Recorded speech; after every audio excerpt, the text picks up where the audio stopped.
Grace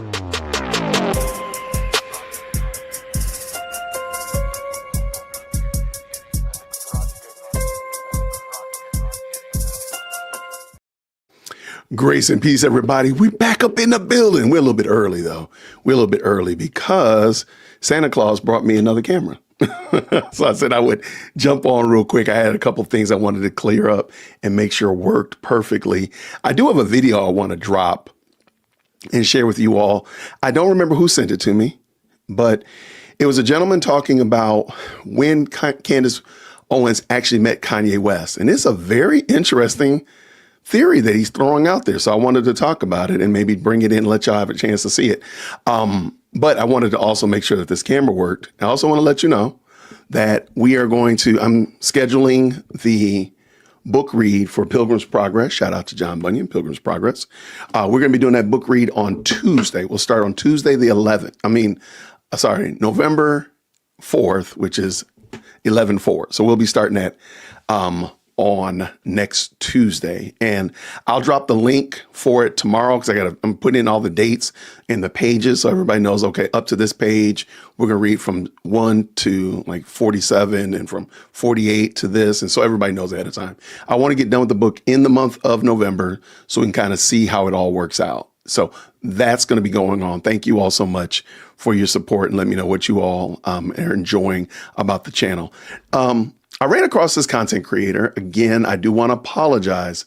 His name is Artie Trolls, and small content creator, but he looks like he puts out some really good stuff and does some good, thoughtful work. And somebody sent it to me this morning. I don't remember who it was, so I apologize. But they sent me this video, and I said, wow, I can understand what he's talking about. So I'm going to get rid of the sideshow Jason. Take care. See you later, my friend. All right, let's bring Artie Trolls. Hey everyone, how's it going? I just want y'all to check this out. I'm not going to make a lot of commentary because I think he did a great job explaining where his position is, and I thought you would get something great from it. So I just want to give you that. And I'm also going to drop the link for his channel in the chat real quick so you all can go check him out. And we'll get ready to get started. We might start a little bit late so we can watch Candace's live stream on 1/4 speed to kind of get through it. I know a lot of you all ask, can I speed it up and kind of get it done? So here's Artie Troll's link. So check him out. See what he's doing over there.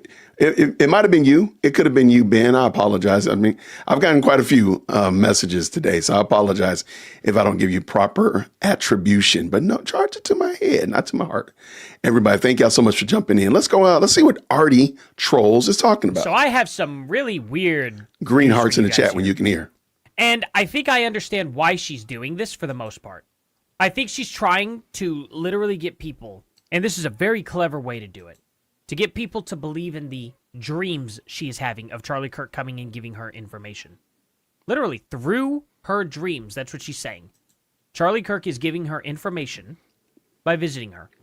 She's put out these text messages, and I don't know if they're real or not, but she's putting out these text messages saying, of Charlie saying, hey, I think something crazy is going to happen. I think I'm going to get taken out, and I've been having dreams of this since I was like a little boy and then having dreams of it more and more frequently. But then she goes on in this part to kind of show how divine she is, essentially how divine these things in her life are happening by saying that they manifested Kanye West into tweeting about Candace Owens in 2018 with Charlie Kirk. But I have proof to show otherwise, that she actually got into contact with Kanye West in September of 2017 by Dave Rubin. Apparently Dave Rubin had contact and he was going to introduce Candace. Now, I don't know 100% if he was successful in introducing her, but Dave Rubin claims that he was. In a now deleted video, that is too. And I'll show you that as well. This is all very, very strange, and I don't know why she's leaving this out. And I also have a video of apparently her abandoning Dave Rubin and treating him like he doesn't exist anymore. Just completely went dark on him, changed their numbers and everything. It's all bizarre, and I think it's worth pointing out because it's just such nonsense that Charlie Kirk is giving her all this divine information through her dreams. Like, Charlie Kirk is like, you gotta solve my murder, or I'm coming to you, like, in the form of a dream. It's very, very creepy. So let's go ahead. I'm going to turn this up to 1.5% speed so it gets through quicker. because I want this to be as short of a clip as possible for you guys to be able to digest this. Was happening in April of 2018. A lot of things actually were happening in April of 2018, but of course, hindsight is 2020. And I'm going to share some things with you. I don't know what everything means, but I know that it means something. Back when I did my initial tribute video to Charlie, some people took issues theologically when I said that the day that Kanye West tweeted, "I love the way Candace Owens thinks," Charlie and I freaked out because we were convinced that we had somehow manifested that. I'm aware, I received tons of emails. This goes against Christian doctrine. This was 2018. I was not a Catholic, and I think it's important to discuss that and why we thought we manifested that, because it is extremely relevant to what took place thereafter. I have to explain that moment to you. So she manifested. It just manifested. But let me show you guys real quick the Candace Owens clips about Kanye West here. Analogy. It's a perfect analogy. Yeah. I know you admire Kanye West. Do you think that Kanye will be speaking out for the truth anytime soon, or has he been threatened into submission? Before you answer that question, I will tell you, although I can't tell everyone where we are right now, I do see Kanye often somewhere very near where we are right now. That's all I can say. So maybe I can work a little something there. Oh my gosh, I am only a fan. People ask me, who are you a fan of? You know, I'm only a fan of Kanye West. And the interesting thing is, a popular Kanye quote is that if you're a fan of Kanye West, you're not really a fan of Kanye West. You're a fan of yourself, and you believe that you. Okay, so anyway, let's get to this. I accidentally got out of the transcript, but look at this, guys. So we go from here, and it goes down to like a minute and 20, I think it is here. Let's see. Very hard for people to understand Kanye West or be fascinated by him. Said to you, Kanye. Did he say anything about text? Let's see. Let me just kind of read through these real quick. Like Kanye West still follows me. Okay, so we're here. Very hard people to understand him. Yes, I get that. You know, because he means things, whatever. It's all cryptic, right? Let's go find Kanye. Okay, here we go. This is whenever he's going to introduce him. Thank you so much. I'm so glad we did this. I'm so I'm not happy. kidding. You want to go hunt down? Yeah, let's go find Kanye. Let's go hunt down Kanye. Candace and I are going to go find Kanye West. But if you want more with her, we're going to do a Patreon exclusive rapid fire, which will be, it's exclusive, so it'll be on Patreon only. I thank you. I mean, it's so obvious to me. You're going to be like a rising star in this space, and we need allies wherever they are. Absolutely. Thank you for having me. You're clear, and like you're saying your truth. I love it. Thank you so much. I'm absolutely honored to be here. Yeah. Okay, so anyway, and then there's the Blair White he has on. Then he has Blair White and Candace on for debate, you know, which is all great. But guys, this is a little strange. So this is literally September 28, 2017. It's right here that they get introduced. And then not even a year later, he's tweeting about her. Seems pretty well plausible to me. Doesn't seem like a crazy mystery. So I asked Grok. And I said, hey, Grok, did you know about Dave Rubin's offering to introduce Kanye West to Candace Owens? He's like, yeah, I'm familiar with this. Around 2018, they were all hanging around with each other. And I was like, hey, actually, did you know that he told Candace he would introduce her in September 2017?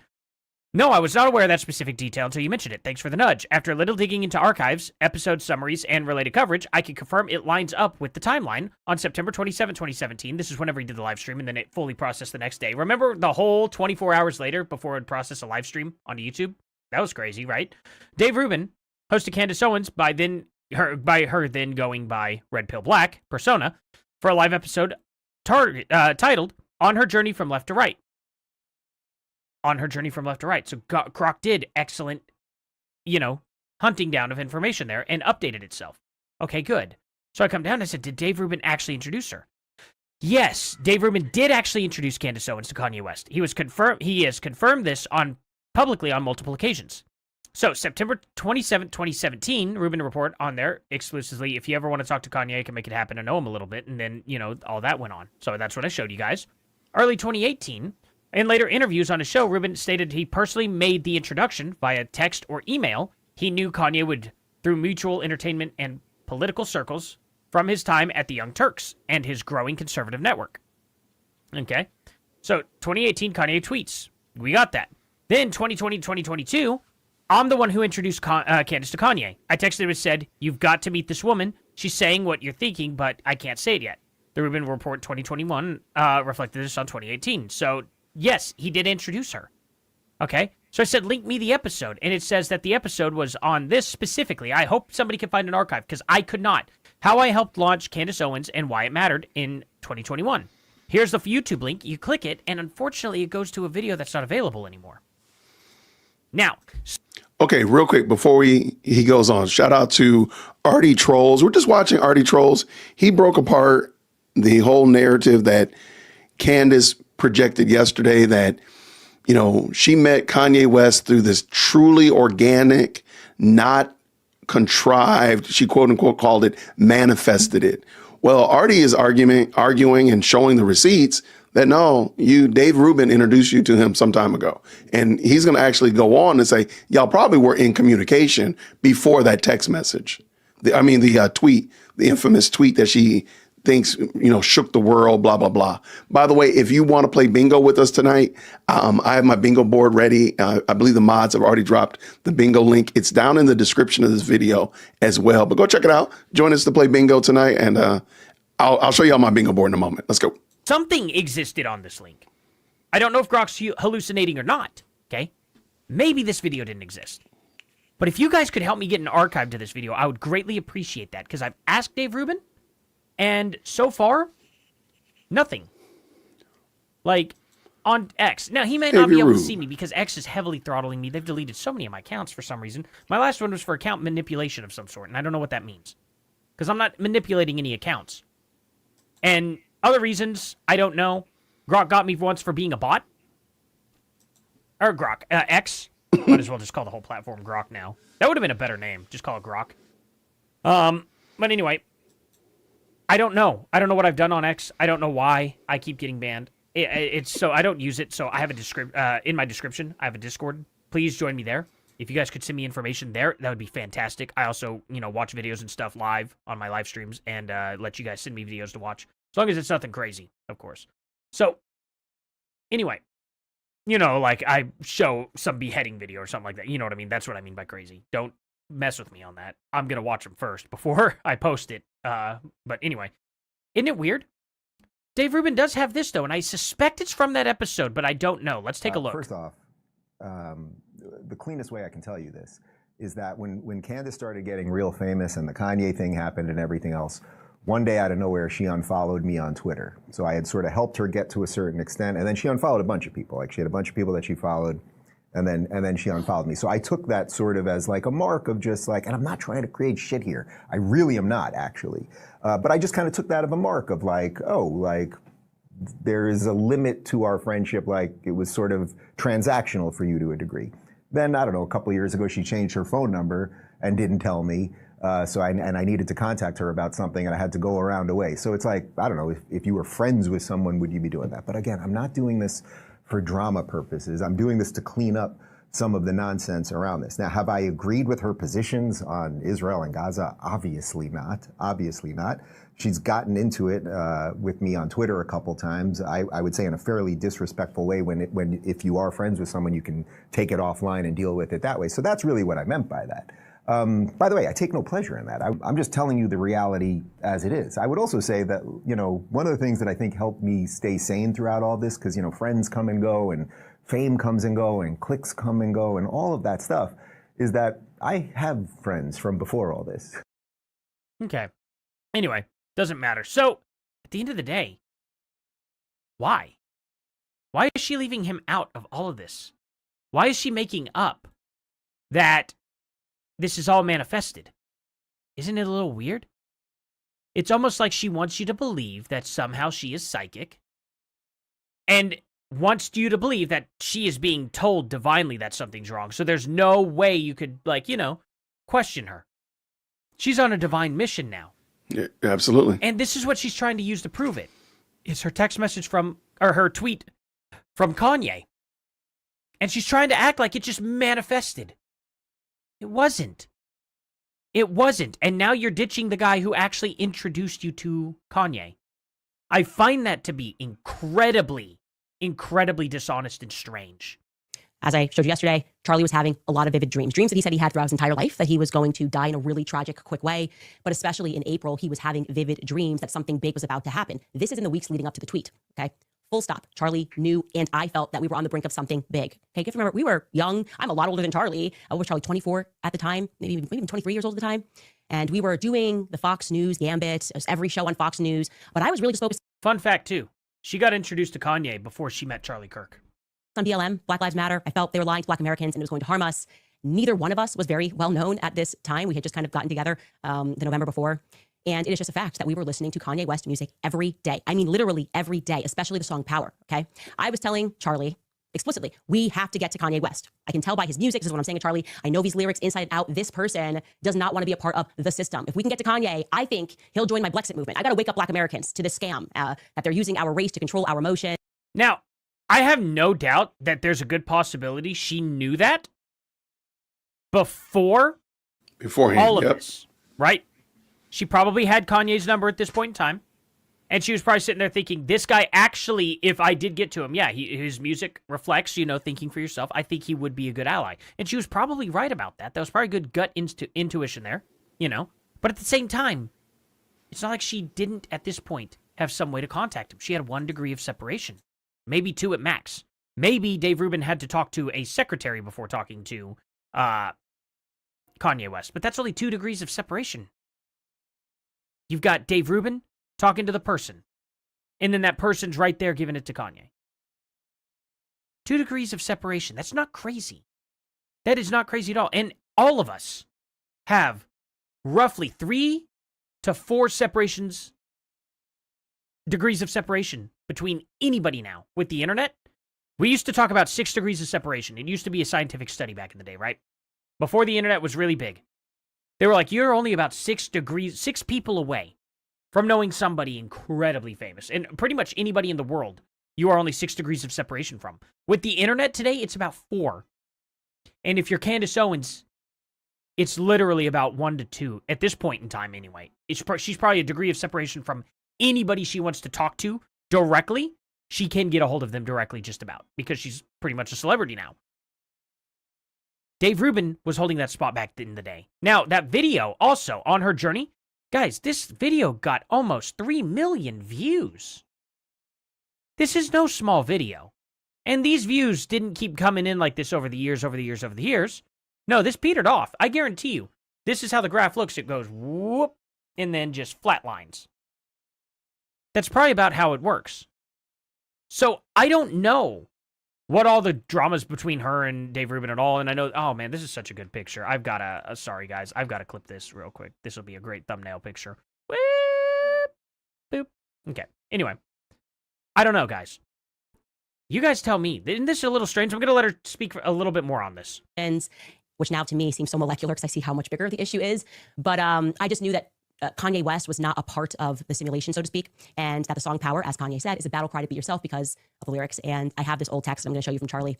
This is April 13th, 2018. This is what I said to him, just so you can kind of get the vibe of what was going on. I said, yo, Kanye West writing a philosophy book called Break the Simulation. We need him, Charlie. He is Blexit AF. And Charlie wrote back, I love Kanye. He's my soul brother. I will find a way to him. I promise we have to. It's crazy to look at that and realize that he's about to tweet us, about to tweet me. I don't think it was a coincidence, Candace. I don't think it was. And it's so easy to leave that out because that message is so vague enough. We need Kanye, They could have been messaging him already. They could be like, oh man, he said he's going to do something for us. We're waiting for it. They knew something was coming up in April. But she's leaving out just enough. She doesn't show like the full text messages, so I don't know. Right. And these messages could also be fake. That's also a possibility as well. I have no idea. And that's the problem. So there was this incredible buildup, and we felt this palpable energy, a shifting almost that we kept discussing in all the messages. Like something's happening in April. Something's happening. And then on April 16th, Mike Cernovich, you might be familiar with him, he does this series of tweets, having not spoken to me or Charlie about how we were feeling, saying that he was speaking to a lot of his friends who could feel that there was some sort of an energy shift happening. So you imagine, we're like, what? There is something definitely happening here. How could Mike Cernovich randomly be tweeting this series of tweets? It shocked me. So I sent those tweets to Charlie. I'm going to show you that now. These are from Mike Cernovich. He has since deleted these tweets, but you can ask him. He wrote, a change in energy. This is Mike Cernovich. A change in energy which stuns high consciousness. People does not mean bad. It simply means that it's cosmic. A paradigm is shifting. Something is happening, and that people get angry at me shows the shift. Why care? The energy manifests itself in different ways. He goes on to say several high... See, it's just weird. And we don't know necessarily what he's talking about. He's like, yeah, we felt it too. And they're like, oh man, look at this energy and stuff shift that's going on. What does that mean? We don't know exactly what context Charlie thought himself. All we see is just, yeah, we felt it too. But I don't know what this means or what this was for the time. Maybe they were saying the energy shift because they're noticing like more young conservatives come out. I actually genuinely don't know. And I don't know if these text messages are even real or not. Okay? I can't quite verify that. But it's just vague enough to where Charlie could have meant anything by this. I don't know. And this is just it right down here. Just that, and he's... Hey, real quick, let me ask a question, because I thought about it right here. If I have a contact in my phone right now and I want to change that contact to be somebody else, and let's just say I'm going to change the contact to be Tina. So let's say the contact is my daughter, and I change the picture to Tina's picture. I change the name to Tina's name. How would you all know that that wasn't, and I send you a screenshot of this conversation that with the new Tina and myself, how would you know that that wasn't, that was ginned up, that that was fake, that was mocked up? Is there any way to know that?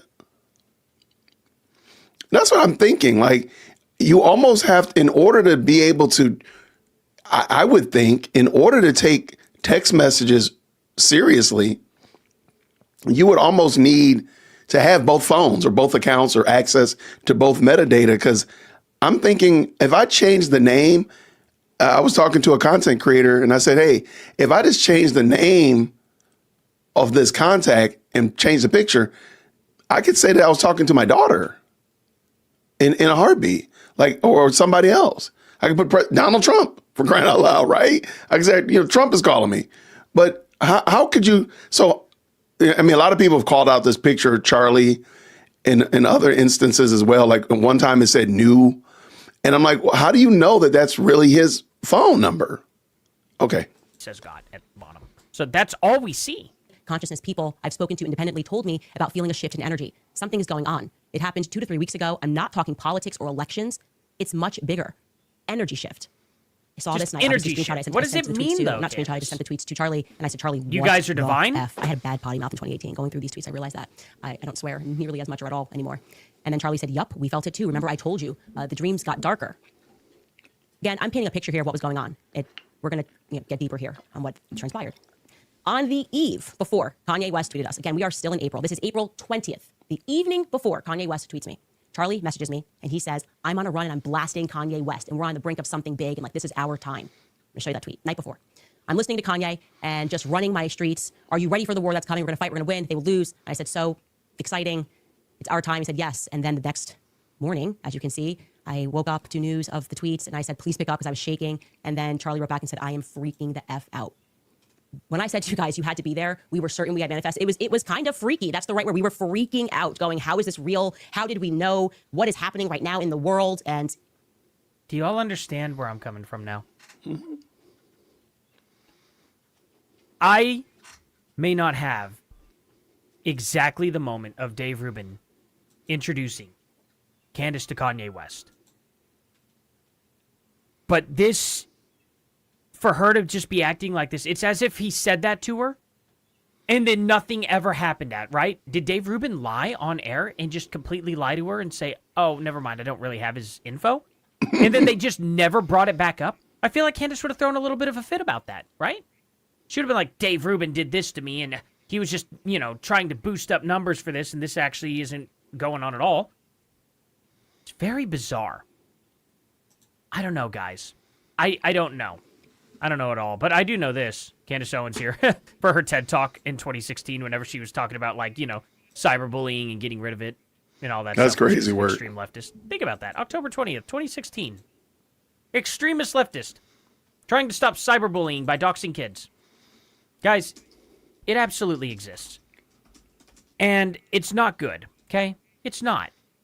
This is the kind of person I believe Candace to be. Because she tells small little lies.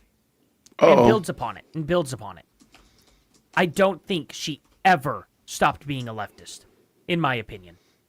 And I know all those bots are going to become flooding, because they are bots. They come onto my channel here. You can look at them in my comment section on this video and my last video. They don't even make sense. They don't even criticize anything I say in the video at all. They don't even know what I say in the video. They come over there, they slander me, they'll post paragraphs like this long. It's insane. Nobody and reads not those things. one time will they criticize anything I say in the video whatsoever.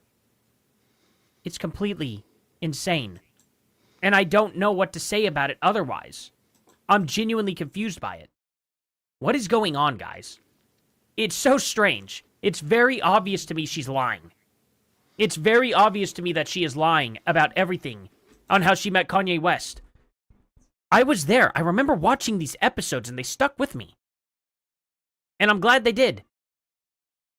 because I don't think many people remember how she met Kanye West, or that she was offered to meet Kanye West in 2017. This is all crazy, guys. It doesn't make any sense. And all this claims about Charlie Kirk, because she could make up all private text messages between her and Charlie Kirk. He could have just deleted them, got a new phone. Oh, nobody else has them? That's a shame. They must have deleted them a while ago. She has full control over anything she wants to make Charlie Kirk say on her phone. She could do that. That's what I'm wondering. I'm not saying she is, but I'm just saying it's not definitive proof. Like, I would genuinely need proof that these messages made it to his number. I don't know if they did or didn't, but I find this whole story to be complete and totally bogus. What do you guys think, though? Please comment down in the comment section below. Shout out. Please like, subscribe, and share. Please go to my Discord because I can't. Twitter sucks. It's just, I don't know what's going on with it. I tried so hard. All right, he's fussing about Twitter, so shout out to him.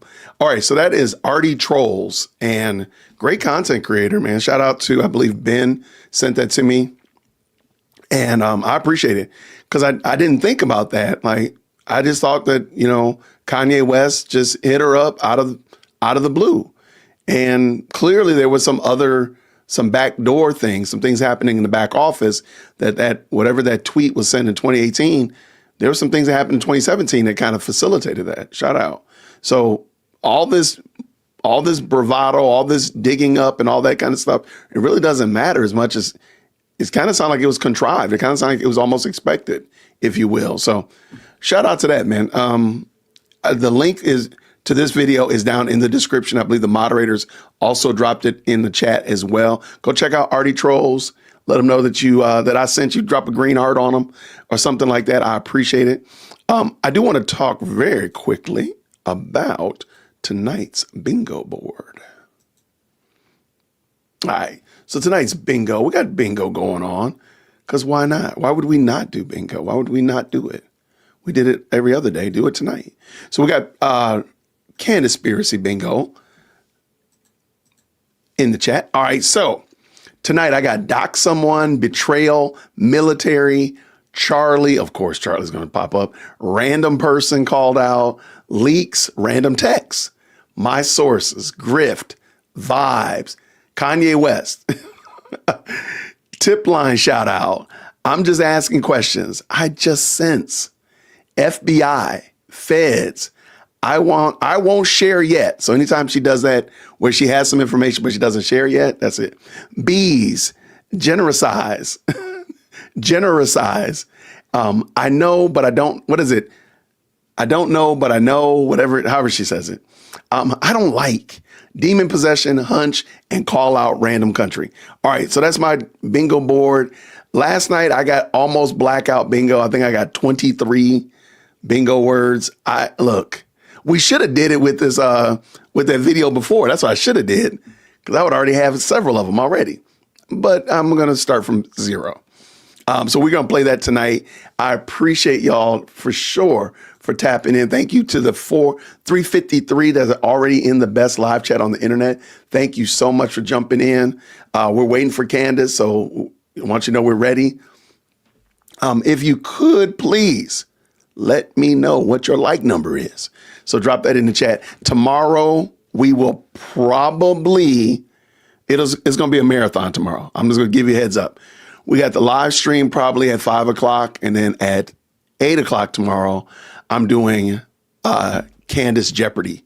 And it's going to be fun. So I'm just telling you right now, if you want to have a good laugh, it's going to be funny. So we got Candace Jeopardy planned tomorrow at 8 o'clock Eastern Standard Time tomorrow. And we're just here to have a good time. Just want to have a good time, laughing, have some good fun, making fun of this thing, because otherwise it's just depressing otherwise. So you might as well enjoy and laugh at it.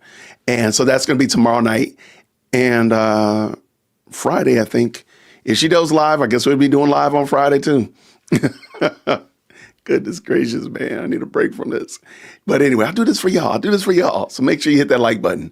Oh, and by the way, I'm learning that there's a new option called Hype, HYPE, on YouTube where you can like hype up a channel. And I guess when I'm assuming it's on your phone as well as, let me see if I can see it. Hold on. All right. Where's this hype option? I don't see it on here. So maybe it's on your phone only. And it's kind of like a like, if you will, but it kind of gives them a shout out, an extra shout out, a little extra boost. So if I earn the extra boost, help your boy out. Oh, it is on. Is it only on the phone? Oh, let me look on my phone then. How about that? All right. Yeah, I think it's only on the phone because I see it now, which is kind of cool. So, if I earn it, help your boy out. Give him a little hype.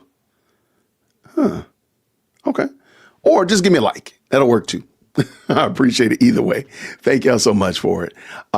We are almost, I'm assuming she's going to be ready to go. But if not, we'll just keep on jibber jabbering. I do have two, you know what? Real quick. Thank y'all so much for the very kind super. What is Mrs. 1988 comes in with a $10 super? What does she say here? Yes, I just Googled it. If you change your text contact name, it will update all prior text messages. Wow.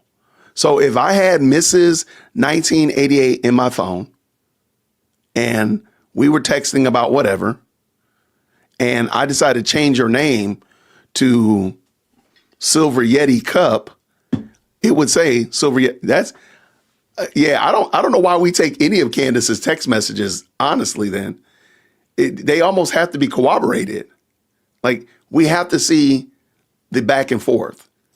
We have to see, because otherwise, what would stop her from just outright making up something? That's crazy work, man. I did not know it was that easy to, that's scary.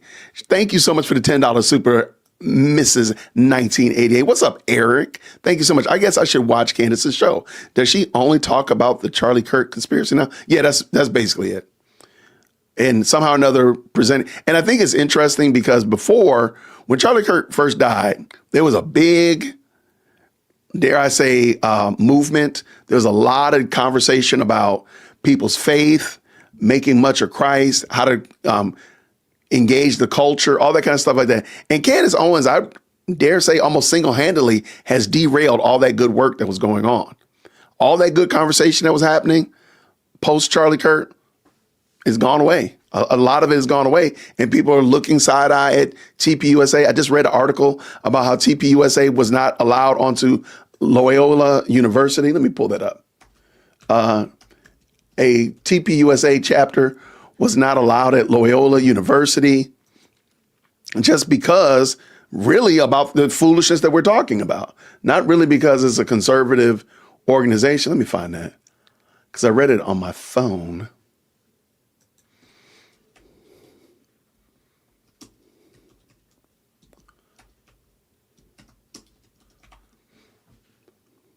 And, before there was a big push, all that kind of good stuff was going on. And now, because I dare say, because of the shenanigans that are going on in the world, here, refresh the page. All right. Because of more than 37,000 requests have poured in to open new Turning Point USA chapters on college campuses since Charlie Kirk's murder. Never underestimate the will of the American people and the sovereignty of God towards righteous and good purposes. All right, I can't get this. How important do you think religion is in this day and age? Very important. As there we go. Try and get the ad blocker off. There we go. Let me pull this in real quick. I just want to show you what I was talking about. Okay, so Turning Point USA chapter denied official status by Loyola University, New Orleans student government. And really, why? Because students paint Charlie Kirk as a bigot in opposition of new chapter, which is crazy work. But, this is part of that foolishness that has come up because of it. Now, did people have beef with Charlie Kirk before? Sure. But I think it's been exacerbated, and dare I say, because of a lot of the foolishness that's come out. And I'll point the finger at Candace Owens. Is because of that. So let me drop this link in the chat for y'all, and you all can check it out at your leisure when you get an opportunity. Because I just think it's sad because the opportunity, all the good that was coming out of that has now kind of been derailed because a lot of the shenanigans that come from Candace Owens. Just call a spade a spade. Like that's we're gonna lay that at her feet. So let me just I'm gonna just blaze through it real quick. I'll just go through it very quickly. The Loyola New Orleans website says that the 5 or more students interested in founding a campus group can apply to do so. Wait, I'm sorry, I missed something. Dude, I'm gonna start on the beginning. All right. We're going to skip the whole beginning, Jason. Come on, man. Get your life together. A student government body in the Loyola University, New Orleans, has denied the newly founded chapter of Turning Point USA to the ability to become an official student organization on campus. Breaking, TPUSA USA was denied. So the name of it is called Breaking. Interesting. Denied the ability to charter as an organization affiliated with the university on October 15th. Student Government Association Senate meeting, according to a one-sentence story from the school's newspaper, The Maroon. The denial means that the chapter will not have access to school resources, including reserving space for campus events. And, that's kind of a big deal because part of the problem was the issues that we've seen is that people not being able to use the campus. So this is going to be a big deal. Let's keep it going. However, a Milwaukee-based left-wing blog called Fight Back News that describes itself as not neutral or even-handed in our coverage appears to have covered the October 15th Student Government Association meeting where the SGA Senate denied Turning Point's ability to charter or become an official organization on campus. The New Orleans website says that the 5 or more students interested in founding a campus group can apply to do so, assuming certain application conditions are met. The SGA vice president forwards the chartering application to SGA Senate review. The students attempting to start the organization then appear before the SGA Senate for a question and answer session before SGA decides on whether to approve the organization. According to Fight Back News, one student said Turning Point's values do not comport with the school's Jesuit Catholic values. Very interesting. Okay. Loyola University in the New Orleans and our whole Jesuit community have prided ourselves on the core values of St. Ignatius and the Society of Jesus at large. Wow. Okay. As it stands, Turning Point USA its leaders and many of the individuals whom they support are direct opposition to these values. Interesting. Okay. A freshman named Rosalina Frambosi reportedly said, particularly attributing statements to Kurt that queer people are trying to corrupt our children and transgenderism and gender fluidity are lies that hurt people and abuse kids as evidence of her claims. Okay. Official Catholic Church doctrine does not support gay marriage or transgenderism. An unnamed student reportedly claims Charlie Kurt and Turning Point promote hate toward Hispanics. Kurt was assassinated while speaking on campus event at Utah Valley University in September 10th. After the assassination, left-wing professors have attempted to shred Kirk's legacy, and Turning Point's display on college campuses have been destroyed and students have been threatened. All right. Let me just real quick double check, see if this is started. No, they have not started yet. Let's finish up. Sorry about that. Right here at Loyola University, New Orleans, the chartering of new student organizations, including TPUSA, follows a student-led peer-to-peer process administrated by the Student Government Association, SGA. The school explained in a statement to Fox News. SGA Senate made its recommendations to SGA President on the proposed organization's application for recognition, and SGA President upheld the recommendation. The statement continued. Student leaders of the proposed organization have been notified of their right to appeal the decision through the SGA Court of Review as outlined in Loyola's Student Organization Handbook. Loyola will continue to support the student-led process as it moves through the next steps. The Turning Point organization on campus could not immediately be reached for comment. I think they should have. I think they should have tried to be reached. I think they should go back and try to talk to them. because that would be very interesting. So anyway, this is the fallout. So, and I dropped that link to that in the chat for y'all if y'all want to watch that or read over it later. It is there for you. And let's see if your girl is not on yet. I appreciate that though. Thank y'all so much. What do we got? We got 421 people up in here. I appreciate it. How we looking on those likes, y'all? We got that like going right. I love it. $1.57. Let's go get it to 200. Let's not hold back. Let's do 200. Y'all probably want to see your boy. There we go. All right, what we got here?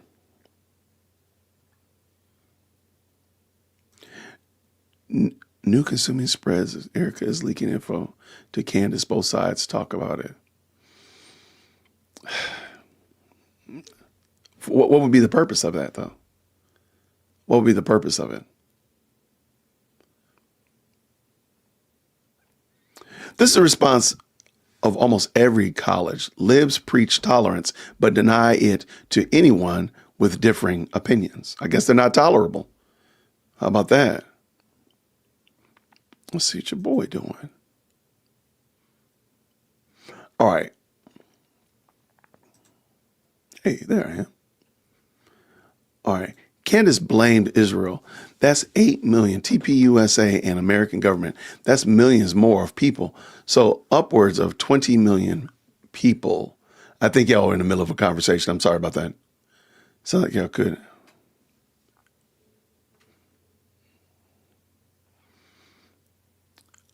Yes, if you want to get your bingo board, please do so not right now. You know what? Since I did read that that article, I think the only thing right is to go through bingo real quick. Let's just check. I think that's the only thing that's right. It would be right to do that. Okay, so they mentioned Charlie, of course. Let's see. There was no random text. There was a random person, though, but they didn't say who she was. Let's see. I didn't get anything. They didn't have sources in there. They didn't have leaks. Okay. I got a feeling this one looks a little more balanced. My bingo board yesterday was very much all about the feels. So this one is not as feeling based as yesterday. So we'll see what happens.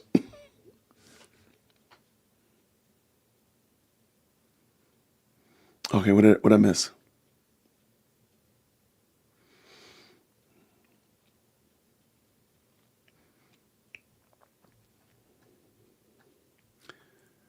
What are we talking about teachers? What happened to teachers? No, not a teacher to sign that. It's interesting. Oh, okay. What happened? Did I do something?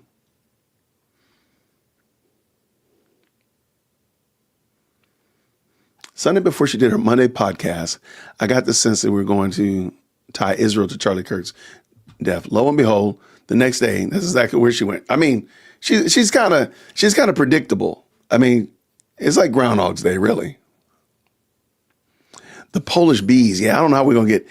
I'm pretty sure there's going to be some opportunity to bring bees in here. Thinking Erica's leaking anything or even talking to Candace is some pudding brain. I don't understand why would that even be a thing? Why would Erica be having conversation with Candace when Candace is doing such damage to Charlie Kirk's legacy? Like, not to just be difficult, but what would be the benefit? Like, literally, Turning Point is being shunned because of Candace. So why would Erica be having a conversation? Why would they be in cahoots? Like, I don't understand. Why not just pull the plug, wrap it up, and say, well, Charlie was TPUSA. We're going to wrap up TPUSA and keep his legacy intact. Why allow somebody to completely drag him and your family, all names through the mud? Why do that? All right, let me see. Oh, check over here. Okay, your auntie's on. Y'all, let's go. Let's see what she got to say today. Green hearts in the chat when you can hear. Why is this doing this?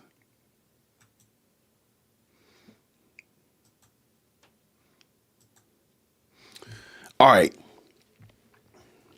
Oh, she still ain't came on. Sorry about that. But I am ready with my bingo board. I'm gonna get blackout bingo today. Does a random person count as a random text? No, she got to bring a random text on the screen. I like that though. I like that.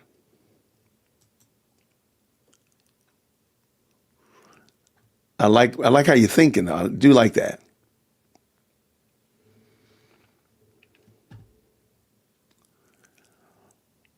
What's up? Good to see you. Thank you so much for tapping in. I appreciate you. Where is Baron? I can see her. She might. I don't put anything past that woman. Nothing goes past her. Nothing goes past. All right, what we got here?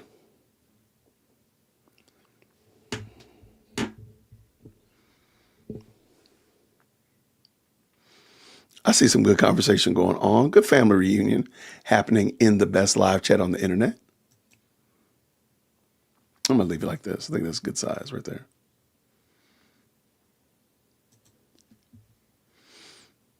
Hey, shout out. Is this Artie in the building? And we just talked to Artie. What's going on, brother? Grace and peace. Artie in the building. He says, thank you so much, man. Sorry, been busy cooking kids dinner. Just saw you were actually live. Really appreciate it. USA Grace and peace, friend. Got a very interesting Thank you. The night after Here comes your girl. Was murdered. Green hearts in the chat. Someone was mysteriously added to the entry for the first time ever, listed as a co-founder of one of their divisions. That's interesting. I wonder who. Also, I was a bit taken aback. I was obviously away in Wyoming when President Trump honored Charlie Kirk with his very own holiday as a posthumous birthday present. But I was a little taken aback that people really believe that that would somehow put an end to the conspiracies. It's supposed to be over now because look, Charlie Kirk Day. Okay, we'll see about that. And sticking with the Trump family, Don Trump Jr. has come out to share his feelings regarding the FBI investigation. And man, oh man, you guys, I just am wondering how deep this thing really goes because there is not a single member of the Trump family that could have upset me more with his commentary than Don Trump Jr. Welcome back to Candace. Oh man, she upset, y'all. She mad, y'all. You better watch out. Y'all made her mad. Whoever it is, y'all in trouble. All right, I got FBI on my list. Let's start with one of my own back of head conspiracies. It's kind of been a long running thought of mine actually over the years. And it relates here to something interesting that I thought of after the show yesterday that I wanted to share with you guys regarding Charlie as a child. Oh my gosh. Charlie was obviously an extremely gifted child, so much so that he was hyperactive. He was actually always hyperactive. That never went away. He couldn't sit down. He was never idle. He was always working.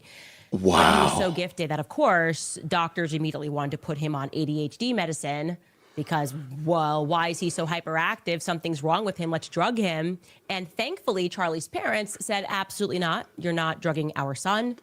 He is actually, in fact, gifted. And they instead opted to send him to a school for the gifted.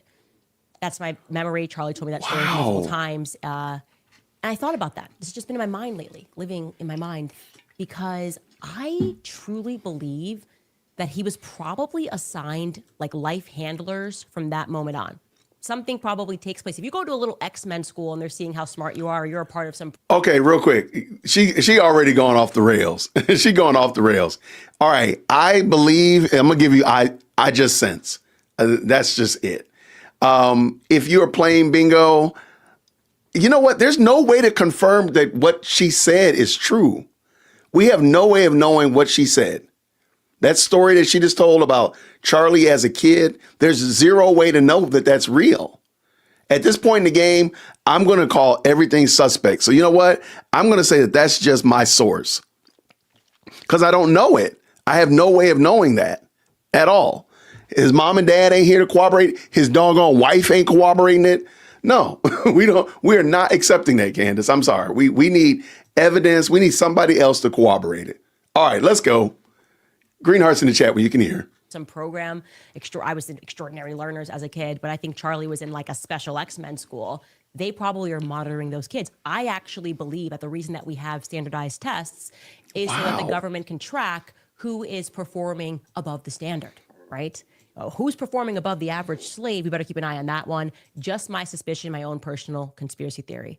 I think wants to live like that. When kids are old enough to do standardized tests, because even when you homeschool, you have to do standardized tests. I'm going to be like, just get like a 70%. We don't want any government tracker sent on us. Anyways, wow. I want to jump back into the Turning Point USA story and tell you guys something that's been bothering me about Rob McCoy. Stick on him, other than the fact that he lies and he proclaims to be a pastor. Okay, I'm going to tell y'all right now. I'm saying it again. She wants to pick a fight with Rob McCoy. She sees Rob McCoy and Mike McCoy as being the loose links in the chain, and she thinks she can get them to respond out of character and break that gag order. That's why she keeps calling him out. But she also wants you to know that she's not a Christian. Notice she has no love for, no respect for a pastor, Charlie's pastor of all things. She has no respect for him. The fact that less than 36 hours after Charlie died, less than 36 hours, exact time at 10:34 p.m. Eastern on September 11th, the Turning Point USA Wikipedia received a rather interesting update. Pastor Rob McCoy, who had previously never been featured on their Wikipedia page, somehow got his own heading. Just amazing. Let's check out that fresh entry now. It reads, Rob McCoy and Charlie Kirk founded Turning Point USA Faith, TPUS Faith, together. Along with being a Pentecostal pastor in the Calvary Chapel Association, McCoy is the co-chairman of TPUS Faith. Aligned with the Christian right, McCoy inspired Kirk to amalgamate Christianity and social conservatism. During the COVID-19 pandemic, McCoy was known for speaking out against prohibitions on the holding of in-person church services. Now, the hardest part of being me is that I came up through Turning Point USA, so I just know these lies so quickly, okay? No, Rob McCoy was not the person who inspired Turning Point USA Faith. Actually, if anybody could be credited with that, that was like way back in the day at Liberty University, actually. Those pastors, those conversations, I was there for that. We should do like a faith division, whatever it is. He didn't inspire it. And what's so interesting about that end. Okay, if you have random person, random person, I'm gonna give you random person because she doesn't give you a name. She just says, oh, Liberty University. Yeah. They're the ones that did it. Liberty. Yeah, they just did it. Also, I don't like, I'm gonna just go ahead and take I don't like right now because I want to have blackout bingo before the night's over with, and I'm just gonna cheat. So that's what I'm going to do. Shout out to the game. Shout out if you're playing bingo. Let's go. Oh, sorry, share the screen. Now, let's go. Entry is that when you then click it, this is how you know this is absurd. When you click the actual notations that are there, when it says he's the co-founder, what are you talking about? Since when is he the co-founder? And it also says that he was the chairman. When you click it, that article, which they pretend is a note, hit the 54, Skylar, not 55, okay? That's from November 24th, 2024. That's their justification for saying he was a founder. Nowhere in that article does it say that he's a founder or the chairman. Nowhere. They just put a fake article, a real article that never said this. And they're like, oh, now it's sourced. It's here forever because nobody ever does their homework. And we're Wikipedia. Wow. Wikipedia. So you can't question this, obviously. And then you can see the second citations that are used. The dates of them, September 10th, September 2025. So it's brand spanking new, you guys. Still has tags on it. Less than 36 hours later. Now, you might be thinking, you might be wondering, what does this have to do with anything? So what? Okay, fine. They updated who was responsible for starting TPUSA Faith. Candace has beef with that. What's that got to do with Charlie Kirk no longer being alive today? What does that have to do with anything? And again, I'm telling you, her goal, her mission is to besmirch the legacy of Charlie Kirk. That's why I'm like, how in the world are you trying to convince me that she and Erica are working in cahoots? That's crazy work. You're going to have to do a lot of convincing to help me see that, because we're watching this woman outright in 4K decimate with her conjecture and her ideas the legacy of Charlie Kirk and TPUSA as a whole. And this thumbnail is going to create that screenshot is crazy work. I was not trying to do that, but now I did. To justify that, as I was, you might be rationally wondering, well, look, there was a lot of interest in Turning Point USA following this assassination. Maybe there wasn't any mention of Turning Point Faith at all. And maybe what they did was afterwards, Wikipedia editors went in there and wanted to just break apart every part and speak about Turning Point USA and dedicate more thorough research to the various projects that Turning Point USA and Charlie Kirk were working on. So they included a new tab about Turning Point Faith. If you're wondering that, that's fair. But the answer to that musing is no. Actually, there already was a long-standing section on the Wikipedia website regarding Turning Point Faith on Wikipedia. In fact, that section is still available if you just scroll down. And it kind of conflicts with the new section that was added 36 hours later. It makes it clear that Charlie Kirk founded TPUSA Faith alone. Here it is in 2021. Charlie Kirk founded TPUSA Faith, an organization that says it is dedicated to recruit pastors and other church leaders to be active in local and national political issues. The organization promotes a culture war agenda and is intended to attract supporters among religious conservatives. Its activities include faith-based voter drives and educating members on TPUSA core values. Now, you can keep reading here. There's no mention of McCoy. So what this means practically is that when Charlie Kirk was alive, that is what the Wikipedia read. And then he died, and suddenly somebody in the world said, well, what about Rob McCoy? Let's add Rob McCoy, who is not known worldwide. Okay, this is even before the memorial event. So you could maybe go, oh, well, maybe once he hit the stage and said, I'm Charlie's pastor, somebody went in there and added it. I don't know, guys. My question is, who made that update? Okay, you know what? I'm gonna throw something out there. Let's just say, for laughs and giggles, that truly somebody was doing some hocus pocus, some shenanigans were going on, and they went in there and dishonestly updated it and added Rob McCoy to the Wikipedia page. Okay, I will give you that.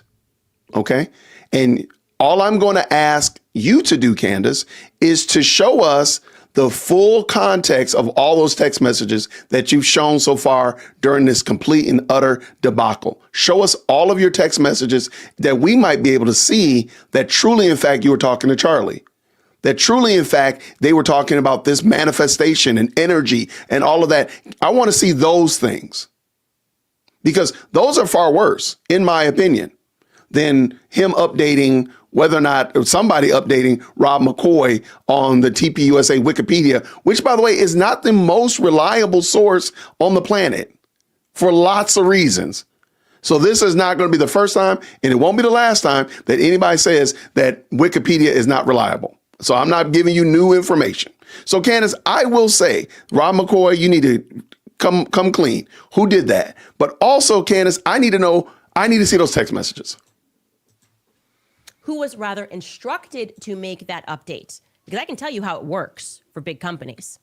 I was actually desperately looking for a text from Charlie because I know he told me that they, Turning Point USA's organization, had found a guy that could help clean up the Wikipedia pages, right? There are people that do this full time, and they're paid by bigger organizations to clean up their Wikipedia pages, because I remember, and I still have the messages when we first had. I bet you she won't show them. I bet she won't show that message. So therefore, because I know she's not going to show them, that's going to be random text.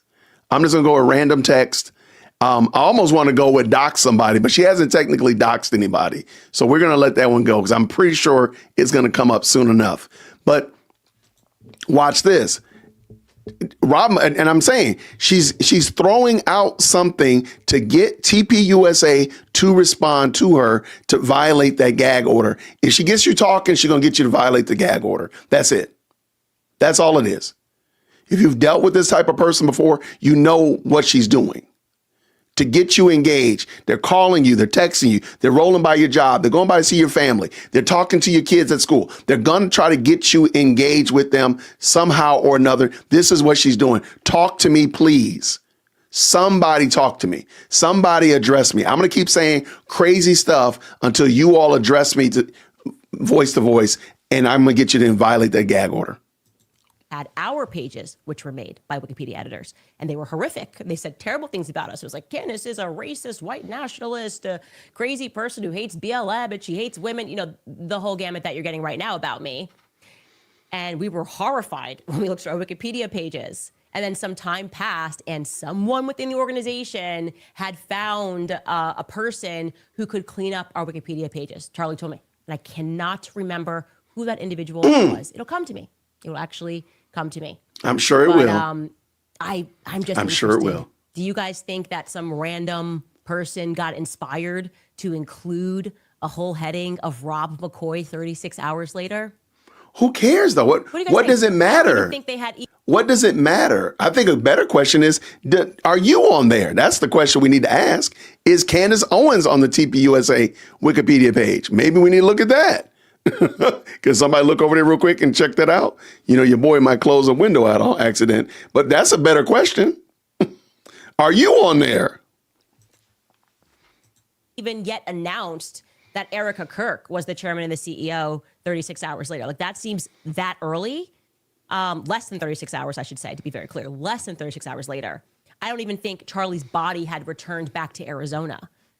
And yet somebody was dedicated to Rob McCoy lying and claiming, this person who typed this, that he was the founder, the co-founder, Charlie's pastor. No, he wasn't. The founder of TPUS Faith. How does she know he wasn't her pastor? No, he wasn't. He was. Why? This is something else. You remember she caused that big dust up saying that Charlie was converted into Catholicism. Remember she said that, and she hasn't come back around there at all. If she had evidence to that fact, don't you think she would be showing it? If she had real hard evidence, don't you think she would be saying it rather than just talking about it? Rather than just kind of theorizing, hypothesizing, and talking, she would really be like, hey, this is the evidence to that point. How do you know that that wasn't his pastor? What is your evidence that he wasn't his pastor? I'd like to know. I don't understand why the Candies allow this. By the way, shout out to the Candies. If you're a Candy here, you know you're welcome at the front of the church. We leave the room at the front of the church for Candies to get up here. We left the pews open for y'all. So come on up here, get close. Let's go. One of the advisors put on the board of advisory for TPUSA Faith. I know that he gets paid by TPUS Faith, upcoming pastor summits where they're going to teach other Christian Zionist pastors how to use the Bible as a shield for their political ideas. You know, it says right here in the Bible, unfollow Tucker Carlson. There's no other way that we can understand Paul's letter to the Corinthians other than to unfollow Tucker Carlson. That's the vibe I'm getting. Oh, Vibe. Shout out to Vibe is in the building. Come on. Oh, yeah. Come on. We about to get the blackout bingo up in here. Y'all, even I've yet to hear Candace actually quote scripture in any way that sounds like it's faithful to her. And by the way, I've thrown this challenge out every time I've done this show. And I shout out to this right here. Observation. You observe that. I'm throwing the challenge out. Send me a video of Candace Owens talking about the gospel of Jesus Christ. Now, I thought about it. I was like, she was going to all of these colleges with Charlie Kirk. I've seen Charlie talk about it, and I'm assuming Candace was at one of them at least. So is it possible that she ever talked about the gospel at one of these college events? Find me one, please. Because I've looked high and I've looked low, and I have no answer to that. And I'm starting to think, this is me, because here's it says on my bingo board, I'm just asking questions. I'm wondering, is it possible that Charlie Kirk realized that this woman was not a Christian? Is it possible that Charlie Kirk realized you're not a Christian? I've hired a person to work on my team in the great depths of TPUSA that's not a member of the body of Christ. Is that part of maybe possibly why he fired her? And why she never mentions why she ended up leaving TPUSA to go to PragerU? Is that possible at all? Just something to think about. Because every other organization she went to were non-Christian organizations. She went to 2 Jewish organizations after she left TPUSA. I'm not saying that everybody at TPUSA is a Christian, but it just seems weird that she was, again, like in the throes of a mason of the group, of the organization. And she maybe, and I'm sorry, I'm saying she's not a Christian. My name is Jason, dearwokec@gmail.com. I'm saying she's not a Christian. Is it possible that Charlie Kirk realized, like, yo, you're not a believer? And that might have been part of why they broke up. Just something to think about. I'm just asking questions. Getting the direction that Turning Point was going into, and Rob McCoy was definitively going to benefit financially from that. But founder? Since when? Anyways, now let's turn our attention to other allies. President Donald Trump. Of course, we have to Trump catches strays. Charlie really loved Donald J. Trump. Okay, he loved him. It is unreal going through my messages to really consider how much he dedicated. Yo, these text messages. There's something about this, and I know I'm stopping because I don't want it to just be me playing her unabashedly. That's probably not the right word, but you got my point. Uninterrupted. She's really putting a lot of weight on these text messages. Have y'all heard that? The last 3 days, all we've heard about is text messages, which is super weird. A lot of people are already saying, like, yo, how do you have all these text messages from so long ago? I've changed phone services, phones, all that kind of stuff like that. How do you have all these text messages from so long ago? I don't know. But I want to hear what she says about Trump, because I want, as somebody said right here, I want Trump to get on them britches. I want Trump on her bumper. I want Trump on her bumper tomorrow. I will support that. I am for that. Dedicated his entire life to him. And I mean, sleepless nights wanting to ensure that he got elected, reelected, midterm elections, hitting the ground, wearing a MAGA hat. We were everywhere. I was on fire for Trump too. I really believed in Trump. I really believed that if people could wake up to how quickly the media turned on him, that it could be, you know, this conduit to Black Americans understanding that we're being manipulated. Because my focus was all about Black America, right? And what I can say is that from the very moment that we learned the news that Charlie Kirk had passed, I knew spiritually that we were never going to get the full story from officials, right? Not from officials. I can't explain it. I felt that way. And then when Trump rushed to tweet out that, or Truth Social out that photo, that AI photo of him and Charlie with the Star of David in the background, I just knew. I knew the investigation into who murdered Charlie Kirk was officially over, right? The officials wanted nothing to do with it because there was nobody more psychotically insistent that people stop asking questions about Charlie's death immediately. I mean, early hours, right? More than the people that are dedicated to the Israel lobby, right? All right, real quick. All right. I know. I'm sorry. That's just it. She's saying Trump, y'all. Come on. I'm going to go ahead and give myself feds. I'm giving feds because I'm cheating. I got to win this game tonight. I got to. I mean, she's alluding to betrayal. I want her to use the word, though. I want her to use the word betrayal. All right. I mean, she did actually accuse Rob McCoy of grifting. Can we agree to that? She did accuse him of grifting by saying that he is getting paid for TPUSA. You know what? I just decided she did say it. Yeah, she accused him of grifting. I got bingo already. 8 more bingos to go. Let's go. Oh, by the way, there you go. These individuals, if you go back, people that are pro-Israel for whatever reason, were like, do not look any further into this death. In fact, I'll challenge you. Do me a favor. Find me just one real life pro-Israel individual who is expressing that they don't believe that Charlie Kirk was killed by Tyler Robinson.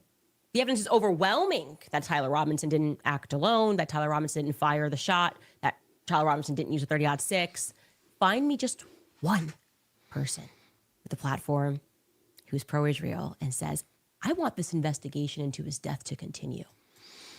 I want you to find, you know what? I'm going to take Candace up on that.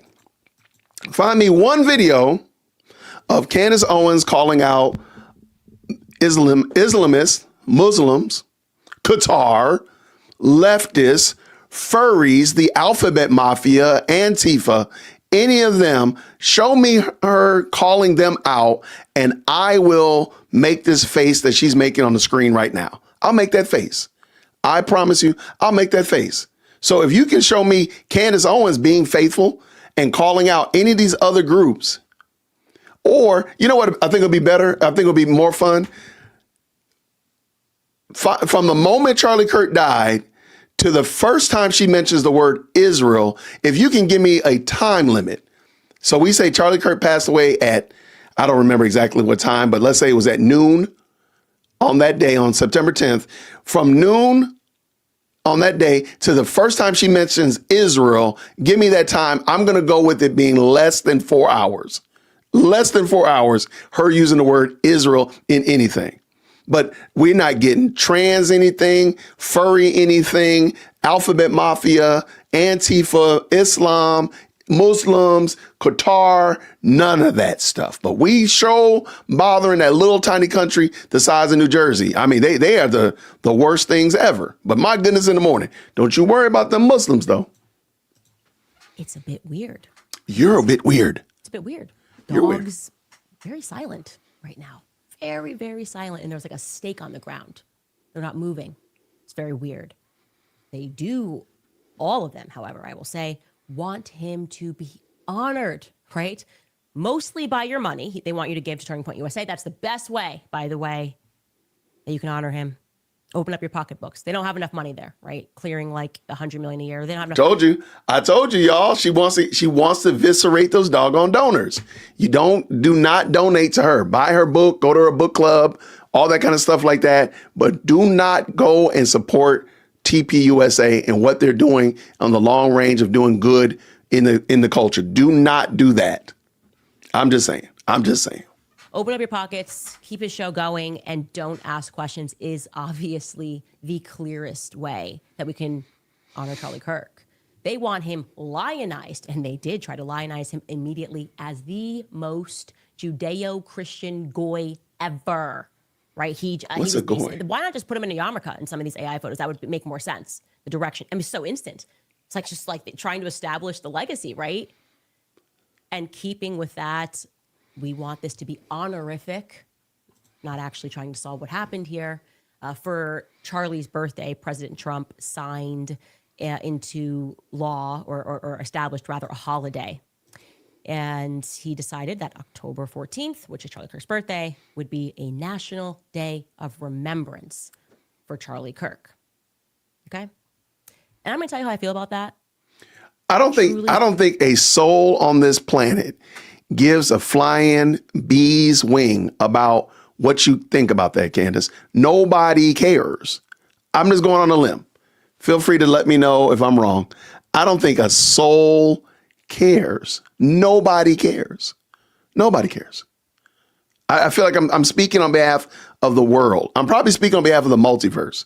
The whole extended DC EU, as well as the Marvel Extended Cinematic Universe. Nobody cares. Even the independent comics. Nobody cares, Candace.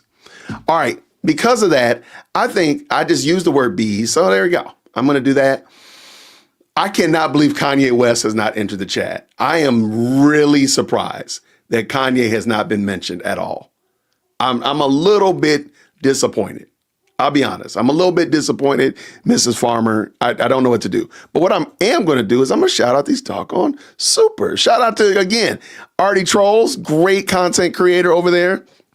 We watched his video on the front end. The moderators can drop his link in the chat. Shout out to him with the $5 super. Thank you so much, man. Sorry, been busy cooking kids dinner. You got to feed the babies, man. Feed the babies. Just saw you were actually live. I really appreciate it. Shout out to you, sir. Thank you so much, man.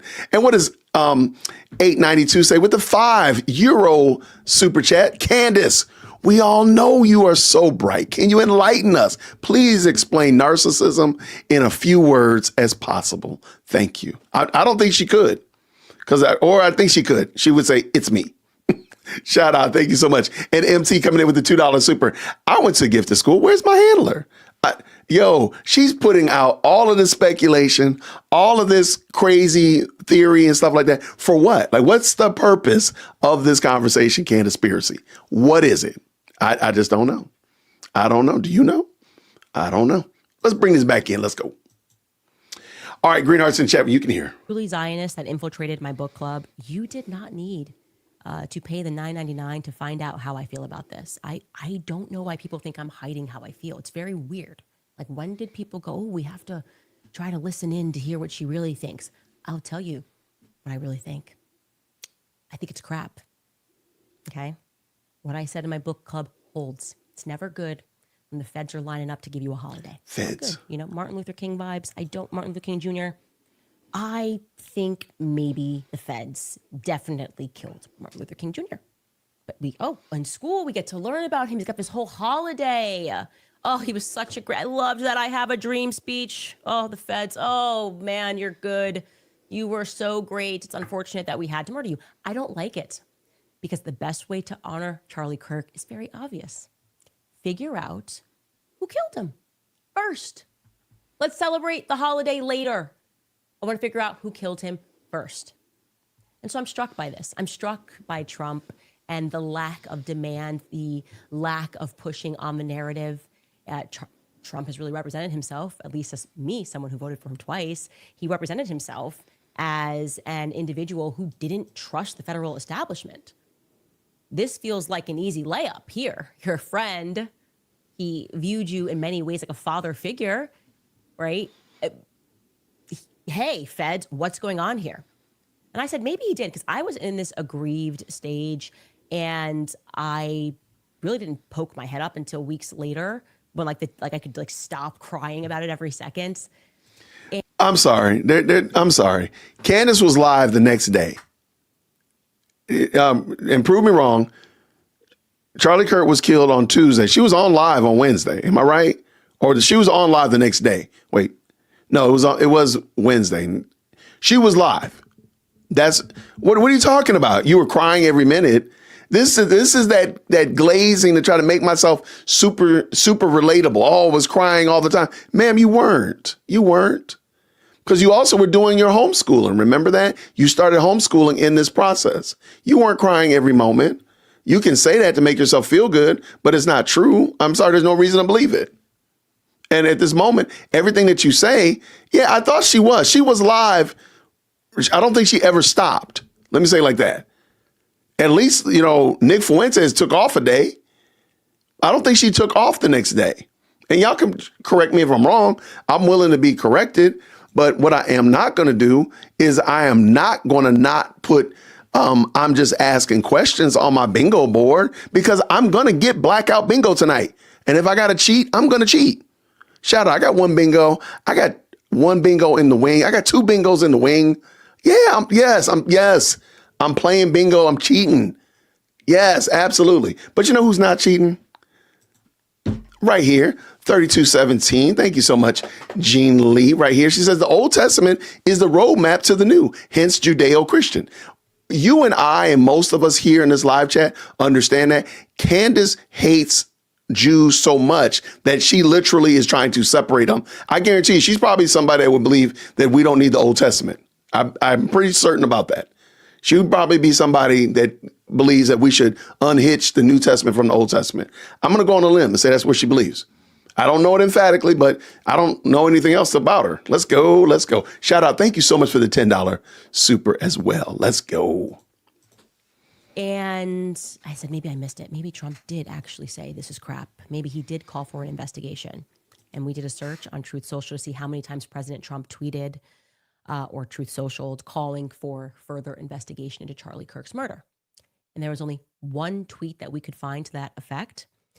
And this tweet is not what I would describe as him calling for an investigation into Charlie Kirk's murder, actually. Here it is. This is the only one we can find.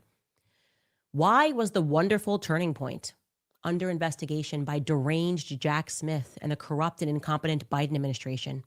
They tried to force Charlie and many other people and movements out of business. They weaponized the Justice Department against sleepy Joe Biden's political opponents, including me.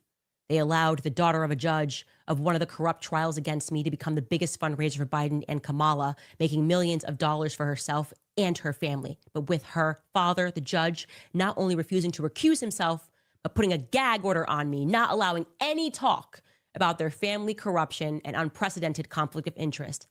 Well, that's not going to age well, the gag order thing, is it? Every leading legal analyst and pundit said this trial was wrong and should not have been allowed to go forward. But it did because of a corrupt judge who will hopefully pay a very big price for his illegal action someday.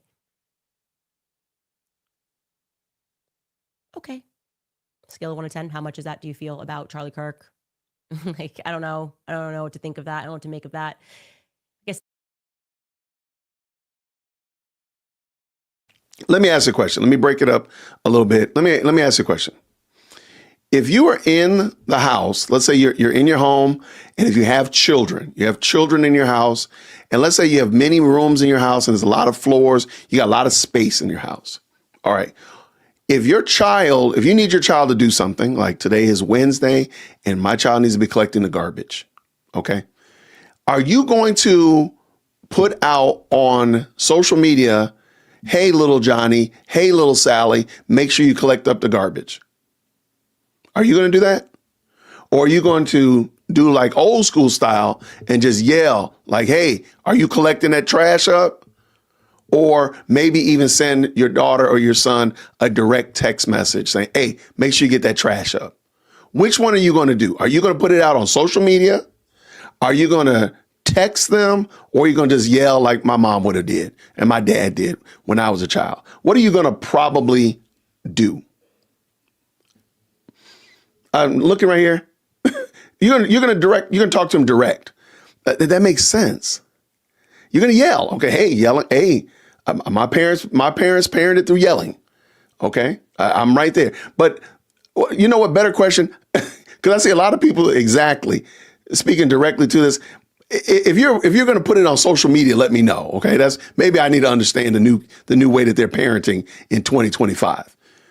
So if Trump has access to Kash Patel and he needs him to be, hey, you know what? I don't really feel good about this. Have we exhausted every means of investigating Charlie's murder? Wouldn't he just pick up the phone and call the man? Wouldn't he walk down to his office and be like, hey, yo, what's going on with this? Have you turned over every stone? Like, wouldn't he do that? Or do you honestly expect him to put it out on social media? I'm just wondering. It just seems like that just seems brain dead to even think that. And I know Candace is not that smooth of the brain, but I'm starting to believe that she is. Like, why would you expect him to put it out on social media when he could just literally talk to the director himself? He can talk to the people himself. He can call the investigators in Utah himself. Why does he need to put it out on social media? I guess following this woman's logic, I guess he needs to tweet his dinner reservations and what he had for breakfast or how many miles he walked on the treadmill. Now, I do think Trump uses social media too much. I do think that some of the stuff he does is problematic, in my opinion. But overall, I'm fine with it. But why would you expect that?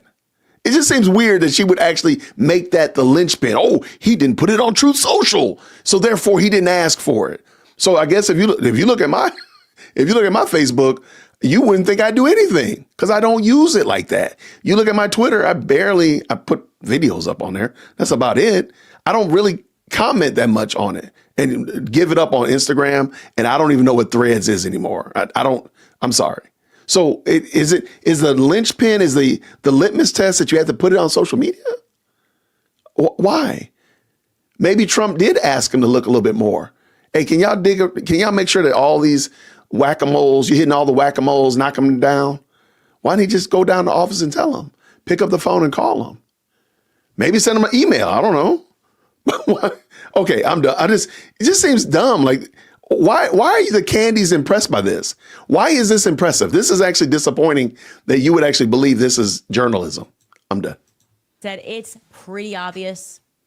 They want us to just look at everything and go, case closed. Don't you see? We're all united. We're standing up here.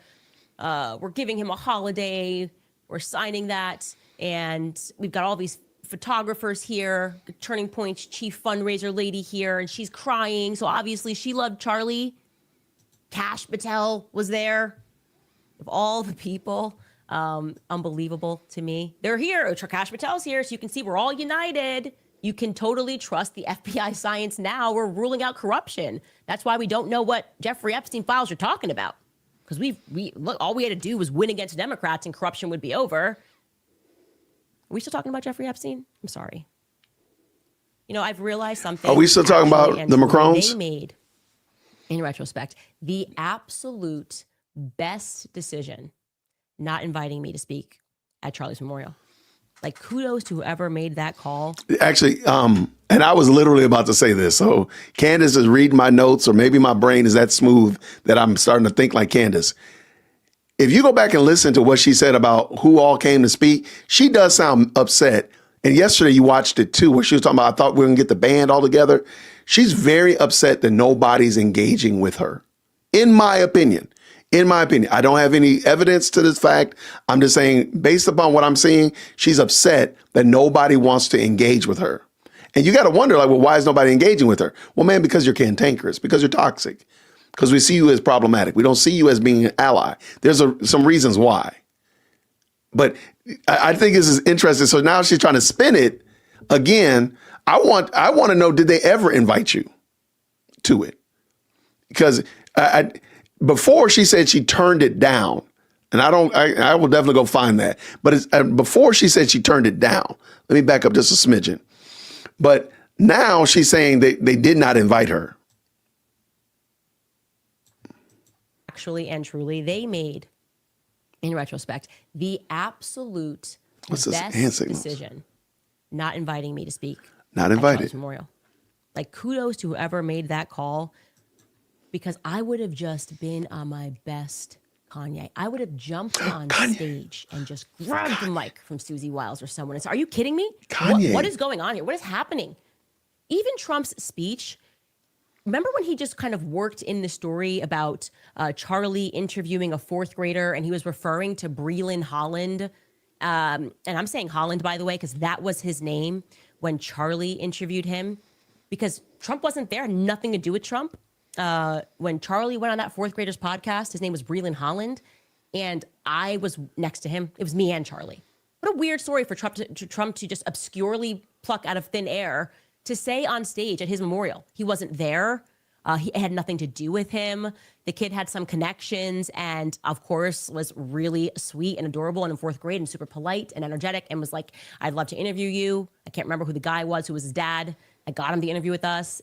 And all of a sudden, Trump's just saying this story on stage at Charlie's memorial as if he was there. And he wasn't. So what's going on? Why does that matter? Why is that problematic?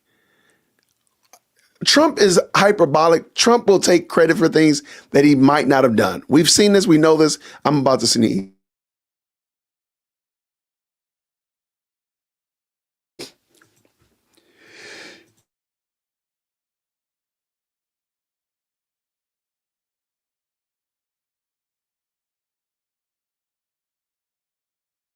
Regarding Kash Patel showing his face there, I legitimately do not know how these people do it, okay?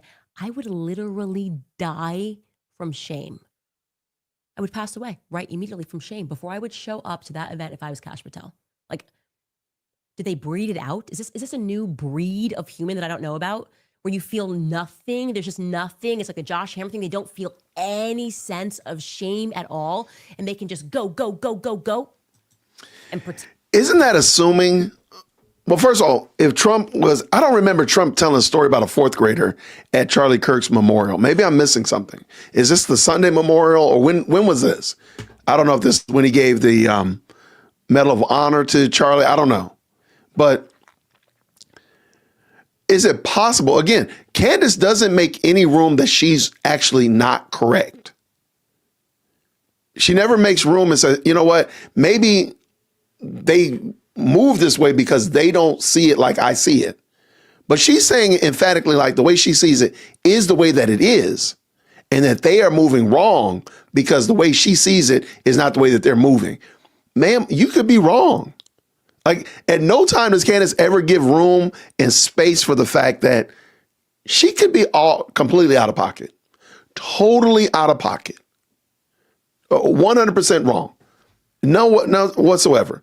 Unlike that, however, I need to make sure I shout out, thank you so much. Her name is Janelle Ogburn. Thank you so very much for the $10 super. I looked right there, and if you can see on my screen, these words are pretty small, even with my glasses on. So I do apologize, Janelle Ogburn. Thank you for the $10 super, and thank you, Jean Lee, for calling me out. Thank you so much. See, I'm willing to be corrected. Your boy knows when he's wrong, and I'll accept it. Thank you so much. Anyone can edit Wikipedia. Dear Lord, she's slow. And thank you so much, MT, for the $2 link. How is that a big gotcha? Because the Wikipedia is different? This is journalism. Remember, she's a journalist in her mind. Thank you so much. Rich V60 says this with the $5. She also went fishing where her and Charlie did in 2018 on her so-called vacation. Everything she does is like super creepy. I'm like, this is giving me definitely Boiled Bunny vibes for sure. Shout out again, Avengers. It isn't journalism. It's all commentary. I agree. Shout out to Joe Baggs. Joe Baggs said like he wouldn't have hired this woman. And I agree with him for sure. MT, thank you so much for the $2 again. Edit was from a random Indian name, Anupam.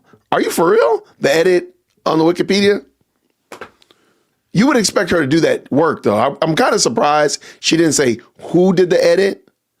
She just said that it was edited. Shout out. And she gives all this background like, oh, TPUSA has somebody within the bowels of the organization that can clean up your Wikipedia. And then she tells this elaborate story. Shout out for sure. MT again. Does this tard know how the justice system works? I don't think so. I take that back. I think she knows how the justice system works. She's assuming that her audience doesn't know how the justice system works. Let's go. That you're honoring. I don't understand it. I truly don't understand it because I have to be a different species from whatever that is. I would melt. I'd rather melt at the floor than show my face, knowing how badly I was dropping the ball. The whole world was dropping the ball. How do you show up to work, Kash Patel? And the answer is he shows up to work and he demands that everybody stop looking into it because he's got it under control. He's got a very small team of people at the FBI that are allowed to touch anything pertaining to the Charlie Kirk case because, this is transparency. Finally, the adults How does she know that? It's going to be the most transparent administration ever, except on the Jeffrey Epstein stuff or the Charlie Kirk stuff, who was a friend of the administration. We got to be a little bit opaque on.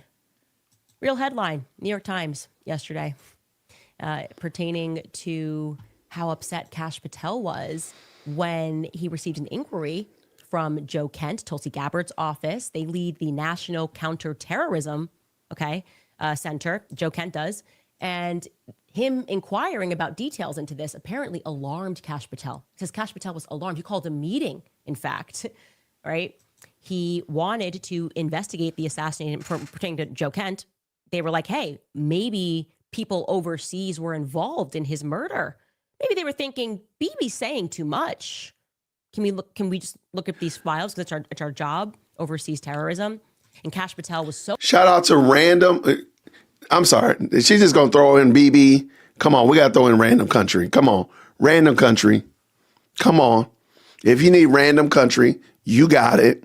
Yeah, I'm right here. I got here. I'm trying to get blackout bingo. I'm trying to black it out. Let's go. How did BB get into the chat? Like she is. You do know that there's other countries overseas, right, Candace? So alarmed by this. So alarmed that they would look into these files that he held a meeting, apparently. Oh, what are you? This is not appropriate. It's not appropriate for you to be looking into this, okay? We don't want you knowing whether or not there was a foreign power or another entity that was involved in this. And this is the reason that Kash Patel decided to have a meeting with Susie Wiles and Joe Kent and Tulsi Gabbard and Trump officials. I think it said JD Vance was in this meeting as well, and nothing was accomplished. Because why wouldn't you, if you're the most transparent administration ever, share, get the help? Hey, we're supposed to be partners in this. Don't we all want to find out who killed Charlie Kirk?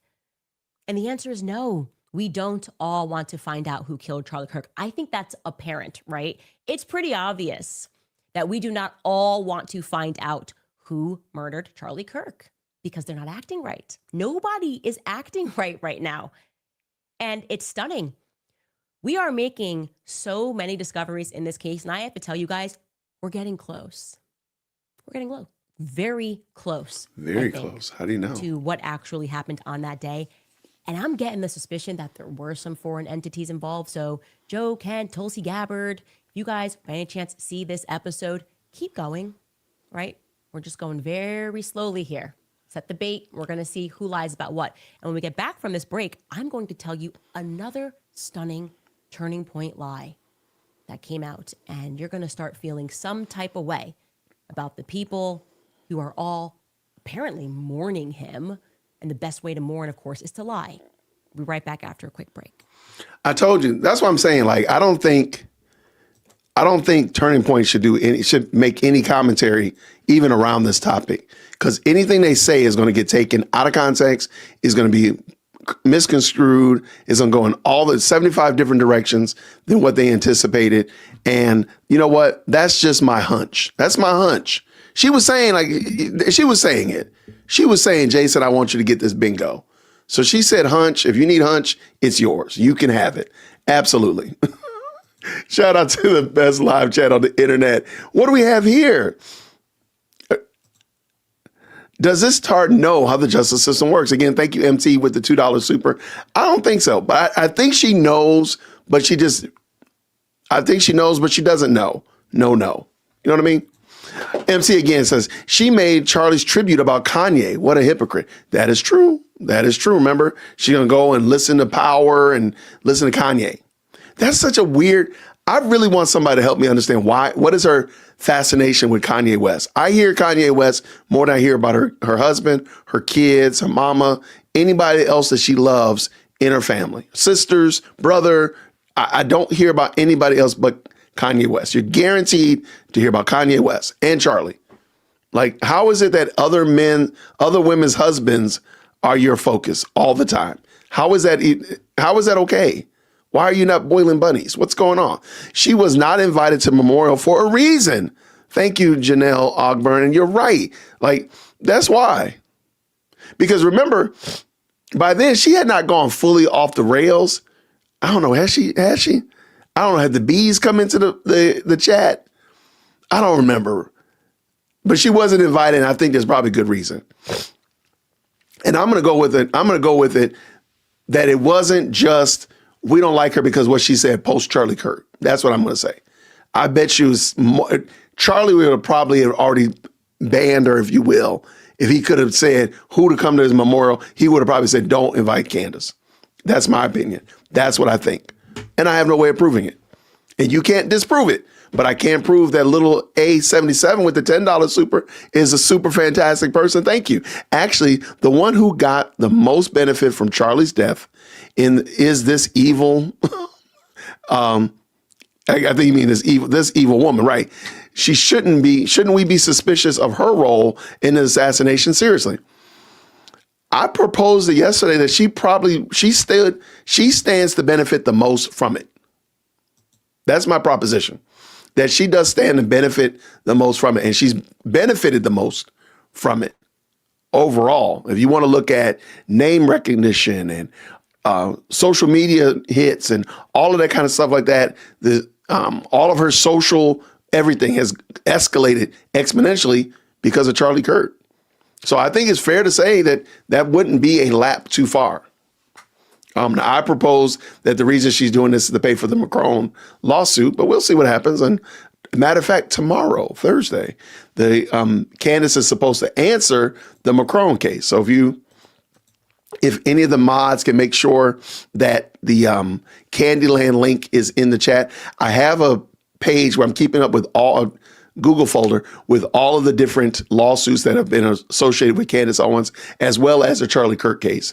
And the Macron case is in there, so check it out. And she's actually back, so let's go. Let's go. Green hearts in the chat when you can hear. From the Charlie Kirk show, he seemed very happy to jump in that seat thereafter.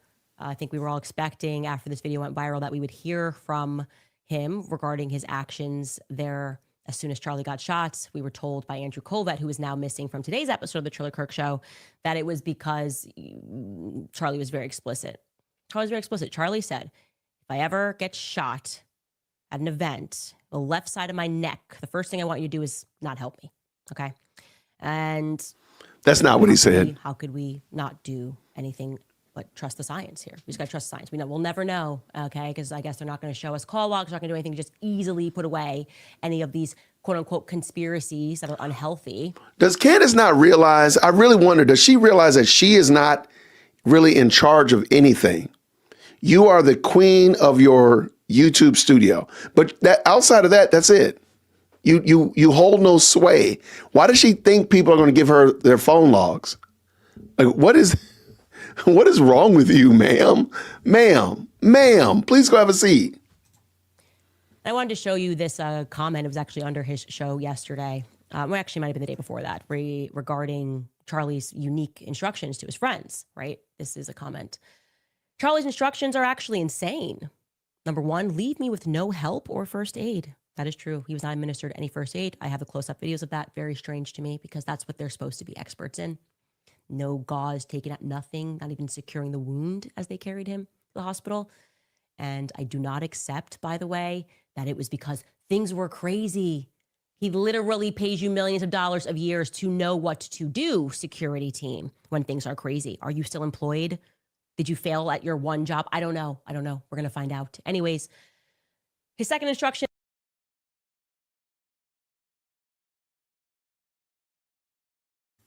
This is interesting because on this post right here, I know this person thinks he's really dunking on them, but you do realize that you're probably talking about 3 or 4 other entities. You're not just talking about one person that's responsible for this. Leave me with no first aid. No, that was the persons that were responsible for security. Film your reaction. That's somebody else. Take the SD cards out. That's somebody else. Cover the scene in case anybody wants to get justice for me. I don't know. Who's that? Like, you're making it sound like Charlie said this. This is really wild that you would run with this, Candace, as if this were what Charlie said. When it's clear he didn't say that. He didn't say that. Come on. Like, where's the grace that Charlie didn't say that? But you want to highlight this as if this was like a slam dunk. And this lady writes, film your reaction in selfie mode. Charlie must have wanted it. It's what he would have wanted, I think. He would have wanted it. I don't know.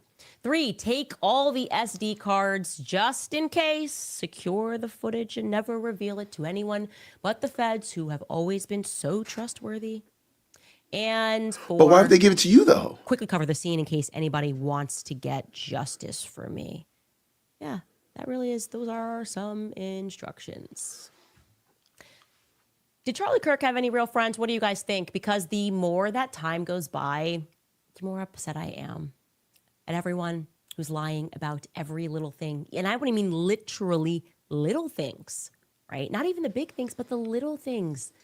That's why the Catholic point made me so upset when I very gently said, oh, we thought he was close to converting, he was going to the mass, and then suddenly Operation Mocking Pastor or Mocking Evangelical Influencer went out, and they all were like, that's not true, that's not true. And I'm like, what do you mean it's not true? Don't be absurd.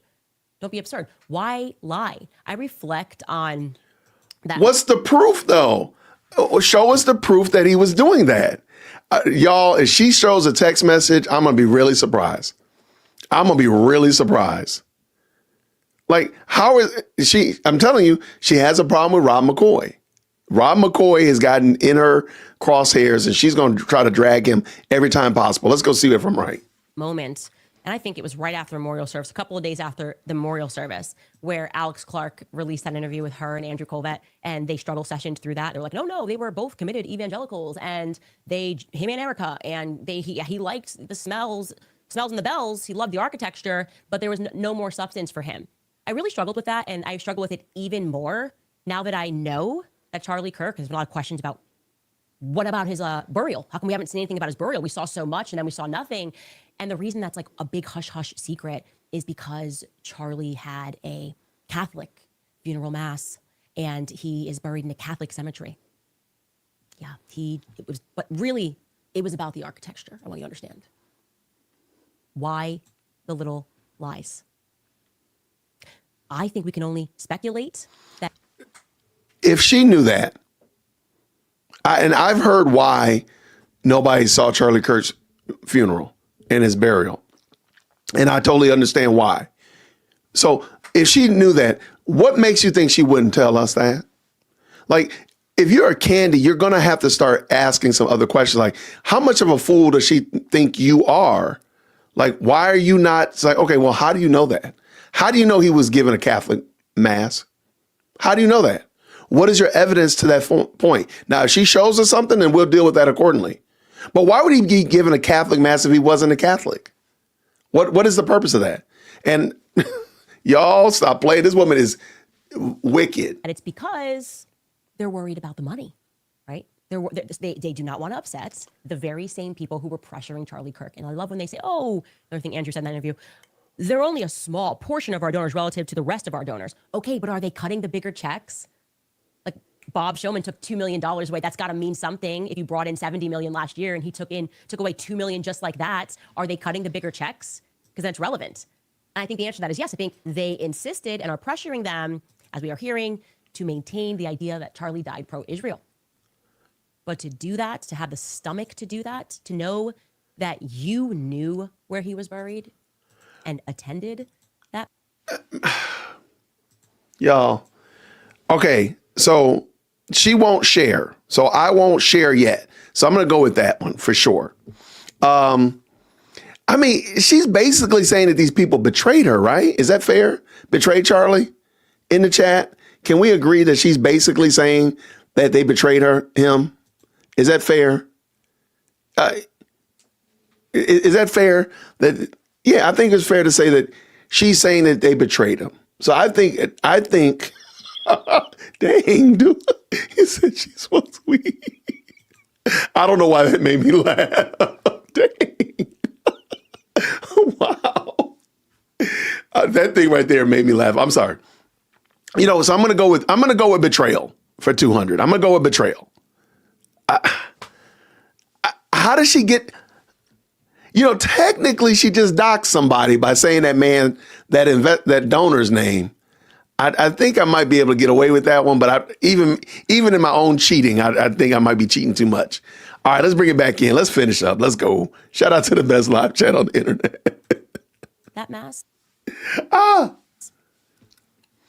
And you had the stomach to sit down and to gaslight me. That's what you did. You were gaslighting me, actually. It was me, right?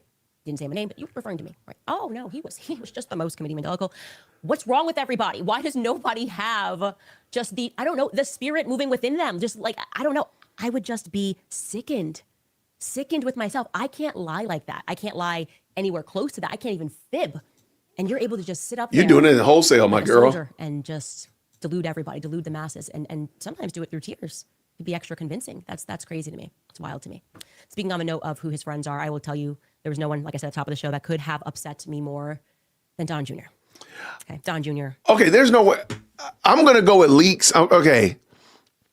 Not only am I trying to get blackout bingo, but I think it's fair to say, how do you know that he had a Catholic funeral? You're literally just saying it. There's no evidence to the point. Just like she said, he was praying the rosary. He went from grace through faith in Christ alone to now praying the rosary and idols. Man, please go have a seat. Go have 4 seats. I'm sorry. That's crazy work. There was no. So look, I got bingo 1, 2, 3. I'm trying to get blackout bingo here, ladies and gentlemen. But where is your evidence? You just literally said something and you've given no proof to that. You put up a random tweet that we don't know, that clearly doesn't match what the conversation was. Mercy. Okay. We back. Oh, sorry. was one of Charlie's friends, like brother, literally a brother. Don Jr., by the way, I would say was one of the people who very much helped to build Turning Point USA. He was there, okay? He did a ton of college campus events with me and Charlie, and we were always so grateful. I remember when Don Jr. started following me, I have the text messages with Charlie. I was like, oh my, Don Jr. is following me. This is amazing. He would retweet me. The beginning of the Candace story includes Don Trump Jr. being probably, without question actually, the most committed Trump family member to Turning Point USA's early story, okay? Send me proof. And like I said, I know how Charlie felt about Don Trump Jr. So when Megyn Kelly asked him what he thought about the investigation into Charlie's assassination, I was expecting him to say, I think it's crap. But that is not what he said. In fact, he did his best not to answer the question, as you'll see, and then Megyn Kelly holds him to it, and then you'll hear what he says. Take a listen. How do you feel about the investigation into Charlie's death? Can we have faith in it? Do you feel like it's being well handled? So far, listen, so far so good. I think, I've had this conversation with a lot of the guys that have been, very involved from the beginning, and others that are a big part of that movement that are, are going to take, more of a role. Guys like JD, like, hey, he believes we have to keep this going. People, myself, hey, I did a lot of them, but I got to do even more. We got to keep this going. There's never going to be a replacement for Charlie Kirk. You can't plug that in. But if we can find 10 people that can do 10% of what he did, and they go all in. Yep. Well, he did say so far so good, and we have to keep this going. So, I don't think he really answers the question. I'll give you that. And do that. We can keep that alive. And honestly, we all owe that to him. Just to round back, do you have confidence in the investigation? Should we have confidence in this FBI investigating? I do. And I mean, I don't know. I don't like it when the people have the private, but I've spoken to everyone, around, and, Erica, I do have confidence. And, Yep. when I start seeing some of the other stuff, it's like, man. And by the way, just so we're clear, as you all probably know, if you're here, you probably follow me a little bit. Like, I'm about as conspiratorial as it gets within the realm of sanity for good cause, right? I think I was the guy that first said, like, the difference between a conspiracy theory and the truth is usually about 6 months. I was the guy canceled for pushing all of the obvious things that were conspiracy theories that, Wuhan or whatever it may be, lab virus leak. The problem is that there is a cottage industry of just clicks and people that are more than happy to, to profiteer, off of that. Again, I'm not saying that a lot of this stuff isn't real and isn't true, and I've been pushing all of that, but some of the stuff does get a little bit off the rails, and I think, you're really, it's been used even by the other side as a way to distract from the bigger picture of what happened to him, of what the other side has proven that they are actually willing to do. I don't like his answer. I would not have answered like that, but he did answer the question. Again, I probably would not have done it like that. But why would, again, this woman, and I know she's about to say something crazy, so that's why I'm trying to prepare myself. Real quick, hold on, let me double check. Did he say anything? I need genericize. I need something general. You know what? Hey, shout out. Don Jr. was very general in his answer, very generic. I like it, genericized. I got quadruple bingo. I'm going for the gusto tonight, ladies and gentlemen, and I am cheating. Yes, I am. But you know who's amazing? That's right. Sammy up in here says this with the $5 super. Erica is very gracious. I would have already sued Candace for all she has and hopes to ever have. Look, I'm hoping that they do. If anybody from TPUSA asked me and they said, Jason, what should we do? I would tell them to just don't say a word to her until you say you have been served. That's it. Just don't say anything. So I'm hoping that they're sitting quiet because they're getting his papers done. I hope they're sitting quiet because they're scouring her work and her body of work, and they're just going to drop a bombshell on her. That's what I hope is happening. So thank you so much for the $5 super. What does Avenger say up in here? He dropping that $3 super. Says this. Does she have the soul tie with Kanye? I mean, her tie to Kanye West is kind of strange. I agree 100%. Thank you for the $3 super. Thank you, Patricia Rich. What'd she say here? I watched both sides. Who were the two men in Candace? Men on Candace's boat. He asked the questions. What if she was behind the assassination? He had good questions. He did have great questions. Shout out to Marlon from Both Sides podcast. To me, I think those questions are just as valid as Candace's questions. If Candace's questions are not valid, then Marlon's questions are not. If Candace's questions are, then so are Marlon's. Shout out. Thank you so much. She is making Charlie Kirk out to be a grifter, which I think is part of what she wants to do, Phantom, with the $5 super. According to her, Charlie Kirk is a secret Roman Catholic that only played the evangelical Christians to keep funding for TPUSA and was being and Jewish donors. I think that's what she's doing, in my opinion. So she's trying to make him look, again, that legacy, the legacy of Charlie Kirk. She's trying to take a little bit of that shine off, trying to knock it down a rung or two, so on and so forth. And that's what she's doing. Thank you for the $5. Thank you, Vanessa, for the $2 super. Can we just say demon possession? Because she is, you know what? You know what? I'm feeling gracious today. I'm feeling gracious. Thank you for the $2 super. And I'm going to give you demon possession because I think she is. I agree with you 100%. There we go. That's how we do this game. That's how we do it. This game is crazy. Shout out for sure. I've lost my place. Here we go. Thank you so much. And then Sammy comes back. She is presumptuous and needs to be put in her place. I'm praying that it happens. And I thank you for the $2 super. I'm praying that it does in fact happen. MT, her leftist buddies might vandalize his grave. That's why I was told that nobody knows where Charlie Kirk is buried and why nobody knew about his memorial service because of that reason. I mean, we see what they're doing on college campuses. We see what they're doing with murals. Can you imagine if they knew where his body was? Come on. They'd be digging that joint up, man. Let us not forget that people in Candace's circle and spreading her talking points or support Tate, Fuentes, Carlson, Carol, and Kanye. Yeah, like, ma'am, you have some pretty nasty people around you. You want to talk about Cash Patel? You want to talk about these other folk? Ma'am, some of the people around you are wild. Thank you, Black Signal, for the $5 super. I appreciate it. And let's go back down here again. Lady V60 says, as both sides posted yesterday about two men on the boat, it turned the questions on her. Maybe she might have something to do with his death. I don't think that's a lap too far. I don't think that's a question that we can take off the table until further notice. So I'm right there with them. Shout out to Marlon. Let's get done with this, Jason. Man, oh man, so much I want to say that clip. Okay, the first thing that I want to say is that Donald Trump Jr. is not a bad guy. A bad guy. Donald Trump Jr. is probably maybe akin in some ways to Mikey McCoy. I look at Mikey McCoy. I don't know Mikey McCoy at all. I don't think he's an evil person. I think he is in the shadow of his father, right? I think he's in the shadow of his father. I think Don Jr. has been probably in the shadow of his father his entire life because what he's saying when he begins to credentialize himself and said, oh, I was up at the Wuhan, said this about COVID, blah, blah, that's all true. That's the real Don Trump Jr.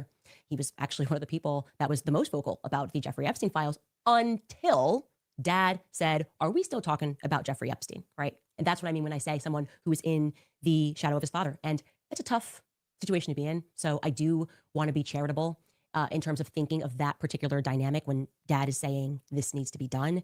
And you have to carry on knowing that you had a real relationship with Charlie because you did have a relationship with Charlie. But Don, from me to you, it's better to say nothing. Okay. It's better to say, I'm just not going to answer that question. The best way you could honor Charlie Kirk, if you can't fight for him for some reason, is to simply say nothing. Because I looked at this clip and it bothered me for a lot of reasons, Don, because I know who you are. I know who you are. You're a hunter. You love to hunt, Don, right? Every picture of you, you're in the wilderness. Your whole life, you love to be in the wild. In fact, you taught me a lot about the wild and a lot about hunting. And my favorite fishing experience is actually with you, right? Fighting back the sea lions or the seals in British Columbia. You know nature. And I'm not going to ask you to go back against the nature of honoring your father, but I am going to ask you not to lie. And as a hunter, if you are not lying, and this is truly what you believe, you trust the investigation, I'm going to need you to make a video saying that you believe that Charlie was shot by a 30-06 in the neck.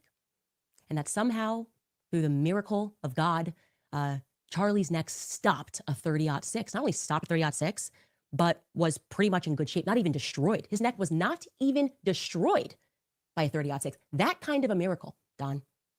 You know hunting, you know guns, and so I'm asking you if this is truly what you believe to clarify that matter.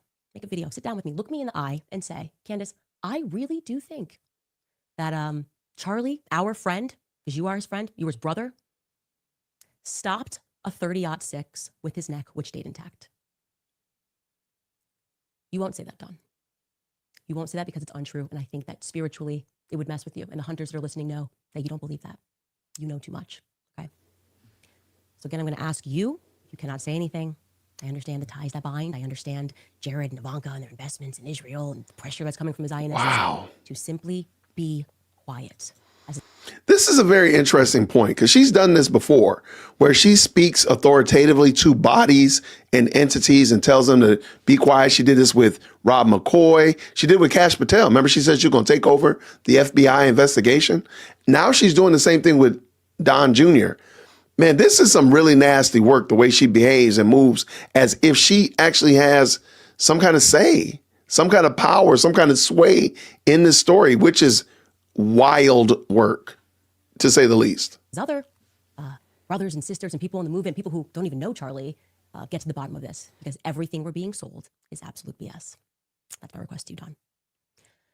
Anyways, moving on from that, I do, on the topic of Israel, want to let you know that I was very excited to sit down and have a conversation, which we will be releasing on Friday with Norman Finkelstein. Norman Finkelstein was probably the single greatest contributor to me being sort of just smacked in the gut about Gaza, learning about Gaza. I think most people didn't know, genuinely like me, just did not know anything about the history of Gaza, knew nothing about it because it has been such a censored topic in America.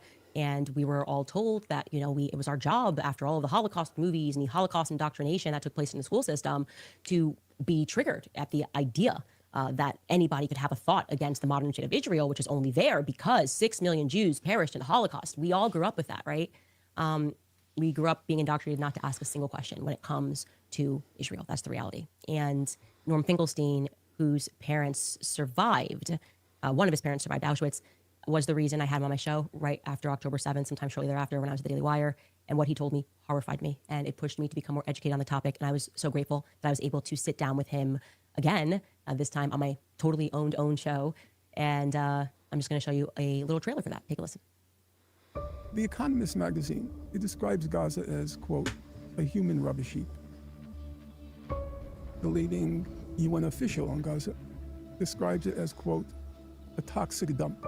For the people of Israel, Gazans are vermin. They're garbage. They're human refuse.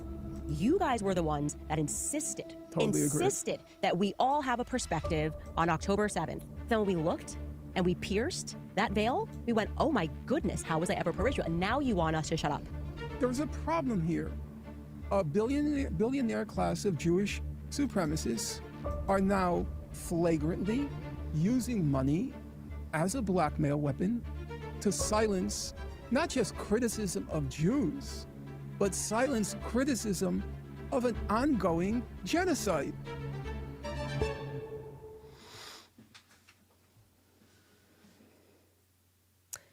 You guys, it is a deeply informative interview. We did, I think, just over 2 hours discussing everything. And if you are someone who you're in limbo on the topic, I was certainly in limbo on the topic a couple of years ago. I no longer am in limbo, and you want to hear it from somebody who both has the credentials, the experience, and also happens to be Jewish, then this is definitely the interview to listen to. Again, we'll be releasing that on Friday. Okay, going to do a couple of sponsors before I get to some of your comments and questions. Okay, so I'm going to stop right there and let her do her sponsors, but I'm going to go ahead and shout out my bingo board because I think I'm making progress.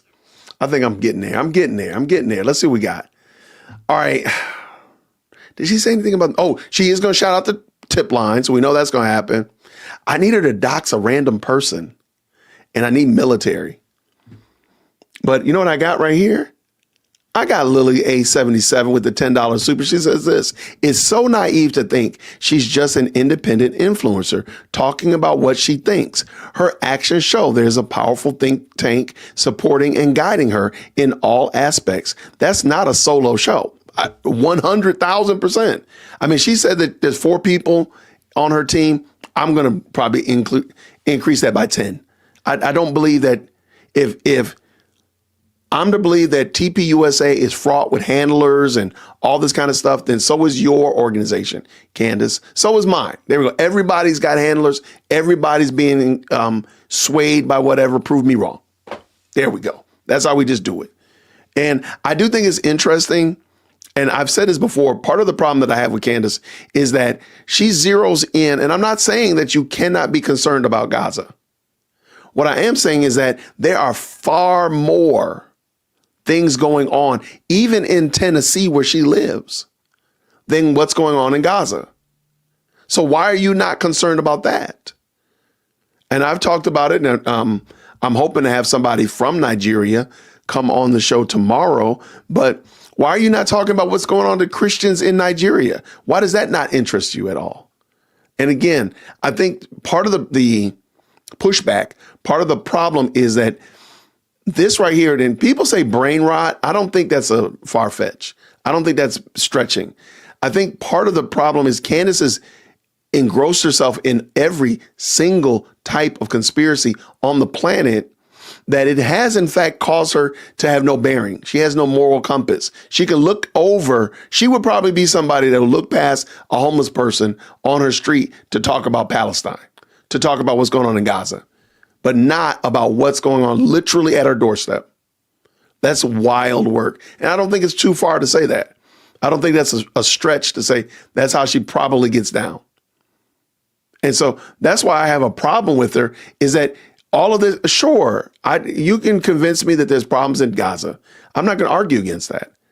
But what about what's going on right here in Atlanta? What's going on right here in Nashville, where she lives? Why are we looking so far over there and spending so much energy? And why am I to believe that what's going on over there literally deleted Charlie Kirk, but you get to stay alive talking like you do? I don't understand how that works. So they're willing to ixnay Charlie Kirk, but they allow you and Tucker and Nick Fuentes and all of the others to keep running their mouths like they do, like y'all do, but they put Charlie's head to bed. But you don't even consider the other people groups that also had beef with Charlie, bona fide beef. Because when we go back and read the article that I dropped earlier about Loyola University and how they blocked Charlie Kirk, it had nothing to do with Israel. The reason that the Student Government Association blocked Charlie Kirk, TPUSA, had nothing to do with Gaza. Nothing. They're talking about transgender and queer. That's what they were saying. But Candace, none of those people catch strays from Candace. That's wild work. Let's get done with this, man, Jason. Let's get done with it. We're almost finished, y'all. Shout out to the best live chat on the internet. Thank y'all so much for tapping in with us tonight. Please make sure you hit that like button. Help your boy out. Let's go. It's muted. Few people who were asking about the new relic behind me, and I can tell you quickly how I got it. Obviously, it is new. When we were in Wyoming, we traveled with priests. It's something that my husband and I began doing not last year, the year before last year, and it has enriched our experience traveling as a family and kind of checking in with yourself and thinking through things theologically and also feeling a sense of protection to be able to pray. I know that I have received so many emails from people and comments from people who felt compelled. So for some reason that you didn't even know. People said, I haven't gone to church in 45 years, and after I watched Charlie be assassinated, I knew that I needed to go to church. Don't ignore that, okay? You are not like a paper bag floating in the wind, like Katy Perry's song said. You do have a spirit. And what you are pulling, everyone feels that we are in some sort of a spiritual battle now. You're starting to wake up. I feel a lot of people right now are starting to wake up and realize something is wrong. I mean, people are asking, do we live in a matrix? Do we live in a military-industrial complex? You recognize something is very wrong. Do not ignore your gut on that, okay? You do not descend. One more. Oh, she's going to dox somebody. Come on. Dox somebody, Candace. Dox them. Now, it's interesting that she mentions those priests, because she just mentioned priests, and she hadn't mentioned before that she went traveling with priests. I wonder why she decided now to mention that. Maybe it just so happened. Maybe it's organic. Maybe it's really organic to mention that. I'm just wondering why she brought that up right now today when so many people have been calling her out about that. Just something I noticed. Let's go. Australopithecus. That is not the story of man.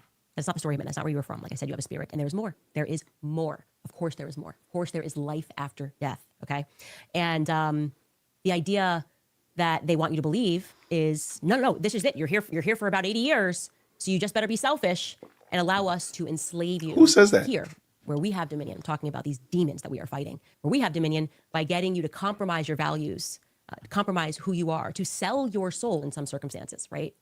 That's not an expression. People, we have observed this, have literally sold their souls. They don't understand that. They won't understand that until they die. They'll realize what that actually means. They'll understand that hell is for an eternity. Okay, and how? But isn't she? How we got here? Okay, that isn't she Catholic? Don't they believe in purgatory? Don't they believe that you get like a penalty box type of scenario? That's interesting that she brought that up. Of Saint Michael leading the angels in heaven, the great battle in heaven, knocking Satan and the angels that were behind him down to the earth. That is all very real. And Saint Michael is a prayer of protection that I feel is very powerful. It's a very powerful prayer that we say every Sunday at Mass. And I think that, just the way it starts, Saint Michael, defend us in battle, be our protection against the wickedness and the snares of the devil. May God So we're praying to Michael. I know I have Catholics in the chat, but I'm just saying, I'm praying to Michael. Why am I not praying to Christ? Why am I not praying to God directly? Christ said we can go to the Father in his name. Why do I need to pray to Michael? Just asking a question. Rebuke him, we humbly pray. And do thou, O Prince of heavenly hosts, by the power of God, cast into hell Satan and all the evil spirits who prowl about the world seeking the ruins of souls. Amen. It's a powerful prayer. And we're there. We need protection, okay? But I do think that, once again, goodness, light is going to win. I feel that, and a lot of you feel that. And please understand, Michael is an angel. He's not omnipresent. So how am I praying to him in Atlanta, y'all praying to him in California, in LA, and somebody else is praying to him in Berlin? I'm just saying, like, this doesn't comport with Scripture. Loving your emails, telling me about your dreams. People in Turning Point had dreams. There was one young woman who emailed me and said, Candace, I just have to tell you, the week leading up to this, I had a very vivid dream about so-and-so at the company and 6 snakes that were around him. And I didn't know that Charlie was going to be assassinated. And this person recounted their dream in detail. And there was many people who dreamed, for whatever reason, the number 6 was in their dreams. Okay, I'm sorry. I got to just do it. I don't know how you dox. I don't know if she doxing somebody, but I'm just going to say she doxed somebody. I don't know. Again, this is just somebody emailed you from Turning Point. I don't know, but you know what? I had a vision that I had blackout bingo, and I got blackout bingo. There we go. I'm done. Shout out. Candace, what the heck are you talking about? This is not Christianity, y'all. I know people get mad at me. I got the emails. I got y'all. I know. This is not Christianity that she's talking about. I don't know what religion this is. I am not up to speed on what religion Candace is talking. You need 2 more? Y'all gonna have to tell me what they are. Like, what are we talking about here, Candace? Because I had dreams. Example. If you're somebody that is on the ketogenic diet, or you are somebody that eats a very low carb diet, it's proven that your brain works differently, and you do have very vivid dreams, extremely vivid dreams on a low calorie diet. A low carbohydrate diet. Okay. But have mercy on you if you actually run with that and take that as some kind of epiphany from God. Like, what? The amount of bondage that this woman is in is going to be studied by science. It's got to be studied. Like, I don't think she's keto. I think she's possessed. Yeah, if you're on a keto diet, your brain, you have very vivid dreams. Very vivid. I can tell you that emphatically. If you drop your carbohydrates down low, I don't know why, it just causes you to have very vivid dreams. And you can remember them. They're very colorful. They're super. It's crazy. I got you. But man, what does that got to do with this woman is insufferable. Shout out. Yeah, there's a ton of reasons. If you take melatonin, that also will cause you to dream really vivid dreams. Okay? But again, there's a lot of reasons why somebody would dream vivid dreams. Maybe you're really worried about stuff. Maybe you're watching a movie, Snakes on a Plane, and you dream about snakes. Why are we assuming that everything has got to have a meaning beyond the fact that it's just an event? And don't tell me that they did it in the Bible. Don't give me that. I'm talking about, why are we running with this now in 2025? Okay, I'm almost done. Shout out. Almost done. Wait. There we go. Shout out. Let's go. In terms of the weapon, whatever it was 6 that was appearing. And so I'm kind of going by a vibe that there may be 6 people who betrayed him by the end of this. 6 because people. There was one too many dreams to that effect from people around the world. Trust your gut. Don't ignore your dreams. Don't ignore your intuition. Anyway, some more comments that we have here. Max Hardy writes, "Hey, Candace, I'm 16 and homeschooled. I watch every episode. We are praying for your protection. I just got Blackout the book, finishing the college scam, and then I will definitely have to get Josh Hammer's book because Charlie supported it and just wanted everybody to read it. No, of course, no. Like, obviously, are you kidding me? Like, ASAP. It was basically his last words, right? And then that's what he said. Josh Hammer, sell your book no matter what, man. Also on his list of instructions. Maria Garcia writes, Candace, what does it mean to be Charlie's David? I think it probably means that we got to slay some Goliaths. May God bless you. Who knows? I mean, we never could have imagined the weight of what his dreams were. But I think what I take from it and what I understood and why it brought me to tears when I realized that this moment happened is he knew his life was going to be short, and he knew that for whatever reason I was going to be the only one that defended him publicly. That would go to war with everyone, and I mean that, with everyone. I just don't care. You don't get to do this. You don't get to force me to watch someone that I came up with catch a bullet in his throat and then tell me to shut up. Okay, there's got to be rules here. You don't get to do this, and you're losing. You feel that, right? You feel the energy is not behind you. There's a reason for that. There isn't any energy behind you. The energy is not going to follow darkness. It's just not. I think it's interesting. Before she started the whole thing about going on vacation with the priests, because people have been asking questions like, who are those 2 people in the reflection of your glasses, blah blah blah, right? And she had to talk about that. Do you remember she was talking about the relic that was behind her? Do you realize she never told you what that relic was? Because she knows that Christians don't do relics. So she knows that she has a foundation of people that profess to be Christian, and she's introducing Catholicism into the mix, but she doesn't want to tell you what it was. It's like, she's not going to tell you why Jesus is on that cross, or that person is on that cross right there behind her. And she's not going to tell you what that relic was. Even though she started talking about it, she just kind of veered off and went into another direction. Just something I noticed. Continue. T-Dos writes, I wore my Candace CIA sweater in public today. A woman came up to me and called me brave and said, good for you. I love it. In that moment, I was so proud to be on the side of truth. Keep going and don't stop. You are so supported. I know that I am not supported by the people in suits. I know I am not supported by, Susie Wiles' White House. I know that I am not supported by the donors, the big donors, the Jewish donors at Turning Point USA who are pressuring Charlie. But I know that none of that matters. None of that actually matters. And guess what? I didn't sell my soul. She's pissed off. She's really mad about that. I really don't get, the more she says it doesn't bother me, I'm not worried about it, blah, blah, blah, blah, blah, the less it sounds authentic. Because literally every show this week, she's talked about the donors and people supporting her, whether or not it be the podcasters and content creators and the such like that didn't get invited to the memorial service. She seems to be like she's trying to convince herself. Woman, thou doth protest too much.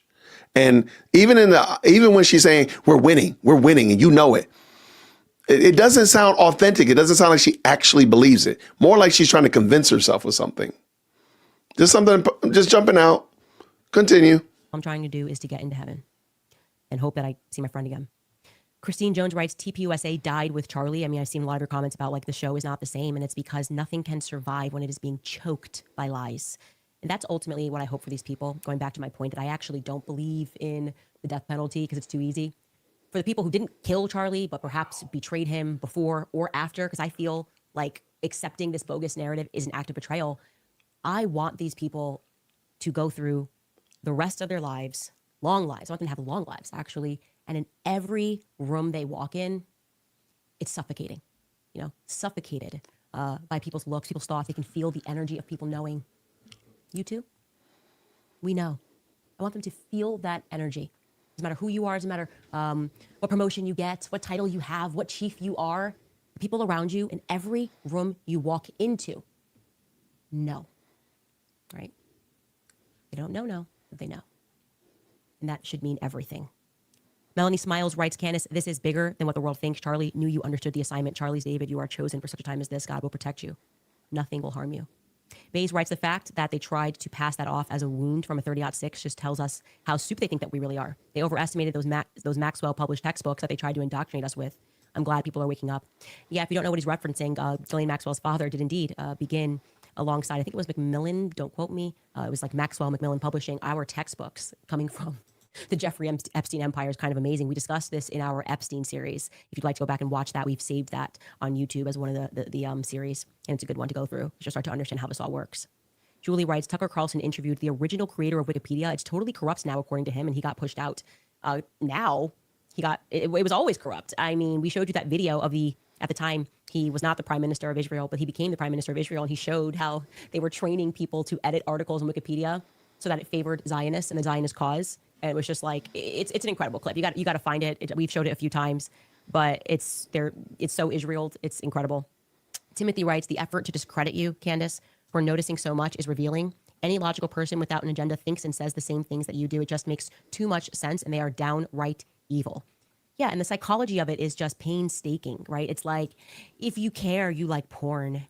If you care, you just want clicks. If you care, like trying to make us dirty.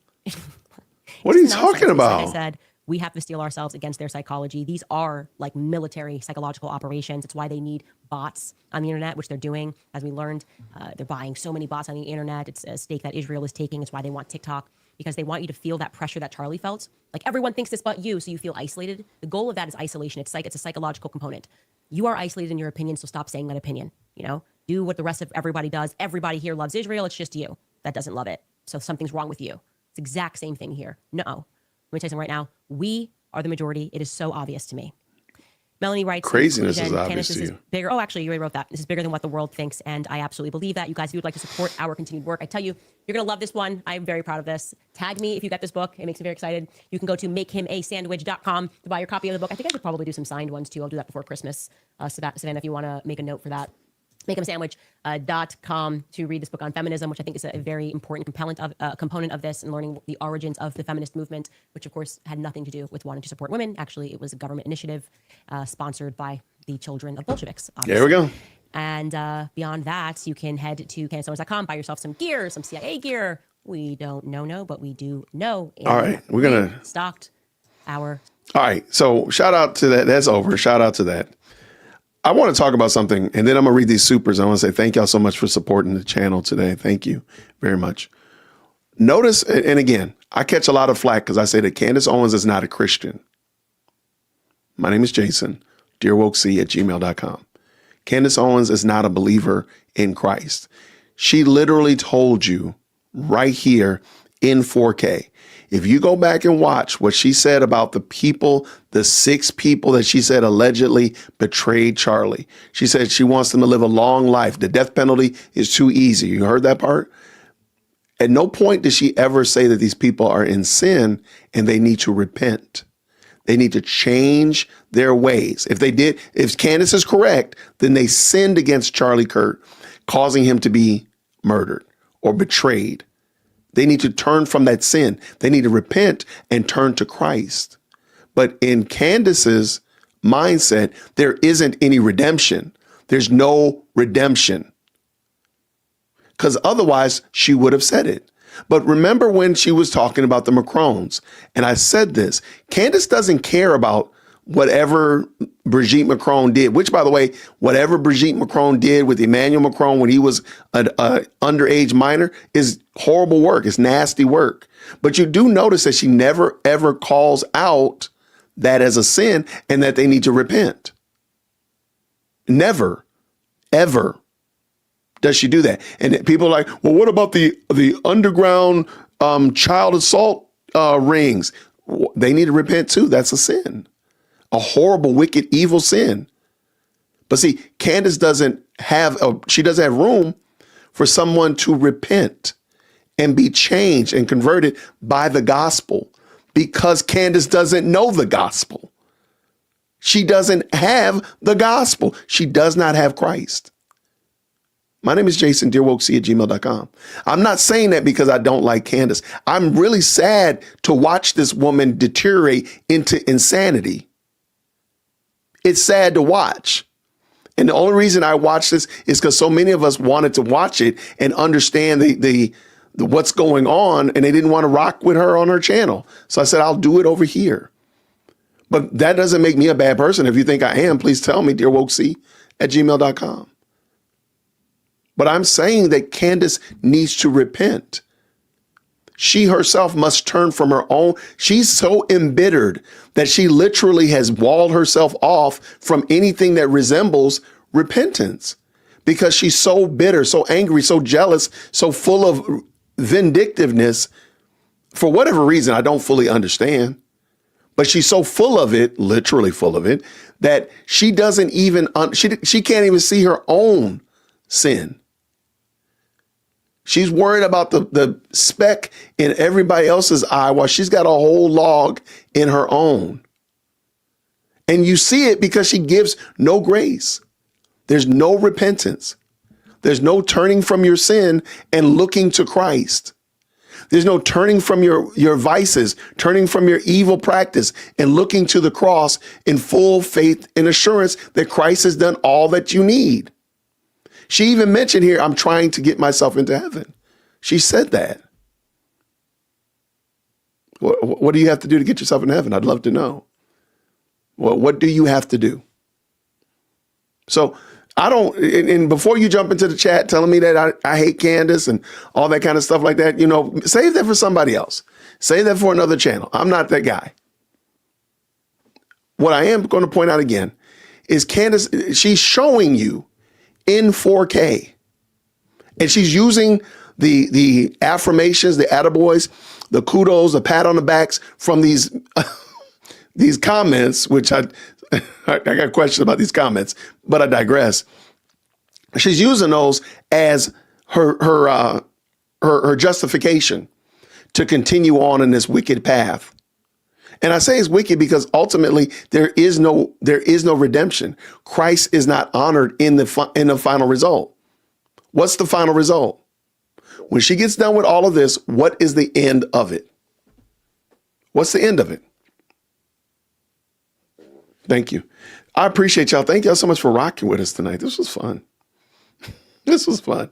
It's wild to watch, man, and just to see how this all plays out. But you know what else is wild? MT with the $2 super says this. She's not going to call out Megan, who said the same. I don't think she will. But see, I think I got some questions about Megan. I did that video earlier this week about whether or not Megan is scared of Candace. I'm starting to think that Megan maybe not be as solid as I might have thought, listening to some of your comments. So maybe that's why Megan won't call her out and Candace won't say anything because Megan's not going to say anything negative to her. Thank you so much. And MT again with the $5 super. July 16th, 2025. Charlie laid out his disagreements with Catholicism. Also, Norman Finkelstein is a Marxist. Own words. Liar who even destiny caught. And I'm not going to watch that. I'm going to tell y'all right now, if that's what she's going to do on Friday, I'm not interested in watching Finkelstein. But it is funny, and I will probably pull up that video. Maybe we'll watch that video on Friday of Charlie calling out why his disagreements with Catholicism. And I do think there's room and there's something to go. There's a reason why Candace Owens was no longer working at Turning Point USA. There's a reason why. And then she went to PragerU. There's a reason why she doesn't bring that up. There's got to be a reason why Candace Owens does not talk about why she doesn't work, why she did not work at Turning Point USA to the end. She can talk about all this great stuff, but why were you not there? Why did you leave Turning Point? Why? And then just go to Prager and end up leaving Prager in a few years in Daily Wire and get fired from there too? Like, why did you leave Turning Point? Shout out. Thank you so much, man, for the $5 super. And again, Bree says this with the $5. She won't say one bad thing about Muslims because of Andrew Tate. I think also because of Andrew Tate. And also, I believe that she's being paid by Qatar. I don't have any proof or evidence. It's just a thought. Who benefits the most from Charlie Kirk being quiet? Leftists and Muslims. So who's not getting called out? Leftists and Muslims. Okay. That maybe that's just a coincidence. It's just a happenstance. It's just a big old, wow, I didn't know that was going to happen. Okay. No, I think there's a reason why. Shout out. Thank you so much for that. I appreciate it. And Phantom comes up in here with the $5 super, says this: MLK was shot with a 30-06, 60 yards away, a third closer. Really? I didn't know that. Okay, now I gotta go look that up. Bullet hit his jawbone and bounced down out chin and into his chest. It did not leave his body. Well, there we go. Well, see, to the point that I want to make, I think that some of this argumentation, I agree with Lauren the mortician, and even cold case Christianity. Bullets do different things. Like I would not expect a bullet if you just had a weapon and you pull the trigger in the same direction, keep the same angle, and you pull the trigger, that every bullet is going to go in an exact straight line. That's just silly. I wouldn't expect that. There's going to be some change up, right? And for a bullet to just say, well, hey, it should have took his whole head off, or whatever like that. Maybe it didn't. It is possible. And again, maybe we're being shanghaied. I'm going to leave that on the table as well. But I'm also saying that maybe it's 100% exactly what happened. And I appreciate that, Phantom. Thank you. I didn't realize that MLK was shot with the same weapon. So his parents' survival gives him credibility, but Gaza is the real Holocaust. The mental gymnastics are wild. Thank you, Ruben Rios, for the $10 super. And you're 1,000% correct. It's funny because she doesn't call it. She said his parents survived Auschwitz. I was wondering if she was going to use the H word, but she didn't. Because, she's a Holocaust denier. So I do think that that's interesting. And I'm not going to watch Finkelstein or whatever his name is, but I appreciate that for sure. Let's keep this going. Let's roll. All right. What does Sammy say here with the $5 super? Gaza belongs to Israel because God gave it to them. She clearly doesn't read the Holy Bible. She better stop tempting God to stop her nonsense. Look, I want God to stop her nonsense. Stop her. Really. For real, God. Do it. Just stop her. I mean, because she's totally out of pocket, but we're going to let her keep rolling. Thank you so much for that very kind $5 super as well. And we're coming back around with MT. She's such a victim. Race hoax to ethnicity hoax. Yeah, because she did start out, her first thing was suing her school district. And that's kind of wild work. Let's keep this dance going. What does Avenger say? Witches curse people, Candace. I mean, what religion is this? What religion is this that she's practicing? I would love to know. If you could tell me, please let me know. Because I mean, she does get real loose with the threats and the curses and the such like that. Man, what are we doing? What is going on here? Shout out. Thank you so much. MT comes around the corner. Okay, so she admits to wanting, right. She wants them to be ruined because of the way that they treated her. I said this before, like her issue is that she is not involved in TPUSA. Matter of fact, she kind of alluded to it Monday when she said she thought the whole band was going to get together. I think she's saying like she thought they were going to call her. She wanted to be a part of what was going on. I guarantee you, if she was a part of what was going on, she would probably be done with this argument. This probably would be never seen the light of day. But shout out to that for sure. And coming back around with the $5 says it's lies. There are Muslims that live on Wikipedia. I mean, why is Wikipedia the standard? So she went to Wikipedia and saw that something was changed on Wikipedia. Because Wikipedia is the most trustful and truthful source out there, bar none. Man, please. Hope she gets saved and have a true love for Christ, for Jesus. Thank you so much with the $2 super as well, V60. And I agree. Like, I want somebody to tell me, how do you make what is your evidence that Candace Owens is a Christian? What is your evidence to that point? I know what she said, but what is your evidence to that? That's my question. And what does she say here? Thank you so much. Seeking things above. With the $10, Candace is an accuser. Revelation 12:10 calls the devil the accuser. She is doing the devil's work, sowing discord and betraying Charlie Kirk's legacy, which was all about Christ. This is spiritual warfare, and you are absolutely, unequivocally right on the target. And that's the problem. Like, she's just doing this There is absolutely no way you can convince me that she's doing this for the honor and glory of Christ. No way whatsoever. This is for Candace Owens and Owens only. That's all it is. There's no other way around it. End of conversation. All right. Yeah, that I don't know, but I know.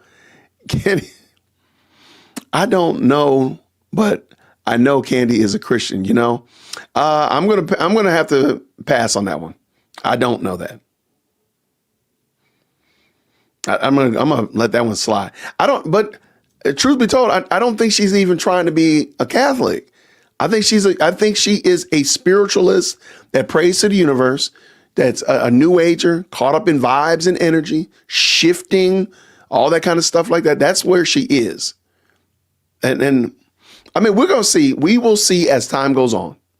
Just like with Kanye West, I remember everybody jumped on my head when they were like, oh, Kanye's a Christian. I said, hey, why don't we just wait a little while? Let's just wait a minute before we get all excited. Lo and behold, I was right. And just wait a while. Just wait a minute and see what happens. And we'll see. Either A, will be right. She'll be preaching the gospel and sharing Christ on her platform, reading books and such of that nature that point to the glory and excellence of Christ and our sufficiency in him, or she won't. That's it. I don't see any evidence. I'm waiting for somebody to show me something evidential. Like, hey, here's hard evidence that she's converted. I hear this stuff. I hear the words, but I don't see the evidence thereof. And I've said this since the Macron. So I'm old to this. I'm not new to this. I've been saying this since early on in the Macron case. Like, okay, fine. They are wicked, evil people. They need a savior. That's what sinners do. Sinners sin. So what is the gospel for the Macrons? What is the gospel for the underground children SA ring that you're alleging that you're calling out, which, by the way, you're not calling it out anymore. But I do want to point out the very last reason why. Notice also, I've been talking about the Nigerian genocide that's going on in Nigeria, and I need to do a better job at that. But one of the problems, and I think why Candace will not address that, is because it is Muslims deleting and unaliving Christians in Nigeria. She would have to call out Muslims, and she's not going to do that. She's just not going to do it. Even though they're black Muslims, they're not Arab Muslims or anybody else like Andrew Tate. They still fall under the umbrella of Muslim, and she's not going to do that. So that's another thing that hit me. That's why she's not going to call them out, is because they are the ones that are clearly doing the deeds. So there's no way around that. There's no way to smooth that over. Like, they are the ones that are doing the deleting. The Christians are truly fish in a barrel, if you will. And so that's why she's not going to do that. But I do want to talk more about that. So I will I'm going to make an effort to be more, to speak on it, do videos on it. Again, I wanted to have a conversation with someone pertaining to it that lives in Nigeria.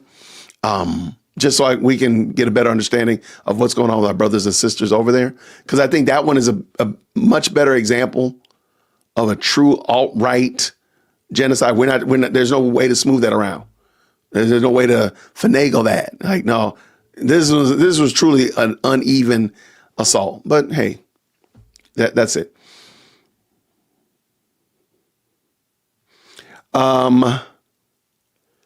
Is Erica Kurt and JD Vance doing a TPUSA event tonight? As far as I know, I didn't know that. I did not know that if they were, and I apologize if they are. I know that Erica Kurt is supposed to be on Fox doing an interview, I think on the 5th. So hopefully we'll be able to watch that. That'd be great to watch that. Shout out. Thank you so much for the $5 super here. Thank you, Tamara O. George Farmer is a part of a Catholic sect that rejects the Second Vatican Council. Look, they reject Christ. Okay. We've actually done a review of the oath of this organization that George Farmer is a part of. And it's problematic, of high order. But thank you so much for the $5 super. And again, they reject Christ. Because look at the fruit of it. We're gonna look at Candace as the fruit of this organization, and I think we all feel comfortable in saying that, yeah, they're in trouble. Thank you, MT. What do you say here with the $2? Erica is speaking with JD Vance at 8. Oh, really? Hope she's saying something. Oh, really? Oh, I do not have. I've got to get some dinner going on before Lady Dear Woke Christian comes on. Where is it? Where would it be? I can't. I am not gonna lie to y'all and say I'm gonna watch it. We might just come back to it. Let me see. Is it like on Fox or something? It's probably on TPUSA, right? Let's check out their site. Is it today? Let me see. Looking. I do not see it, but that just means I'm not looking in the right spot. Tell me where it is. I will check. University of Mississippi is the venue. Oh, wow. It's on there. Oh, let me go to the actual site, Jason. Shout out to everybody that got blackout bingo. Did anybody else get blackout bingo? Anybody else cheat like me? All right, let's see. We got events.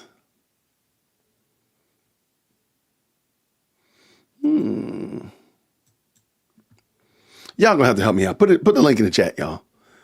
We're having user error here today.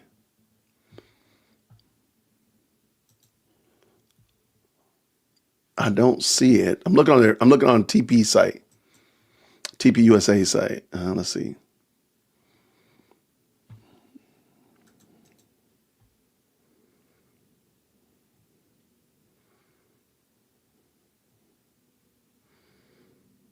All right, what we got? Looking here. They're over there, Ole Miss. They're going to be over there at Ole Miss. Shout out.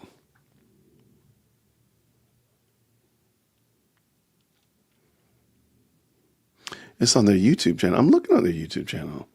Am I crazy? Hold on, is there possible I'm crazy?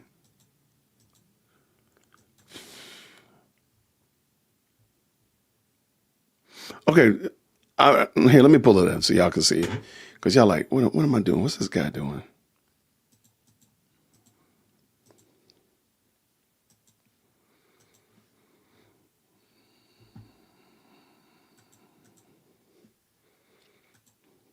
All right, so I'm looking here under videos. There's nothing here. You got Allie Beth was here. 5 most controversial truths. That was 2 hours ago. I'm going to look under their live streams, and they don't have anything planned.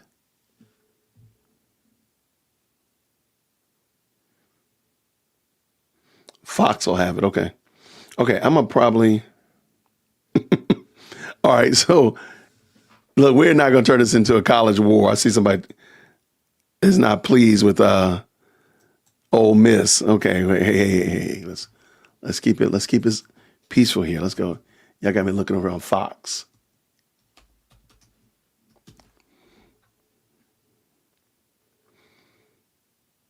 Oh, it's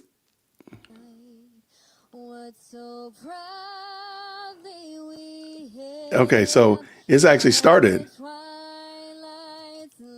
Oh. Dang it, y'all. I was not planning on. Y'all want to? Let's just do it. Come on. Green hearts in the chat when you can hear.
Okay, I hear you, girl. I hear you.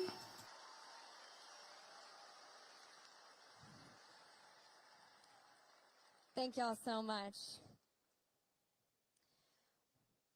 Well, I'm Alexis Wilkins. I'm so happy to be here with y'all. Truly, what an honor. I know that a lot of y'all had to wait out in the rain, had to work really hard to get in here, so I'm so happy to be here with you.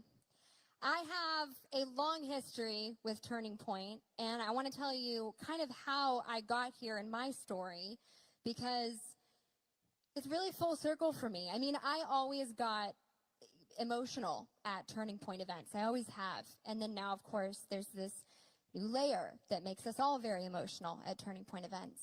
But for me, my story with Turning Point started when I was 17. So I was in college at Belmont University in Nashville, which is a private Christian college. And I was really going through it politically. I was in business and political science. And I was already in the country music industry, which you would think would be a little bit friendlier patriotically. It's not. It's a little better, but it still has that kind of Hollywood entertainment industry thing. So I was going through that, dealing with college in the political sense. It was 2016, height of that election. And I was in a comparative politics class. And the professor, I could tell, just, did not like me politically. I wasn't really jousting with him a lot, but he knew that he wasn't indoctrinating me. So he ended up giving me an F in that class.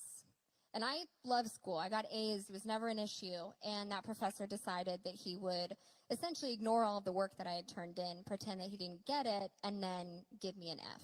And I said, you know what? I'm not going to take that just because I love America.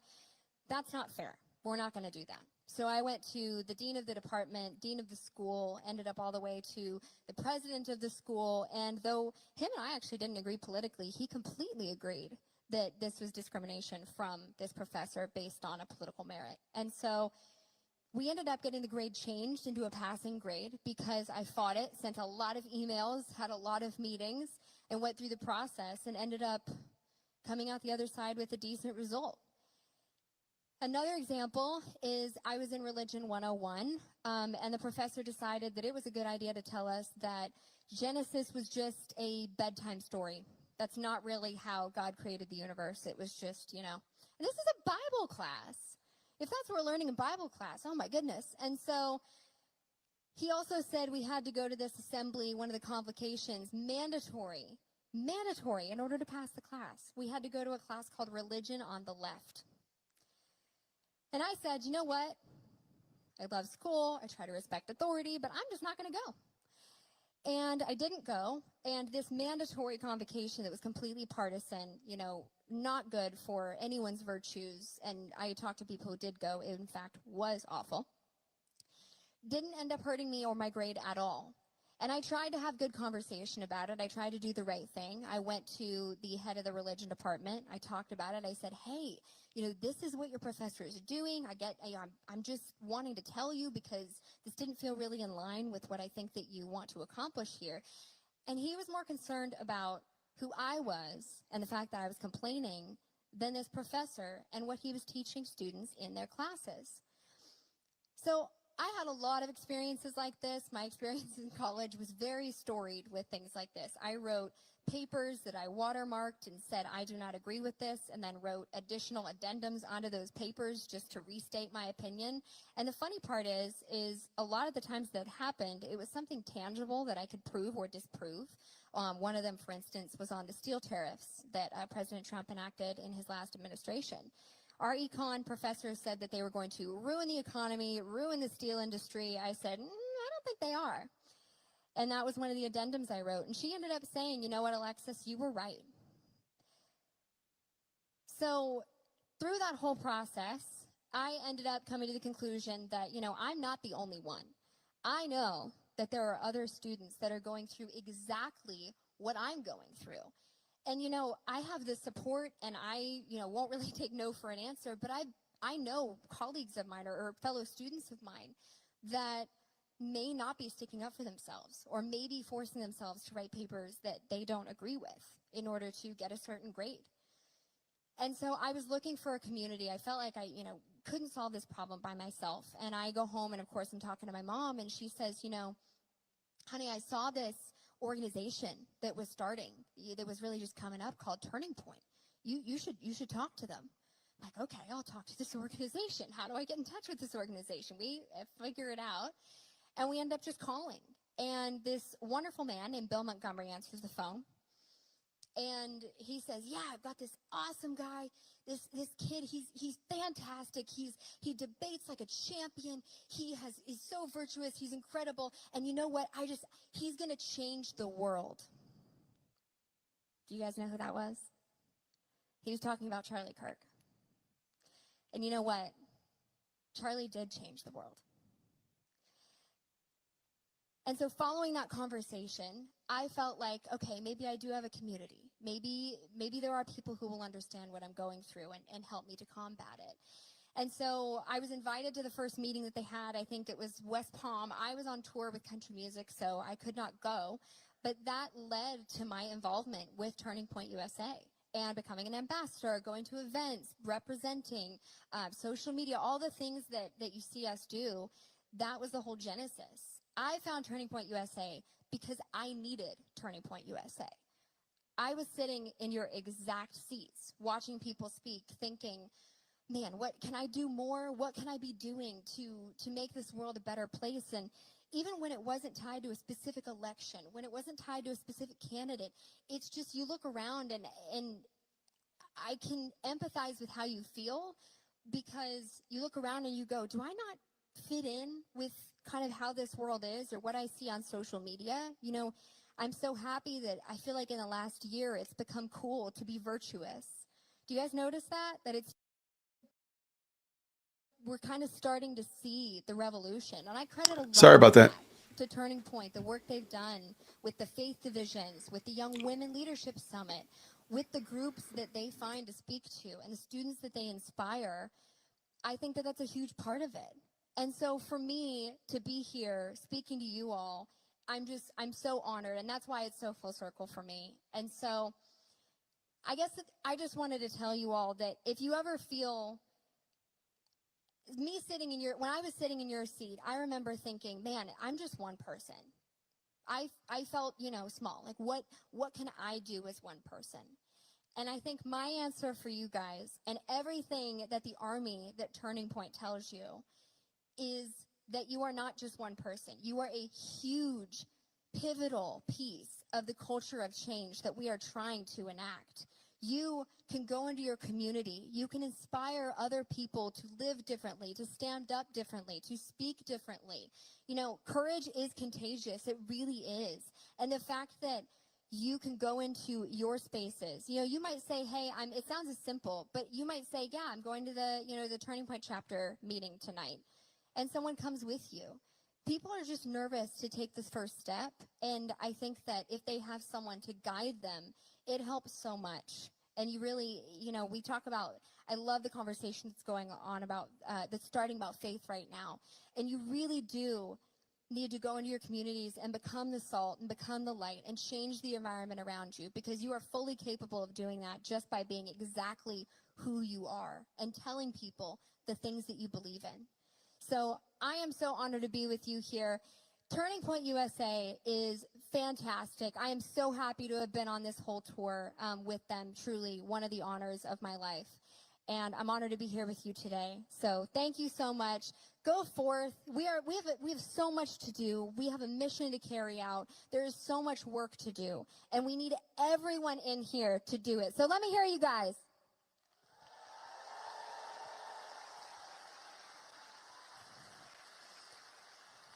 It really takes all of us. And as I've traveled between these campuses, just the outpouring of support and the people that have shown up, I look out. And like I said, Turning Point events have always made me emotional, but this is just next level. So thank you guys for showing up.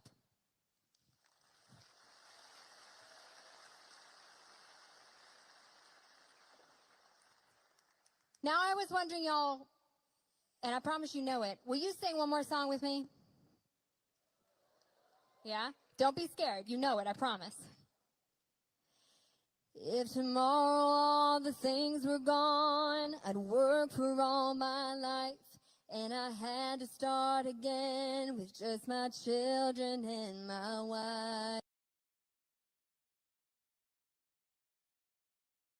Sorry about that. I'm gonna jump in real quick because YouTube doesn't like songs, and they like to ding your boy. They like to give me a copyright ding or a copy strike rather. Let me know if y'all want to watch this. We hadn't planned it, and I know we've been on for a minute already. I don't know how long this is going to be, so let me know. I'm gonna put a poll up real quick. Let me know if y'all want to. And there's no harm or no foul.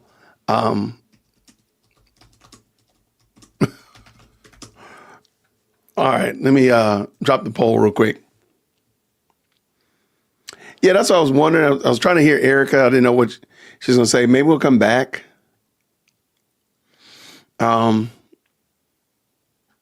Just looking at some of the comments real quick. Yeah, a lot of people are commenting about Candace saying she was a founding member of Turning Point, and we're like, what are you talking about? You came in 2017. What are you talking about? It seems crazy. But I do think she's trying to do like some revisionist history there. I think that's why she does that. But you'd be surprised how many times I get copy strikes because of songs. It's kind of wild. I don't know why.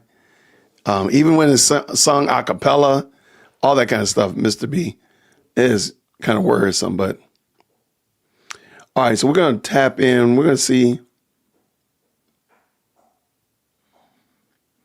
Yeah, I want to know why they said that, though. Why did they say, what happened? What happened? So, all right, we're going to jump back, and I'm going to take a stab at it and just see. Hopefully it is good to go on the radio. All right, let's go. Oh, it's over. Shut up. Please welcome to the stage Ole Miss Turning Point USA Chapter President Leslie Lockman. Why you gotta say it like that?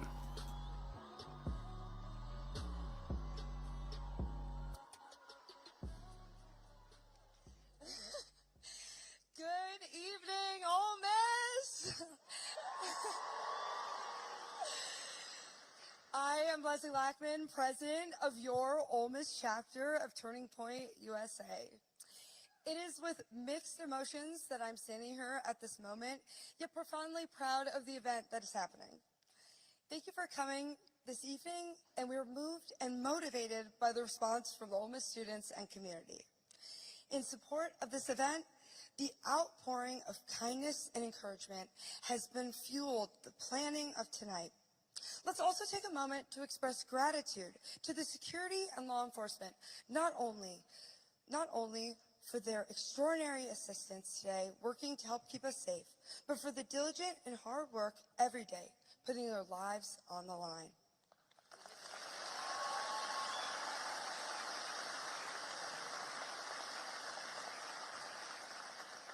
A big thank you also goes out to our Turning Point USA field representative, Jacob Lawrence, and our regional manager, Noah Durham. Dickinson, Davidson, the Turning Point team, plus the entire Declaration of Independence Center here on campus by Dr. Skoltetti. It is their support of this chapter that has helped us grow and develop ambitious goals. Most of all, thank you for Turning Point USA for supporting our chapter and giving us the resources and training to pull off an event of this size.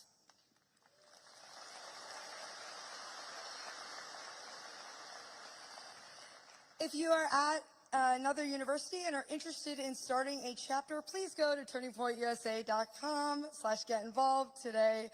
We will quickly help you get plugged in to find a chapter. Finally, attend our biggest event of the year, America Fest, this December in Phoenix, Arizona. It is an event you won't want to miss. In July, Fellow student and Turning Point treasurer Stephanie Greer and I traveled to Dallas for the Turning Point Women's Conference, where we were moved by many speakers like Riley Gaines, Erica Kirk, and Charlie Kirk. It was there from that stage that Charlie called out to Ole Miss as an example in response to a question. In the following weeks, I did everything I could to get our university to invite him as a speaker, figure out how to fund it, and make Oxford, Mississippi a stop on his tour. And guys, we're here.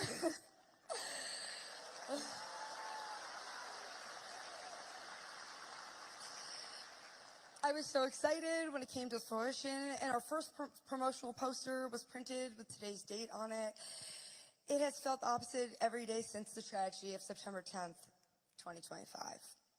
Let's share this moment to appreciate all of the many coincidences in our lives that bring us together, good and terrible.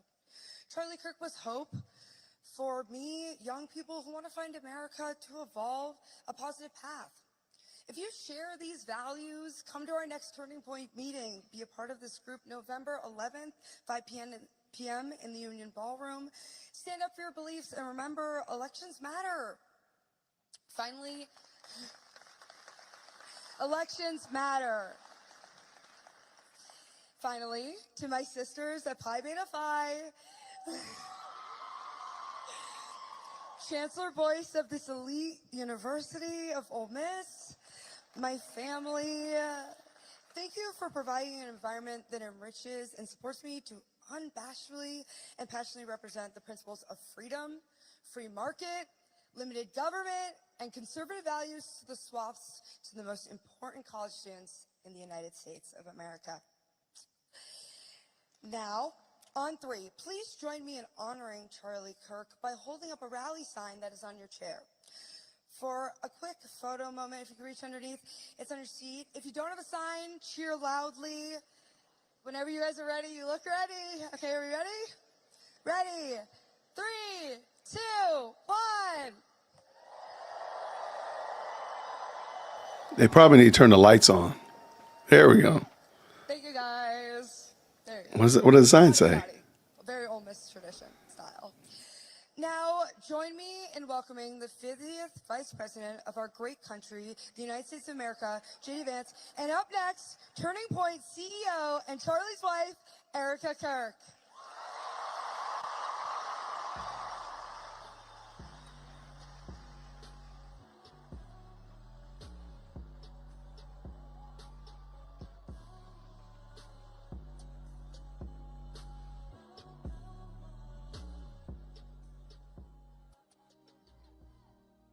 When you make that covenant with the Lord on that altar, don't let that fire burn out from the altar. That love is so special and so powerful. You married your soulmate. You married the person who God made for you. He was the perfect father. He was the perfect husband. Charlie always believed that God's design for marriage and the family was absolutely amazing, and it is. And over, he would tell all these young people to come and find their future spouse, become wives and husbands and parents. And the reason why is because he wanted you all to experience what he had. He wanted everyone to bring heaven into this earth through love and joy that comes from raising a family. It's beautiful. And to the Turning Point USA chapters that are watching all across America right now, you are the heartbeat of this future and of this movement. Everything that Charlie built, you guys are the legacy holders of that. You are living proof that his mission did not die with him. It lives through you. And Charlie always said the next generation will decide whether freedom endures. And because of you, I know that freedom will endure. The next speaker is a very, very special speaker, and she has had a heroic last year, and I believe she's the best mom in the world, truly the best mom in the world.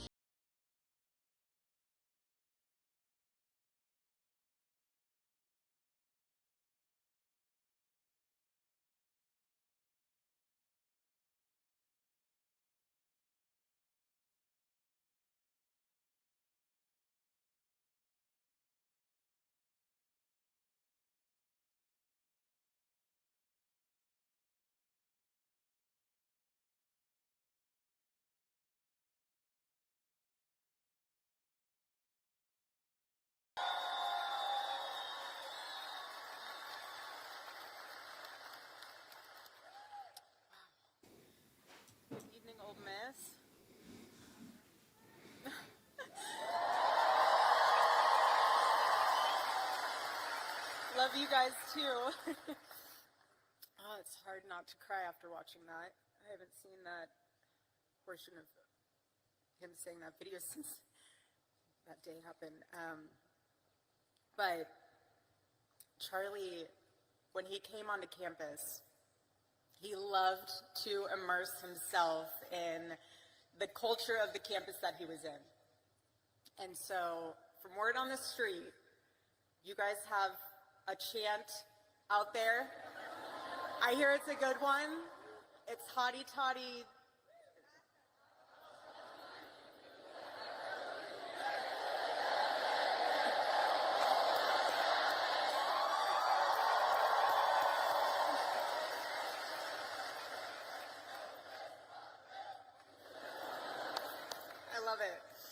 I love it, but it's a tremendous honor and blessing to be on stage today, and this is what Turning Point USA is all about.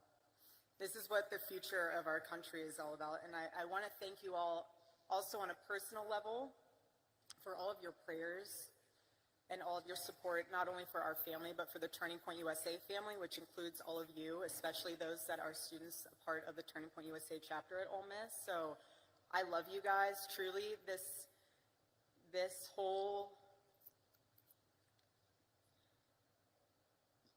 you guys have no idea how helpful it is to have all of you in my life, because you help me feel even more deeply connected to my husband.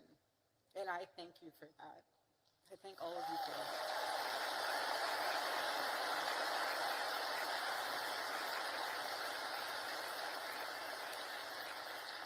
And I say that also because you guys are the heartbeat of Turning Point USA. You're the heartbeat of this organization, and every time we were at an event, especially one that Charlie was speaking at, he would always ask beforehand, he would always ask Mikey or the team, he'd say, who in the audience is a Turning Point USA chapter leader or chapter member? And whenever there was a student there, he would stop everything before the event and he would sit down with them.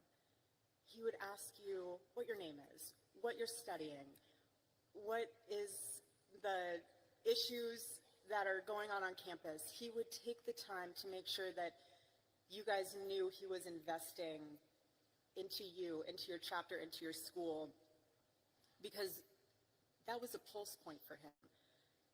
And being on campus right now for me is a spiritual reclaiming of territory. And let me explain that, because there is a lot of symbolism in today. It's Wednesday, 7 weeks. And the more that I am coming to grips with the permanency of this nightmare, the more that I'm starting to realize and witness that the enemy, he doesn't want you, he wants your territory. He wants your influence.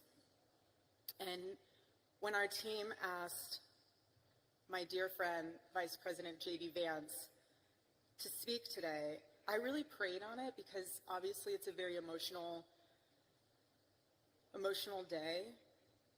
But I could just hear Charlie in my heart. I could just hear him say, go reclaim that territory, babe. Go. The battle's already won. God's love conquers. And that's why I'm here today. I'm here because this moment, it can either be your breaking point or your wake-up call, essentially your turning point, if you will.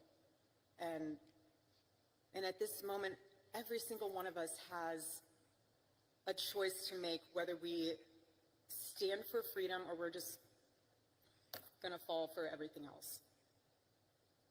But I want to encourage you, especially the students here, find your voice. You are the courageous generation. That's what you are. All of you. Gen Z, you are the courageous generation.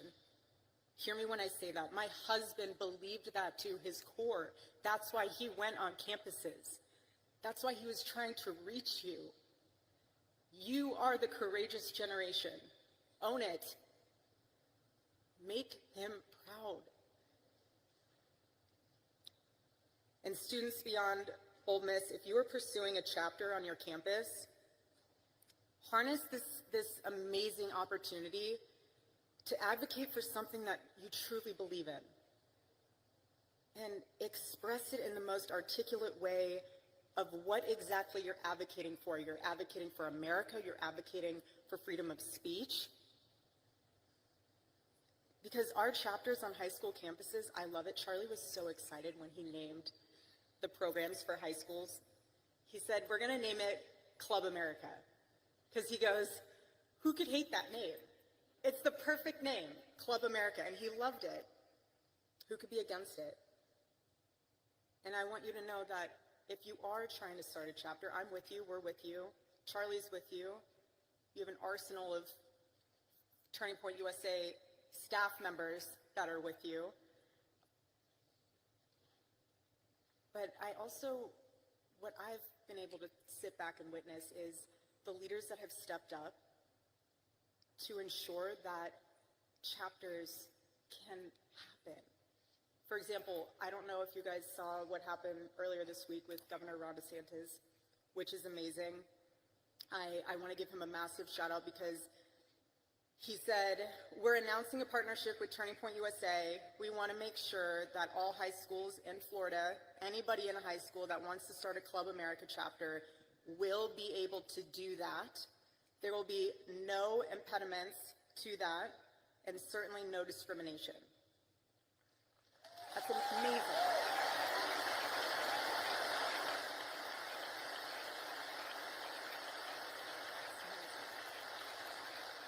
And then also, Governor Youngkin. I want to thank him as well. He donated generously to Turning Point USA to support new Turning Point USA chapters all over the Commonwealth of Virginia. How powerful is that? It's amazing. I'm so grateful. So when I heard that, I just looked up. I was like, all right, Charlie. 2 down, 48 to go. I see you. But Club America and Turning Point USA chapters, if you're wondering what those values are, it's life, liberty, and the pursuit of happiness, and that's what our country was founded on. And when you succeed in establishing that chapter, I want to commend you because that experience will leave a mark on you that will influence every choice that you make for the rest of your life and generations to come. Earn your voice. Charlie loved the word earn. Earn your voice. This is about your legacy. Each one of you in this room, everyone watching, when you earn your voice and you stand up for what is right, that is a part of your legacy, your family's legacy, just as much as it is part of Charlie's legacy. Don't forget that. Don't ever forget that. Because if there's one thing I've learned, especially being with Charlie for the past 7 years, it's that the hope we're looking for is not found in Washington. It's not found in media. It's right here. All of you. This is the hope. And he saw that. He saw that. It's in stadiums like this. Charlie had a visual in his head. He loved the on-campus events, but for the night events, he would send Tyler pictures and the team pictures of, I want our chapter events to look like this. And he sent a picture of one of the largest college football stadiums in the country, packed. That was his vision. And that's what makes all of this so powerful, because your generation is living at a crossroads. And you are living in one of the most defining moments in American history. And we are all witnessing in real time the battle that is raging for the soul of your generation. Again, your generation. This is far more than political. And you will hear the world and the culture, for that matter, pressure you and say, go with the flow, don't ruffle feathers, don't say that, you might offend someone, you might lose some friends if you wear a red hat, if you go to a Turning Point USA chapter event. But when I hear that, I need to be so blunt and honest with you now, because before when I heard it, I said, okay. Now when I hear that, if you're worried about losing a friend, you might. I lost my friend. I lost my best friend. And if you're nervous about standing up for the truth, the assassination of my husband puts into perspective all those fears. It really does. Because my husband never went with the flow. He swam in the streams of significance. And Charlie knew so deeply to his core that comfort doesn't change the world. And you cannot influence the world when you look like it. The enemy of truth doesn't need to destroy a nation overnight. He just needs to convince people that truth no longer matters. And the enemy thrives when Christians don't speak up, when citizens don't vote, when students don't think for themselves. But in Ephesians chapter 5, verse 11, it says, have nothing to do with the fruitless deeds of darkness, but rather expose them. That's what it means to live as salt and light. To bring flavor to a world gone bland, and clarity to a world that lost its way and it's lost in confusion, because Christians are called to go into the public space to correct error with truth, and that's what my husband did. When he would sit there with his microphone, I got to watch this evolve over the years. At first, he would hold the microphone the whole time. He would listen. Then as years went on, he would put the microphone down, and he wasn't listening, he was hearing. He was absorbing what the students were saying and what they were asking. He was engaging. He was calm. He wasn't combative. He never insulted. He just wanted you to think. Again, like I said, he never told you what to say. He just wanted to challenge you so that what your convictions were, you actually understood why you had them, rather than they being talking points because your professor told you so or your friend told you so. He wanted the best of you because he demanded the best of himself. And Charlie would say this all the time: your rights don't come from the government, they come from God.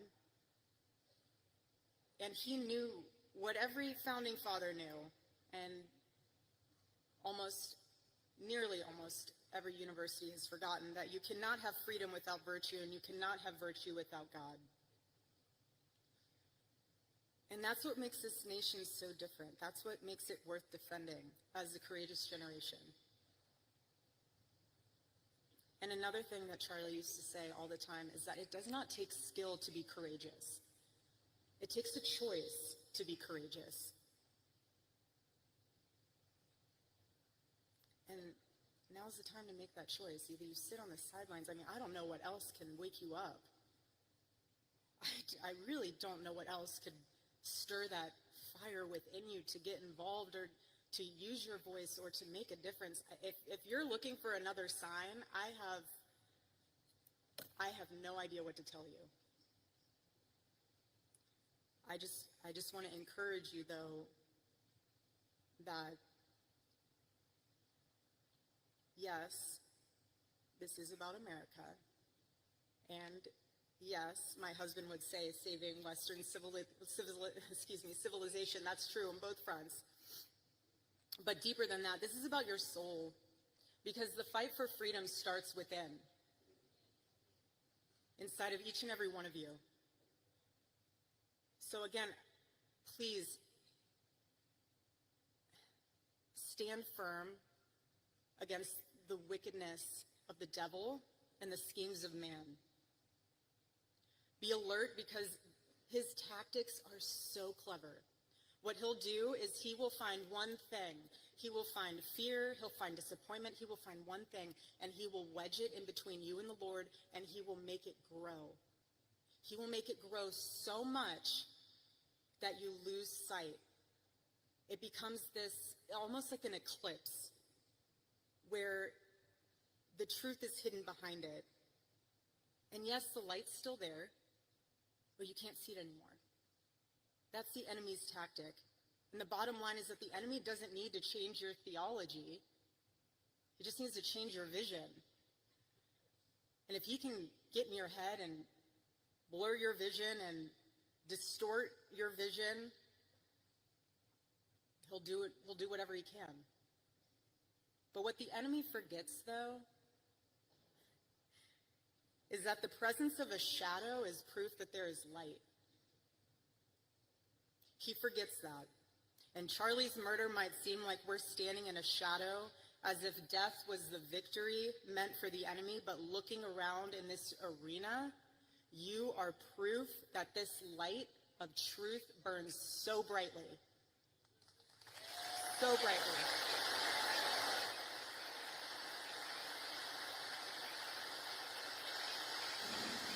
Okay, I see you, Erica. I see you. The Lord is calling you to rise. Please hear me when I say that courageously. He is. Do not be afraid. It is so easy to be afraid, but we are commanded to not be afraid. And when you take that stand, it will encourage and inspire someone else to do the same. Whether that is someone in your circle, whether that's a family member, whether that's someone you've never even met before because they saw you posting something on social media. You can't change a nation if you're enslaved to fear. And you can't call out corruption if you're still chained to comfort. And you can't stand for truth if you first do not kneel before the Lord.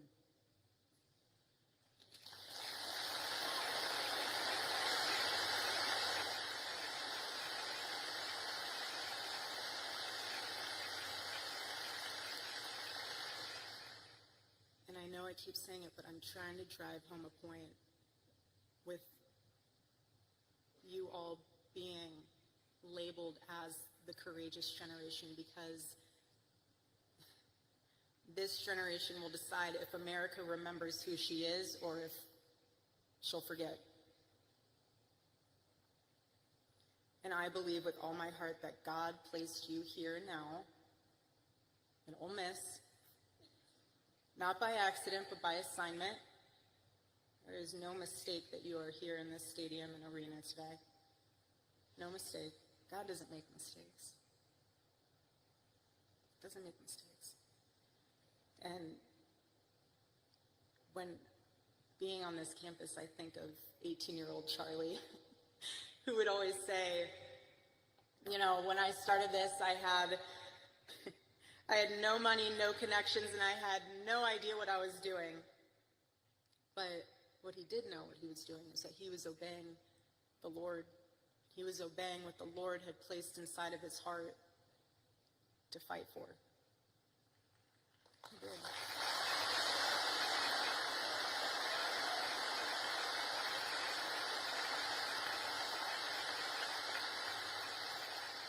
And he persevered. He persevered, and look what he left us. Look what he left us with.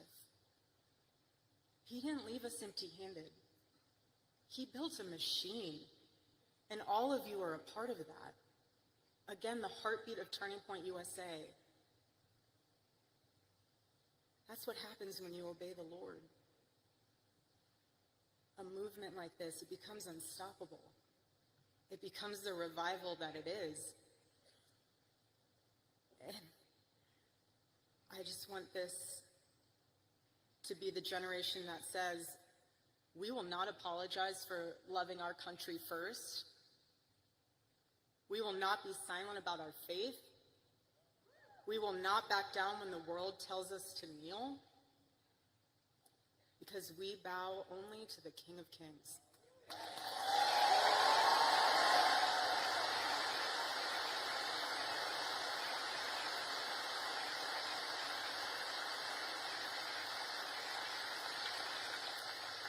And it's from him that we rise. I personally still believe in America. I still believe in her founding. I still believe in her future. I don't care if people think it sounds crazy, but I still believe that our nation can heal. But we can't save a country that we're too afraid to defend. We can't.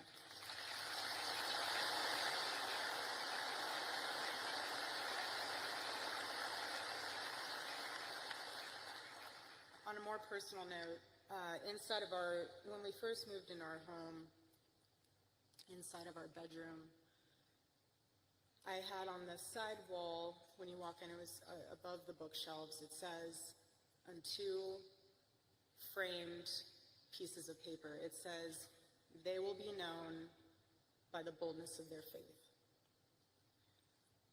And when I hung that, as many women can attest to this, when you hang things, you see them all the time, you just kind of go about your life. And so, being in the position that I am now, it took me a while to even just make it back into our bedroom. I used to sprint from the opening door into the bathroom and sprint out. I was not ready to walk into our bedroom yet. And when I was finally able to sleep in our bed for the first time, I slept on his side of the bed. And I noticed, because he had to sleep a certain way on his side, facing the outside of the bed, because he had a bad back. I'm sure most of you didn't know that, but he had a really bad back. Anyways, so it's also why he wore compression socks too. I know a lot of people are like, why do you wear compression socks? Circulation.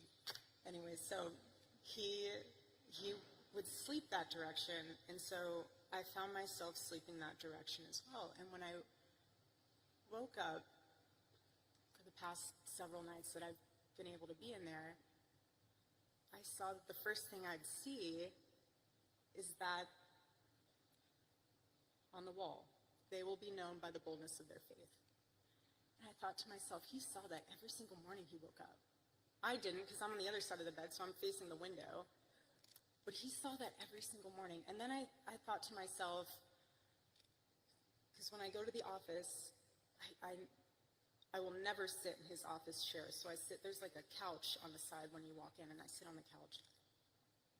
And on his desk, flanked between the Bible verse of Micah, chapter 6, verse 3,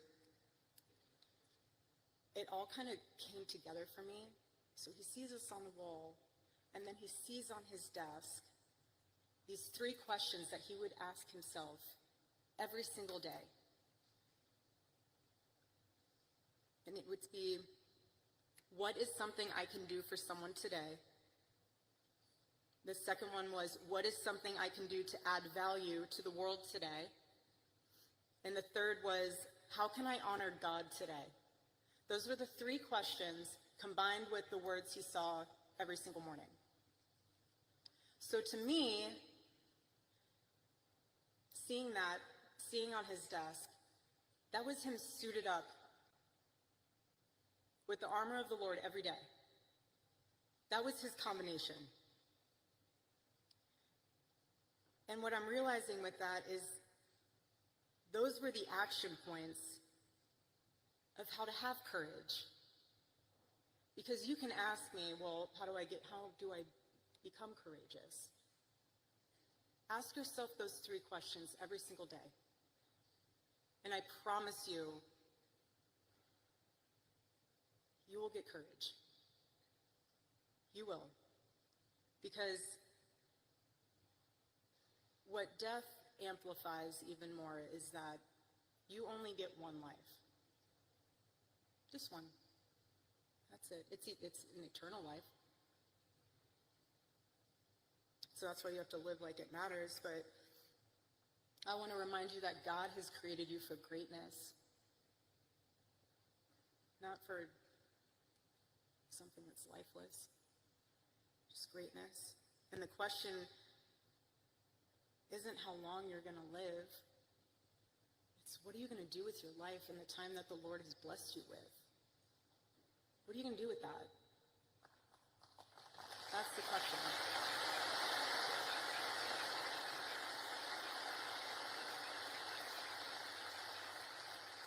And when you get to the end of your life, will the Lord be proud of what you stood for? Will you be able to say that you ran the race, that you fought the good fight? Or will you realize that you wasted your time that the Lord has blessed you with chasing after things that didn't even matter? Hold that into perspective. And remember, being the courageous generation that you are, stand up for the truth, defend life, love your family fearlessly, love your spouse fearlessly,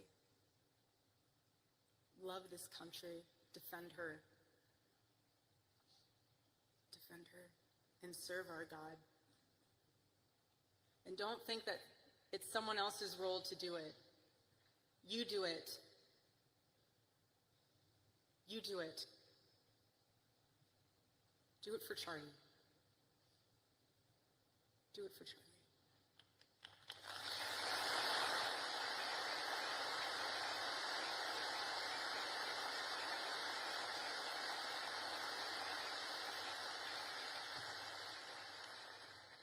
And I am tremendously blessed and honored tonight to be able to introduce to you a very, very dear friend and his wife. They are incredible. And I see no one will ever replace my husband. No. But I do see some similarities of my husband in JD and Vice President JD Vance. I do. And that's why I'm so blessed to be able to introduce him tonight, because he understands the fight that we're up against, and he can articulate that in a way that transcends race, that transcends demographic backgrounds. He's an amazing man. So please help me welcome to the stage Vice President JD Vance. Oh man, there's no break? Won't get like a commercial break? To introduce a friend of mine, somebody that I have just been so thrilled to see ascend American politics. All right, I'm gonna let it keep playing. I gotta run and cook dinner. Cook something real quick. Circumstances, serving his country honorably and heroically in the United States Marine Corps, being an America First champion in Congress, and somebody who I know will bring this vision to make America great again. Join me in welcoming JD Vance, everybody.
Miss, I got a question. Are you ready?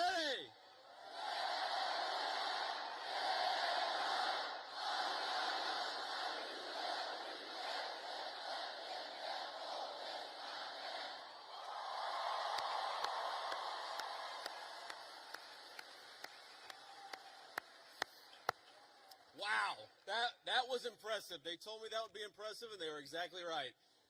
So let me say a few words of thank you first to my dear friend and the widow of my dear friend Charlie Kirk. Erica, you have been such an amazing inspiration to the entire country. How much do we love Erica Kirk? She's done a hell of a job.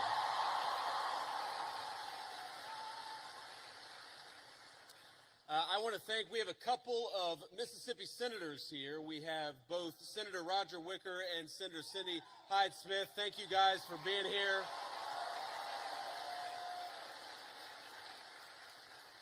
We have the governor of Mississippi with us. We got an all-star crowd here. Governor, thank you for being here.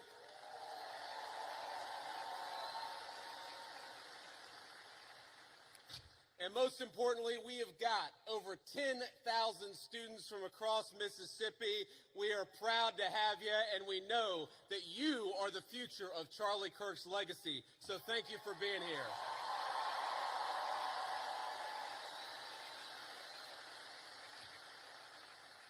You know, I got this whole speech written, and I'm not going to deliver any of what I had written. I'm just going to speak from the heart, because that's what Charlie would so often do.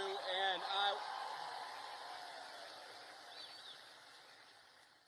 you know, when I think about what we lost 6 weeks ago, it feels like forever ago when I was in a meeting in the West Wing and one of my staff members came in and said that Charlie had been shot. And then I looked at my phone and I saw all the text messages and realized that my dear friend had been very seriously injured. Now, in the West Wing at that time, we actually thought that Charlie had a chance. We didn't know that he was eventually going to pass away. There were initial reports from the medical team that maybe things were going okay. And of course, eventually Charlie took his last breath and went home to be with his Lord and Savior.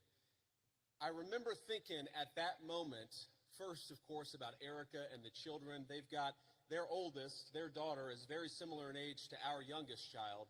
And I remember thinking, what a terrible tragedy for that family.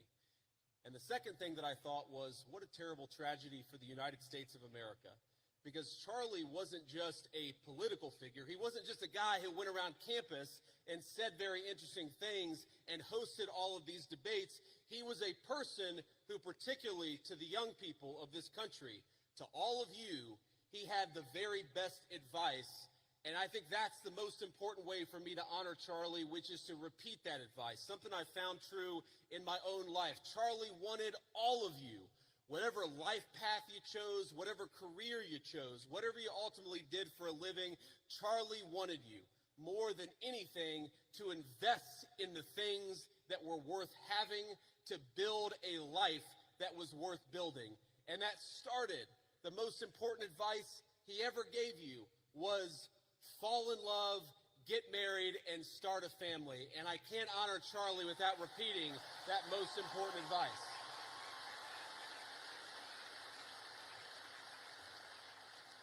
Now, most of you are probably too young to have found the person you're going to spend the rest of your life with. Some of you are lucky enough to have found that person already. But I will tell you, if you're as lucky and blessed as I have been, it hits you like a ton of bricks. And I found that person in my lovely wife, Usha, our second lady, who is here with us today. She's sitting in the audience somewhere, I don't know where. But I love you, honey. And have children. That's something Charlie also always told. I grew up in a generation. I'm 41 years old. I'm a millennial. And if you're being uncharitable, you would call me a geriatric millennial, which I really hate. I really hate being called a geriatric millennial, but here I am at 41 talking to all of you like I've got great wisdom. Here's the thing. The one regret, the only regret that I really have in my entire life, and I've made plenty of mistakes, but the one regret that I have is that, frankly, I wish we had started having kids sooner. Because when you're a young father, you realize what an incredible blessing they are, but they're also very exhausting. And I know here at Ole Miss, we like to party a lot. And I know at Ole Miss, occasionally some of you will have a few drinks on a Friday or Saturday, or hopefully not a Tuesday night, but I'm sure that happens from time to time here in SEC country. But here's the thing. When you go out until 3 in the morning and wake up at 6 a.m. for class, the thing that I've learned in my old age is that incredible energy, God actually meant it for another purpose, and that purpose was to help take care of a family. So while you're young, have those babies if you're able to. That's something Charlie said all the time.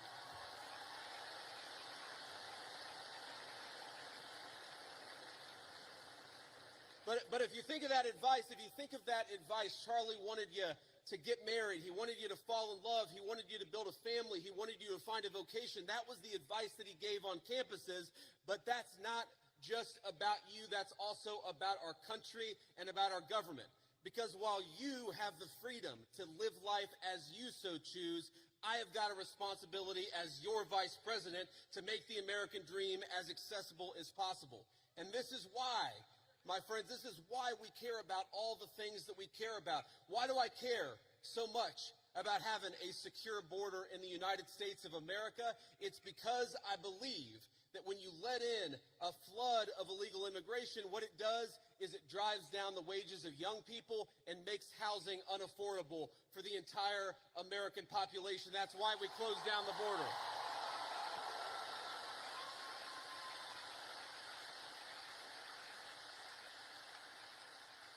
The left will say our immigration policy is about hating immigration, hating immigrants. We don't hate anybody. We love our fellow citizens, and because we want them to have the American dream, we shut that border down the very first day that Donald J. Trump was the President of the United States.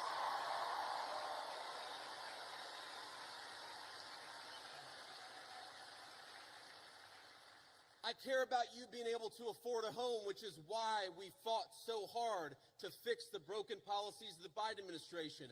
I want a lot of you, I'm sure there are military veterans in this room right now. I'm sure there are a lot of people who will join the military in the future, and we're proud of you. But part of America First is ensuring that we never ask you to go and do the American people's business unless it is in the interest of the United States of America, and that's how we honor the sacrifice of our troops.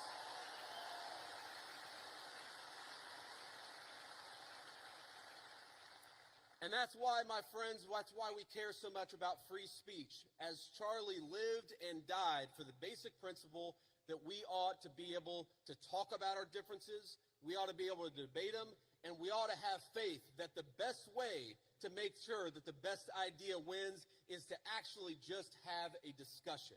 And that is what this event is all about. That is what Turning Points USA is all about. And I'm so proud, and most of all, I'm so grateful to each and every person, whether you're a Republican or a Democrat, for coming out and honoring one of the most important parts of Charlie's legacy, because we're going to have a discussion tonight, and that's what Charlie would want us to do.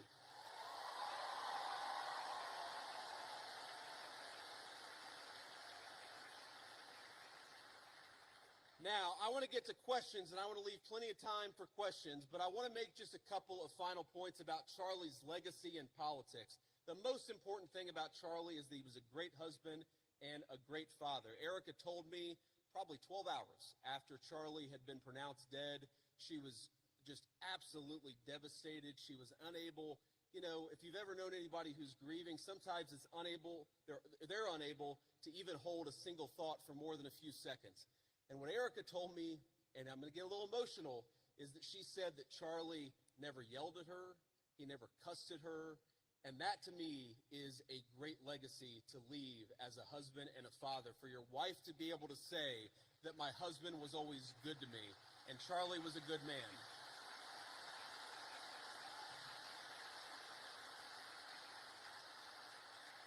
But he also had the legacy of believing in political debate, and he was the most effective person in politics that I have ever seen. And by the way, that's not because Charlie always agreed with me and the president's policies. I remember one time in particular where Charlie Kirk called me, and guys, he was mad.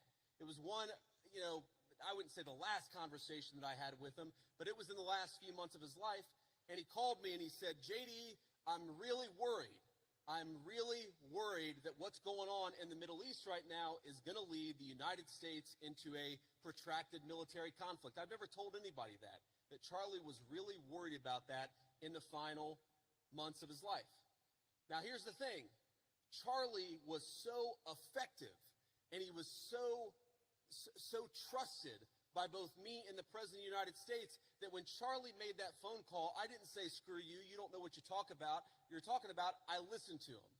And I really believe that one of the reasons why the President of the United States knocked out the Iranian nuclear facilities, but never got the United States into a protracted military conflict and never lost a single American in a Middle Eastern conflict is because we had the wisdom and the good sense to recognize that the American people are done with American troops dying in unnecessary foreign conflicts. But Charlie Kirk reminded me of that.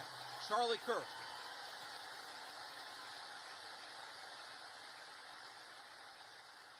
So that was a great moment for our country. It was a great moment for my friendship with Charlie Kirk, because friendship is not just about telling everybody what they want to hear. It's not just about agreeing with everybody all the time. It's about having the trust in another human being that you can tell them they're wrong and actually encourage them to change their mind. Or in that case, not necessarily even tell us that we were wrong, but make sure that we were thinking about all the options.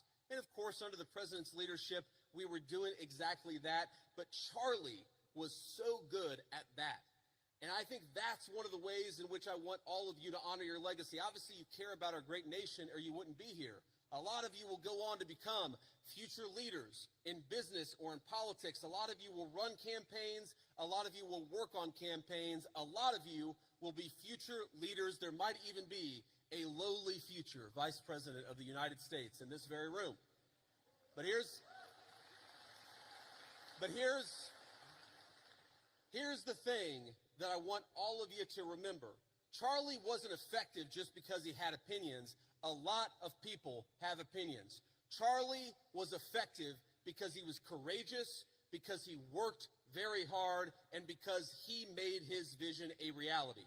And so if you care about this country, as I know all of you do, don't just complain about social media. Get up and get involved in a campaign. If you want a better policy outcome, even from an administration that you voted for, then get out and get involved and making your voice heard. If you care about this country, love it enough to get involved in the process and how we govern it. That is the only way we are going to save the United States of America, and that is perhaps the greatest contribution that you can make to Charlie Kirk's legacy is getting involved in saving this country. I'm in the fight, and I know every single one of you are with me. God bless you, and thank you for having me. All right, JD. Shout out to JD Vance in the building. Shout out. All right, good souls, good people. Thank you. But hey, please, I appreciate that, but we're not even halfway done. So here's I don't know what you're saying, but it sounds awesome.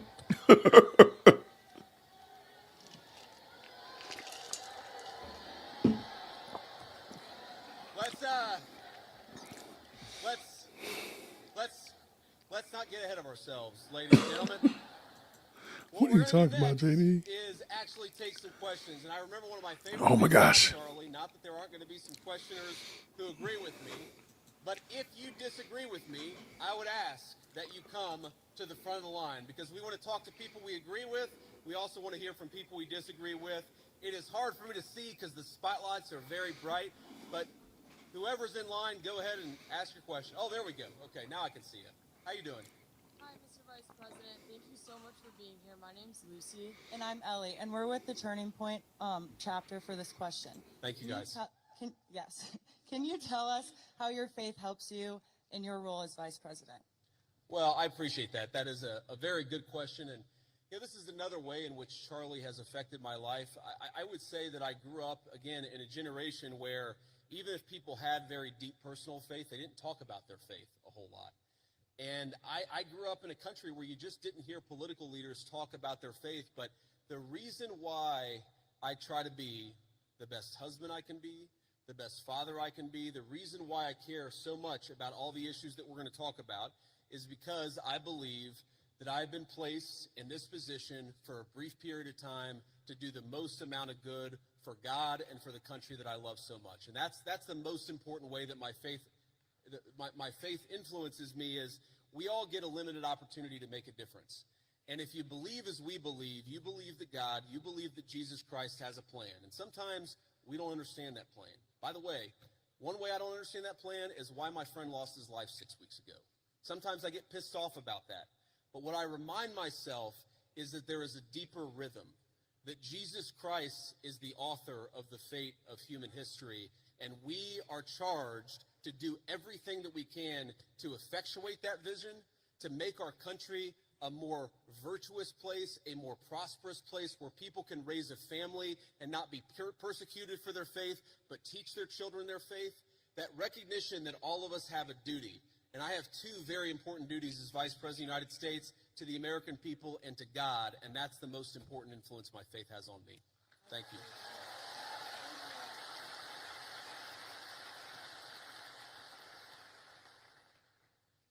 I understand your view on illegal immigration is it should be a top priority, strengthening our southern borders and fighting the massive drug trafficking that's taken place while securing jobs for the working class Americans. Also, deporting every single person who's invaded our country illegally, which I 100% agree on.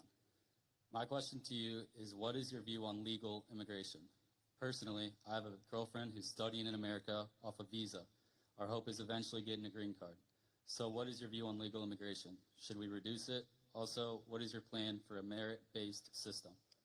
Yes, sir. Well, I appreciate the question. And look, my honest view is that right now, America, thanks in part to the Biden border invasion, but also thanks in part to a lot of bad immigration policy, right now, we have let in too many immigrants into the United States of America. That is just a fundamental reality. Now, look, legal immigration is complicated because we let in about 1 million legal immigrants into the United States of America every single year. And I think the evidence is pretty clear that a lot of those immigrants are actually undercutting the wages of American workers. It's one of the reasons why the President of the United States, and a lot of us in the administration have encouraged H-1B reform, because if you look at the H-1B visa, what it's supposed to be is that you have a super genius who's studying at an American university, who's working at a great company. You want that super genius to stay in the United States of America and not go somewhere else. What it's actually used to do is hire an accountant at a 50% discount to an American citizen. I don't think that we should be hiring accountants from foreign countries when we've got accountants right here in the United States that would love to work for a good wage.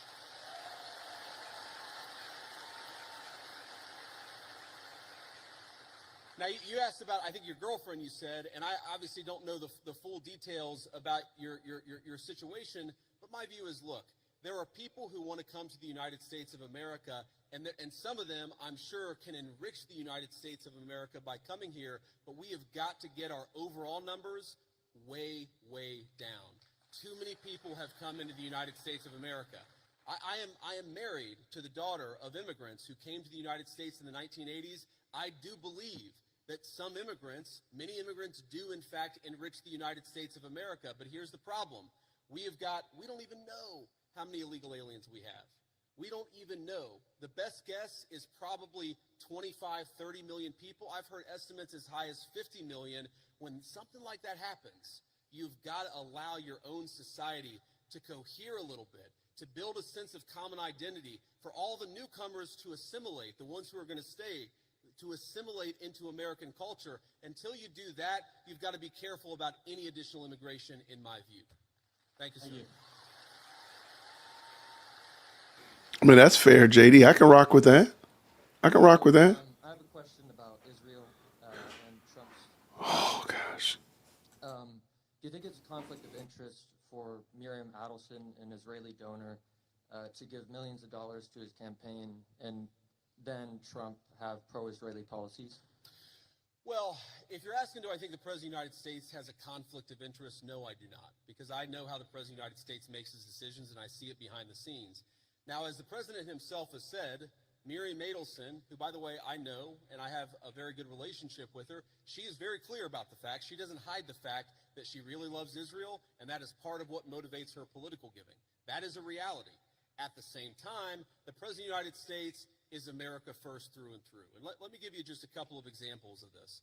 Number one, we have heard from some pro-Israel voices, some people who really love the state of Israel, that they don't want us to have a relationship with certain Middle Eastern countries. Well, the president, his attitude is, we need to build relationships with any country where we have shared interests, and he's going to do it if it's in the interests of the American people, and he's done exactly that.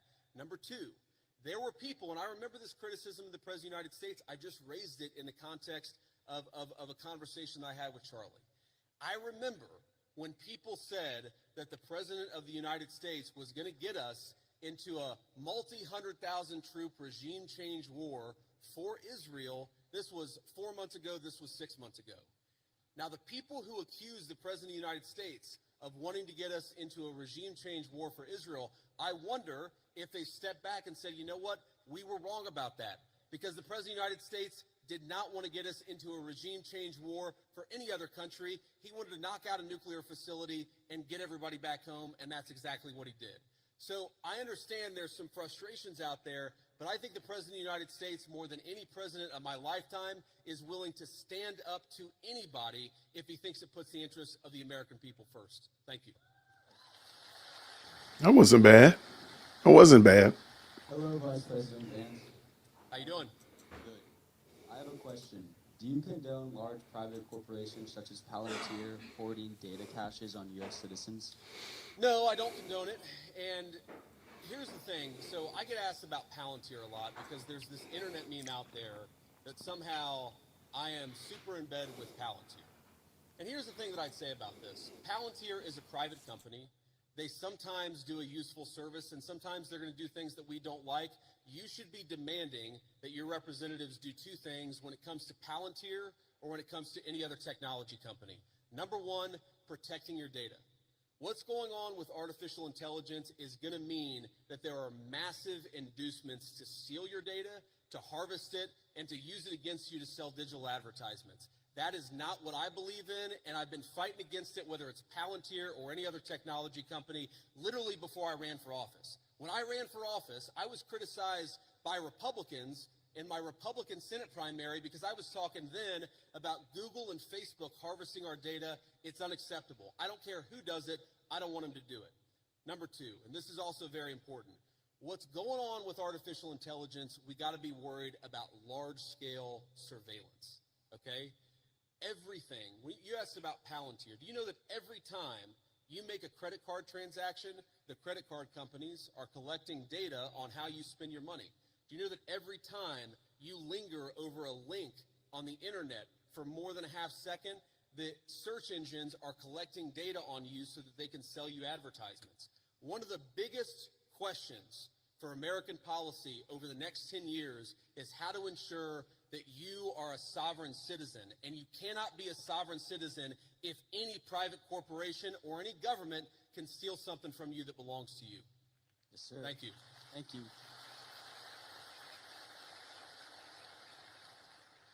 Vice President J.D. Vance, good evening.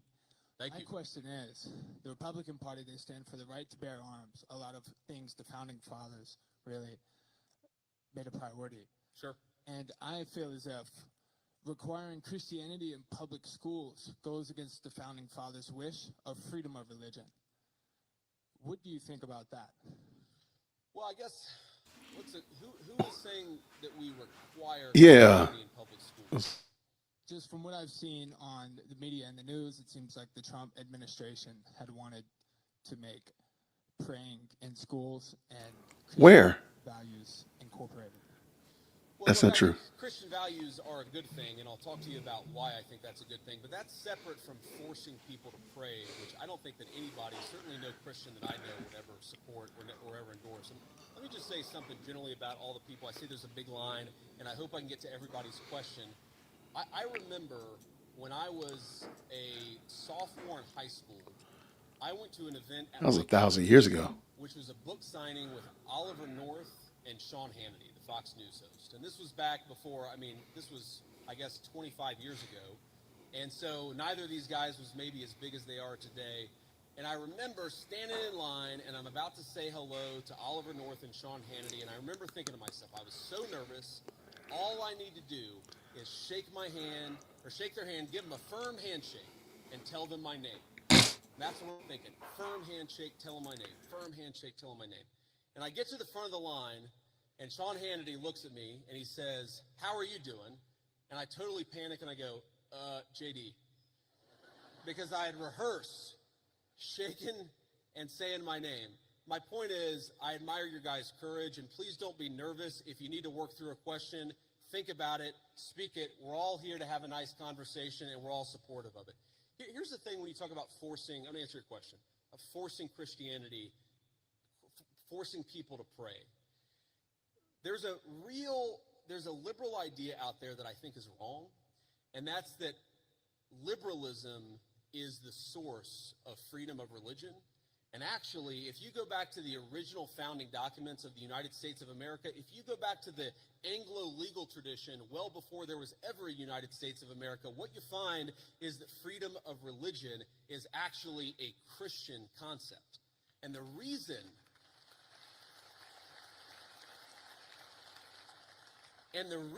it's a Christian concept is very simple.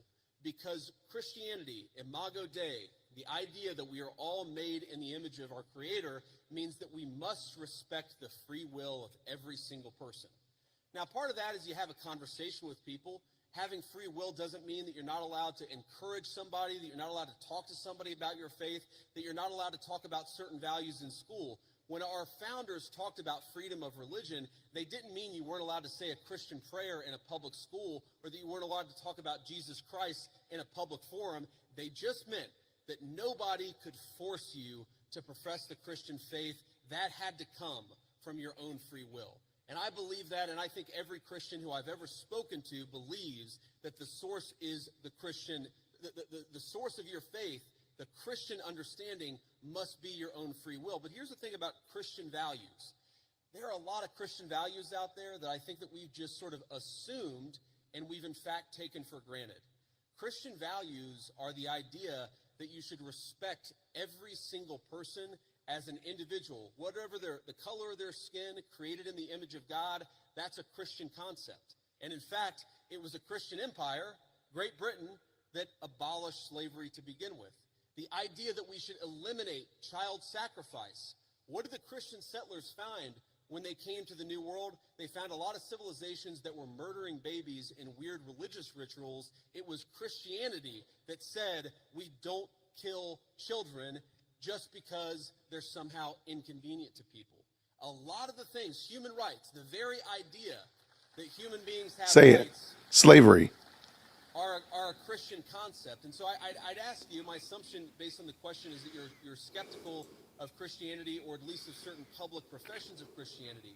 One of my favorite Bible verses is, "By your fruits ye shall know them." And I think that the fruits of the Christian faith are the most moral, the most just, and the most prosperous civilization in history. I make no apologies for believing that Christianity is the pathway to God. I make no apologies for thinking that Christian values are an important foundation of this country, but I'm not going to force you to believe in anything, because that's not what God wants, and that's not what I want either. So, go ahead. For the school system, do you agree that there should be Christian implementation, or do you think that school system should be neutral and be focused on science, literature, reading, writing, arithmetic? Well, I reject the idea that anything is purely neutral. Okay, Right. there are, for example, let's take a basic scientific fact, and this is a little spicy. Oh, I'm gosh. not trying to make this too controversial, but take the basic scientific fact of, can you take a pill to change your biological gender? Okay, now that's something that 15 years ago, quite literally, every single scientist in the Western world would have said, absolutely not, that's crazy, and now people will. I think the premise of your question, I don't totally share it, because I don't think perfect neutrality is possible. What is it? You talk about history. Was Christopher Columbus a great explorer, or was he a guy who committed genocide against the native populations? These debates, I'm happy to have them, but I reject the idea that there are truly neutral debates. Anybody who's telling you their view is neutral likely has an agenda to sell you, and I'm at least honest about the fact that I think the Christian foundation of this country is a good thing. Next.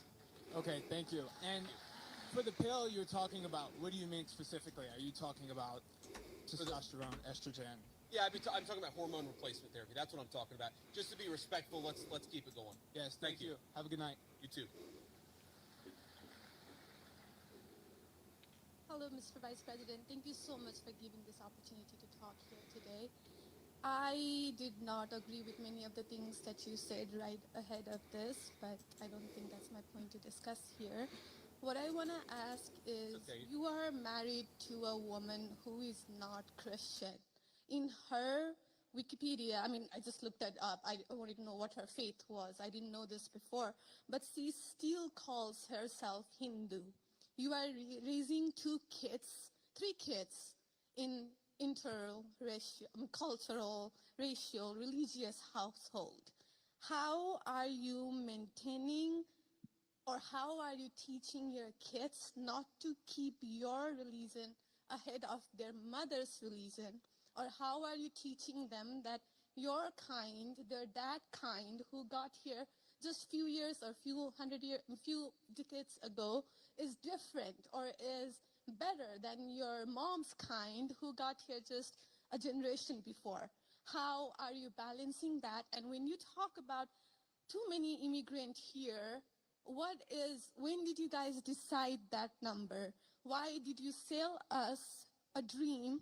You made us spend our youth, our wealth in this country and gave us a dream. You don't owe us anything. We have worked hard for it. Then how can you, as a vice president, stand there and say that we have too many of them now and we are going to take them out to people who are here rightfully so by paying the money that you guys asked us? You gave us the path, and now how can you stop it and tell us we don't belong here anymore? And one more thing, I'm sorry, one more thing. Sure. Do you have to There's be... a lot there. I don't know if I'm going to remember all this, but I will try. I'm sorry. I had to say all of this, and please take it with due... I mean, I'm saying all of this with due respect. Go ahead, please. I have no intention of causing a scene here or anything, but... We're not close to causing a scene, don't worry.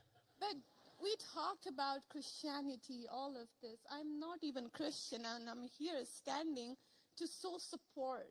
Why are we making Christianity one of the major things that you have to have in common to be one of you guys, to show that I love America just as much as you do? Why is that still a question? Why do I have to be a Christian? Okay, so there was a lot there, and I'm going to try to respond to as much of it as I can. So on the question of immigration, so first of all, I can believe that we should have lower immigration levels, but if the United States passed a law and made a promise to somebody, the United States, of course, has to honor that promise. Nobody's talking about that. I'm talking about people who came in violation of the laws of the United States of America, and I'm talking about in the future reducing the number of people. Sorry, what? Can I continue on that?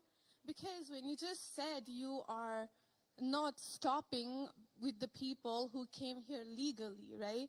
But you are pushing out policies that hurt us. And these policies are not even solving the problems. These policies are just creating chaos. No, ma'am. Okay, so again, I'm gonna finish answering the question, and then if I've answered all 9 of your questions in less than 15 minutes, then we can keep on going. We got to have a little fun, right? So here's the thing. I can believe that the United States should lower its levels of immigration in the future, while also respecting that there are people who have come here through lawful immigration pathways that have contributed to the country.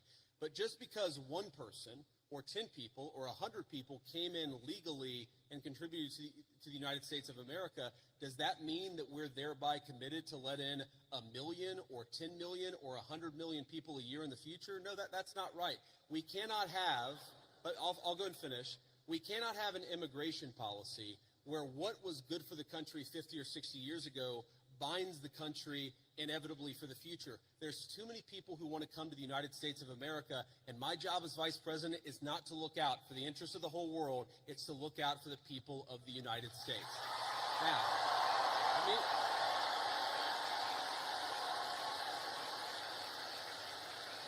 Now, you asked a personal question about our interfaith household. And yes, my wife did not grow up Christian. I think it's fair to say that she grew up in a Hindu family, but not in a particularly religious family in either direction. In fact, when I met my wife, we were both, I would consider myself an agnostic or an atheist, and that's what I think she would have considered herself as well. You know, everybody has to come to their own arrangement here. The way that we've come to our arrangement is she's my best friend. We talk to each other about this stuff. So we decided to raise our kids Christian. Our two oldest kids who go to school, they go to a Christian school. Our 8-year-old did his first communion about a year ago. That's the way that we have come to our arrangement. But, thank you. My 8-year-old was also very proud of his first communion. Thank you, guys. I'll tell him that Ole Miss wishes him the best. But I think everybody has to have this own conversation when you're in a marriage. I mean, it's true for friends of mine who are in Protestant and Catholic marriages, friends of mine who are in, atheist and Christian marriages. You just got to talk to the only advice I can give is you just got to talk to the person that God has put you with, and you've got to make those decisions as a family unit. For us, it works out. Now, most Sundays, Usha will come with me to church. As I've told her, and I've said publicly, and I'll say now in front of 10,000 of my closest friends, do I hope eventually that she is somehow moved by the same thing that I was moved in by church? Yeah, I honestly do wish that, because I believe in the Christian gospel, and I hope eventually my wife comes to see it the same way. But if she doesn't, then God says everybody has free will, and so that doesn't cause a problem for me. That's something you work out with your friends, with your family, with the person that you love. Again, one of the most important Christian principles is that you respect free will. Usha's closer to the priests who baptized me than maybe I am. They talk about this stuff. My attitude is you figure this stuff out as a family, and you trust in God to have a plan, and you try to follow it as best as you can. And that's what I try to do. I want to make a final point. So I don't want to cut you off. I want to be respectful to all the people behind you in line. But I want to make this point about immigration, okay? If you ask the question, what is the exact right number of immigrants for the United States to let in, it is just very specific on the context. If you go back to the 1920s, the United States passed an Immigration Reform Act that effectively cut down immigration to close to zero for 40 years in this country. And what happened over those 40 years? The many, many people who had come from many different foreign countries and different foreign cultures, they assimilated into American culture. And there was an expectation that they would assimilate into American culture. I think we have two problems in our immigration system today. And my guess is you're probably a slightly more leftist political persuasion, liberal political persuasion, maybe not. But here's the thing. I remember back in my establishment GOP days when I was still very early getting involved in Republican politics, I remember a conservative think tank person who told me that one of the reasons why immigration was really good is that if you had enough diversity in a country, people would mistrust each other and they wouldn't join labor unions. Okay? So when I see a lot of left-wing people who theoretically support organized labor saying we need to flood the country with a limitless number of immigrants, they're unwilling to set any limitations on it. My response to that is you are destroying the very social trust on which American freedom and prosperity was built. And that is really important to me. So the honest answer to your question, what is the exact number of immigrants America should accept in the future? Right now, the answer is far less than we've been accepting. We have got to become a common community again, and you can't do that when you have such high numbers of immigration, which is one of the reasons why we have the immigration policy we do. Thank you. Next.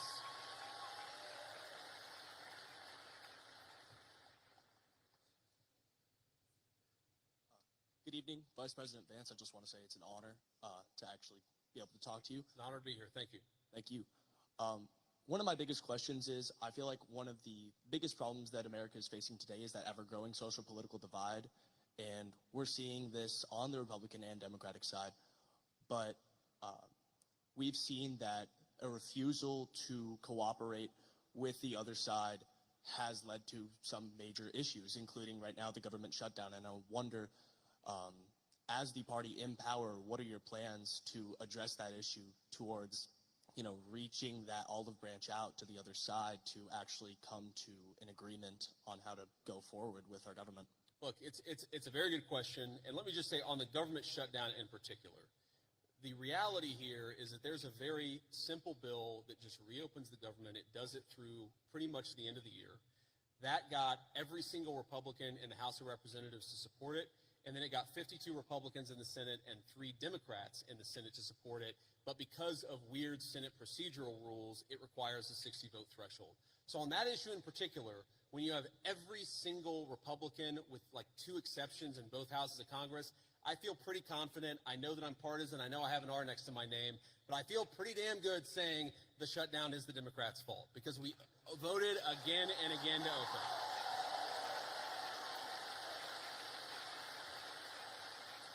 Now, but there's a broader question there, and I think most Americans, whatever their political persuasion, would actually like the country's political parties to work together better to solve the problems. And look, and I agree with that. And my approach when I was in the United States Senate was to try to find some issues where we could agree with the other side on and try to work with them on it. And let me give you one example. I really worry about concentration in the corporate sector. I worry about big corporate monopolies. I worry that when you have only 1 or 2 companies dominating an entire sector, it's bad for liberty and it's bad for prosperity. So you may be shocked to hear this, but I actually worked with Elizabeth Warren on some anti-monopoly stuff when I was in the United States Senate. But here's the problem.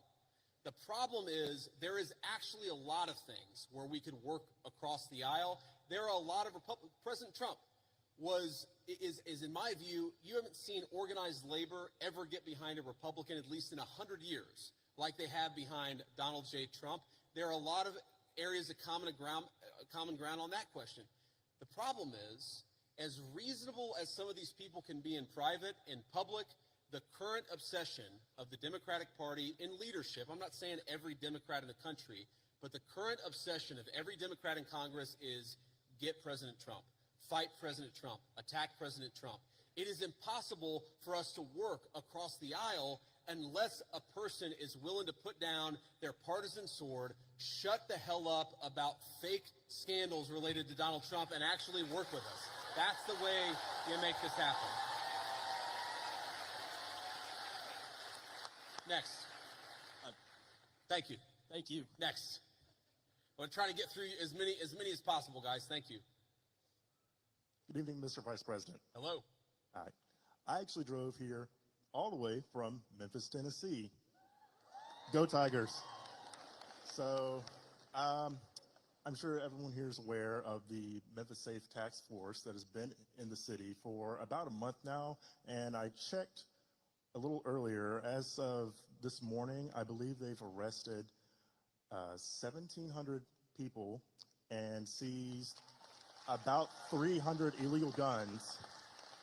So I want to ask, how does this law enforcement objective jive with Attorney General Pam Bondi's pledge to make the Department of Justice a more pro-Second Amendment Department of Justice?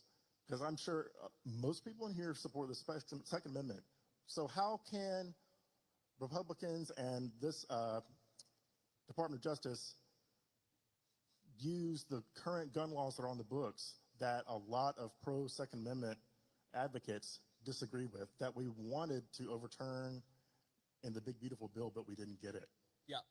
So I understand the question. And by the way, I supported some of those changes in the big beautiful bill. I know the President of the United States did too. We didn't have the votes to get them in there, and that's as simple as that. But I know exactly what you're talking about because there were a couple of issues in particular. I talked to some of my Second Amendment friends.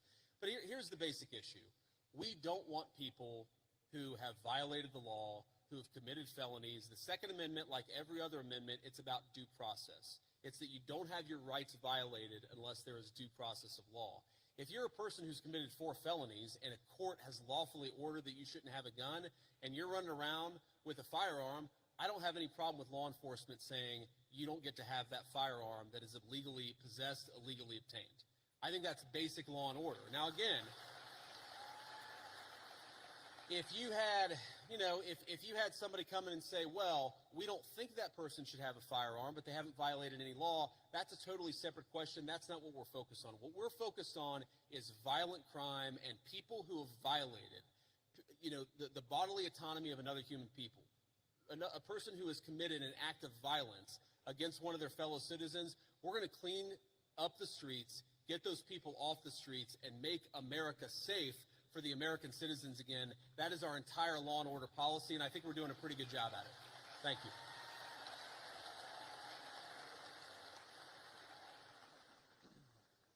Thank you for the opportunity to speak.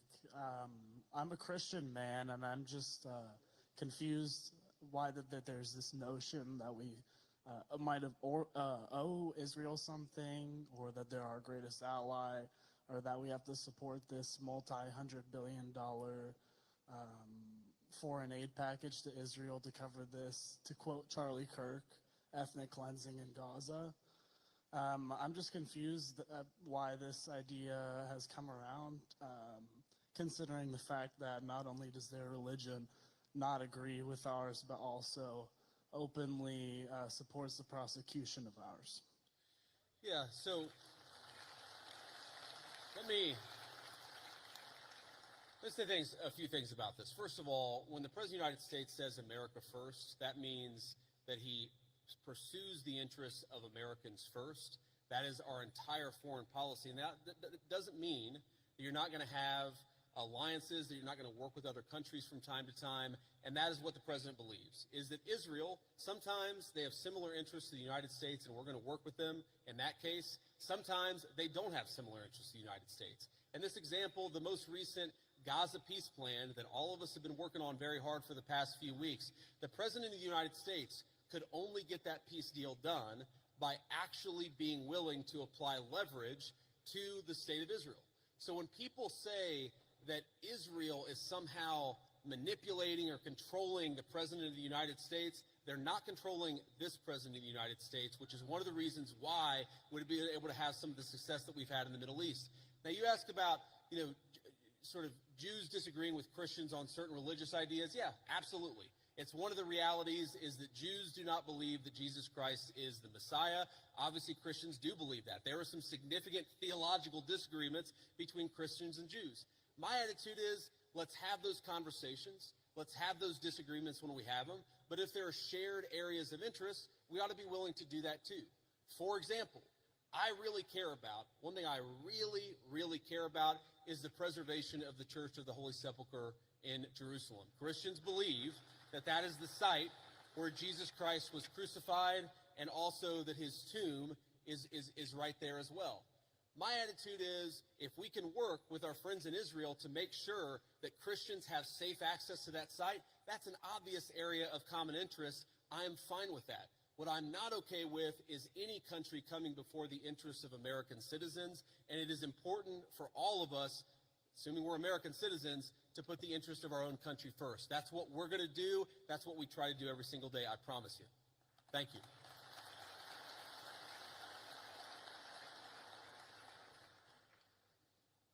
Hi, Mr. Vice President. I'm the president of our pro-life organization here at Ole Miss, Rebels for Life.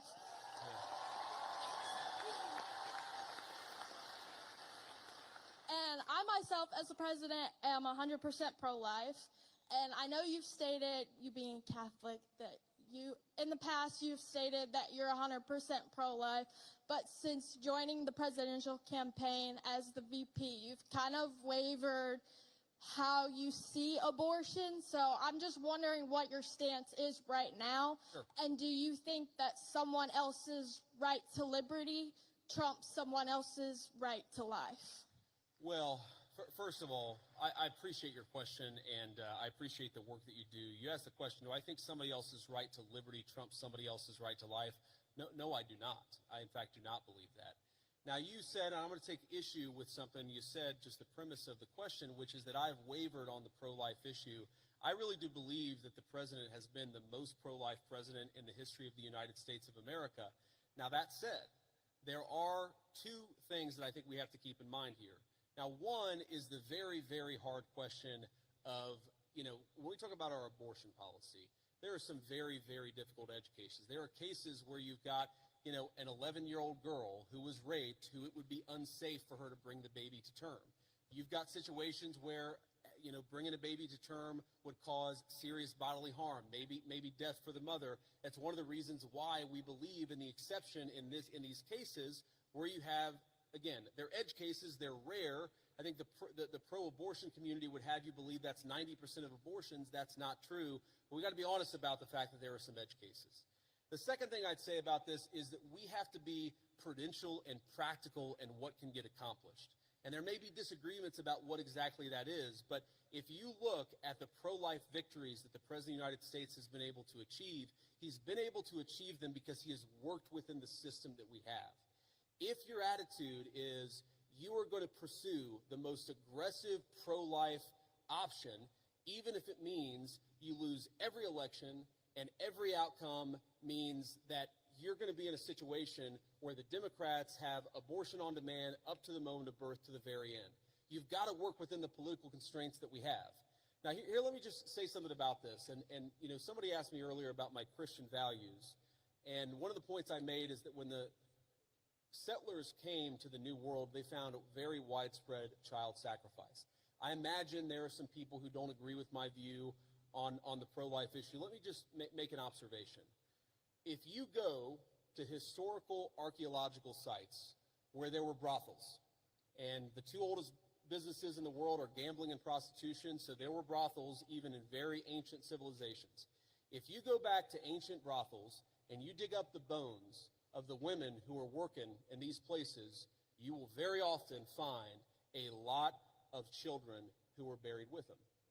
And the answer is that whenever a society decides to discard innocent babies, they also don't treat their women very well.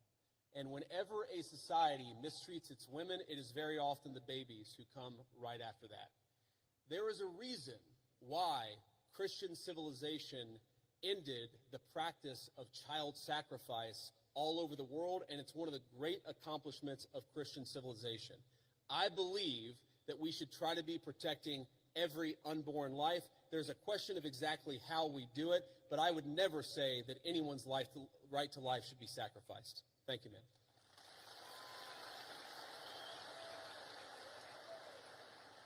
First, I just have to say I'm thrilled to hear you articulate Christian values on a stage like this, and to remind us that things we take for granted and things we value so much have a Christian origin. So thank you for that. I really mean that.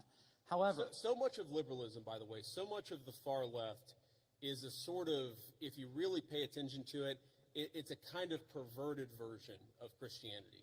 Like, there's nothing wrong, of course, with focusing on people who are disenfranchised, for example. That's the focus of liberalism.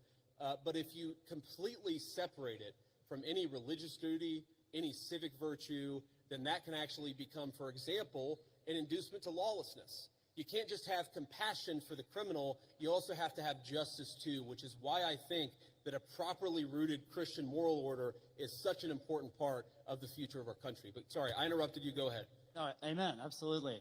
Now, as much as I hope and pray that we can be a nation of Christians, the idea of a Christian nation scares me. So I'd like to hear your feedback on a pretty nuanced argument here, that perhaps there should be a wall of separation, as at least one of our founders advocated, between church and state at the national level. However, that line can and should get blurrier as we descend to the community level.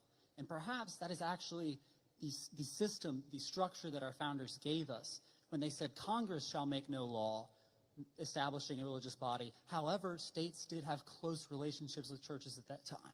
Yeah. Do you think that that is a rationale that works? Do you think that that is the way we should implement around these Christian values? So this is a very nuanced point, and I want to just make sure that everybody's kind of on the same page here. So if you go back to the First Amendment, it doesn't say separation of church and state. It says Congress shall make no law respecting an establishment of religion. But if you go back to the founding time, there were actually a number of states that had formally recognized churches. So there was the Anglican Church of Virginia. That was the official state church of Virginia.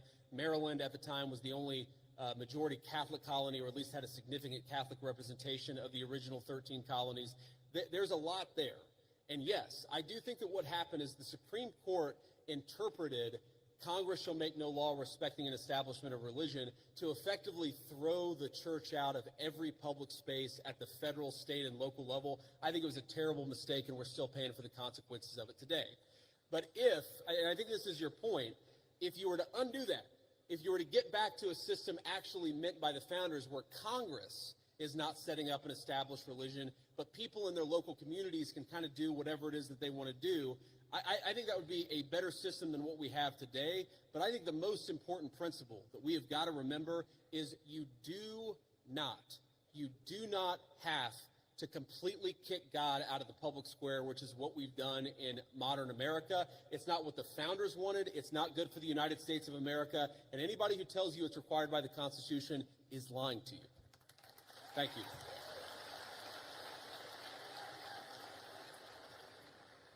Hello, JD. How you doing today, man? Good. How you doing? In the wise words of Ricky Bobby, I don't know what to do with my hands. Don't feel bad. Neither do I half the time, man. Okay.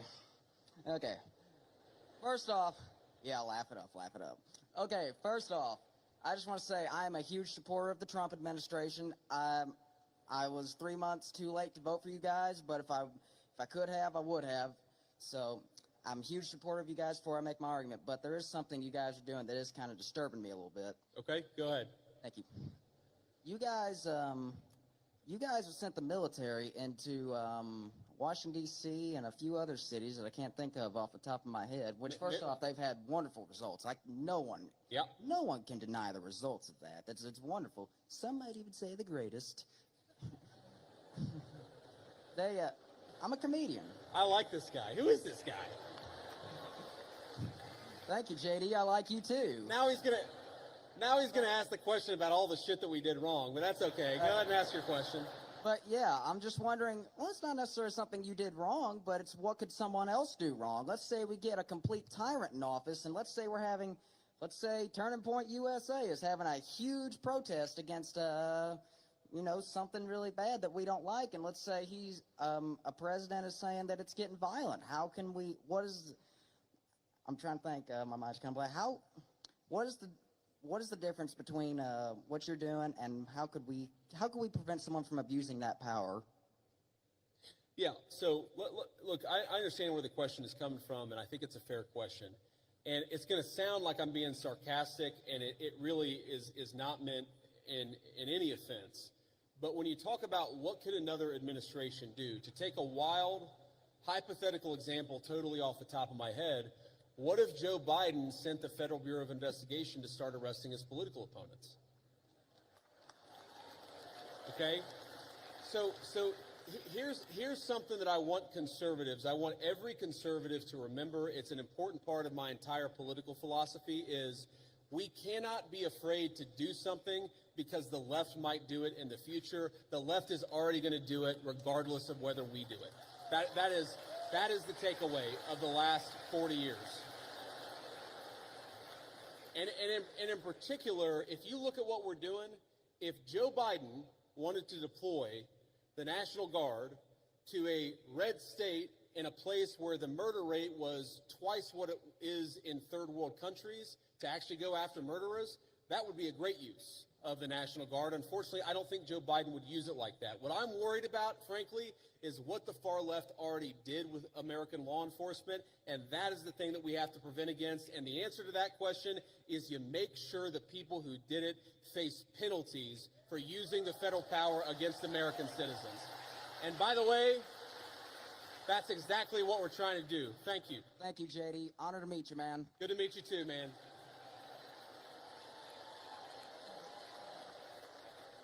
This will be the last question. Ricky Bobby, 2048. That's who I'm voting for.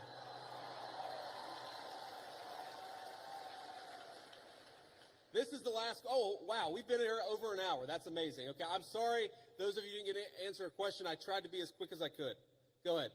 Mr. Vice President, I'm humbled and honored to be here.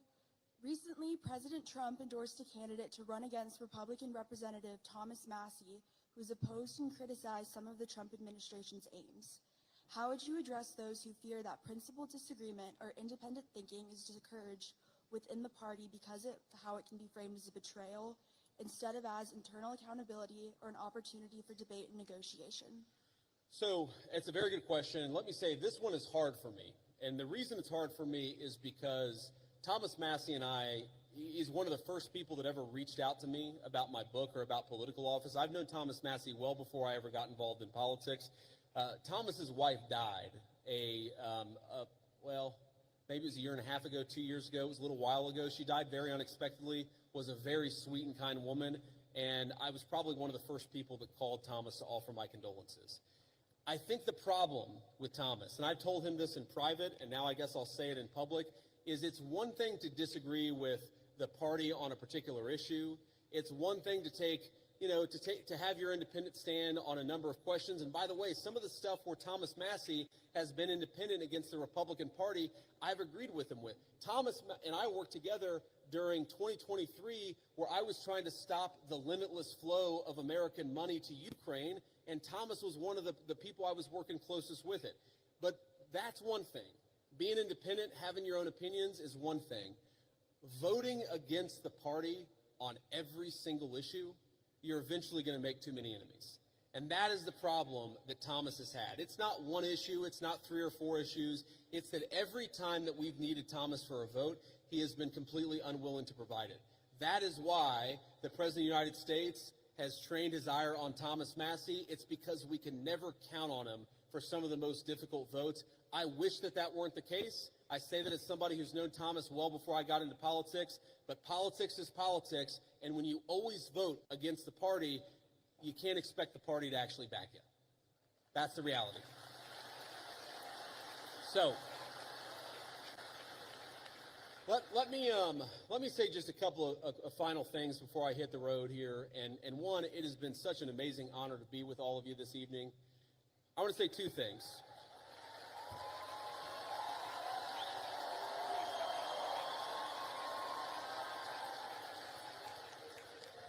I want to say 2 things. Number one, when I was back in my agnostic days and I was thinking about returning to my faith, I remember talking to a friend of mine and actually talking about, a number of things. And he said something to me that was really interesting. And I was talking about all the things that were going wrong. I was looking to the future. I was talking about everything that was broken in the world. And I said to him, things are just really, really dark. And he stopped me in my tracks. He said, JD, you're right. There are a lot of things that are really dark out there, but despair is a sin. Now, I know not all of you are Christians, but for the Christians out there, I think it is very important to remember that despair is actually a sin. It's okay to disagree. It's okay to criticize. It's okay to think that things aren't going well with a particular issue, but we are called to never give up hope.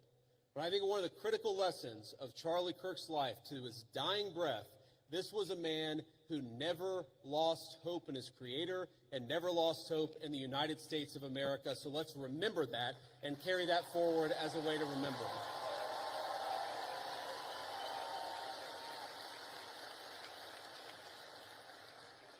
And the second thing that I want to say is, in line with despair being a sin, look, I imagine that I can tell most of you apparently agree with a lot of what I said. I'm sure that a lot of you disagree with some of the things that I've said.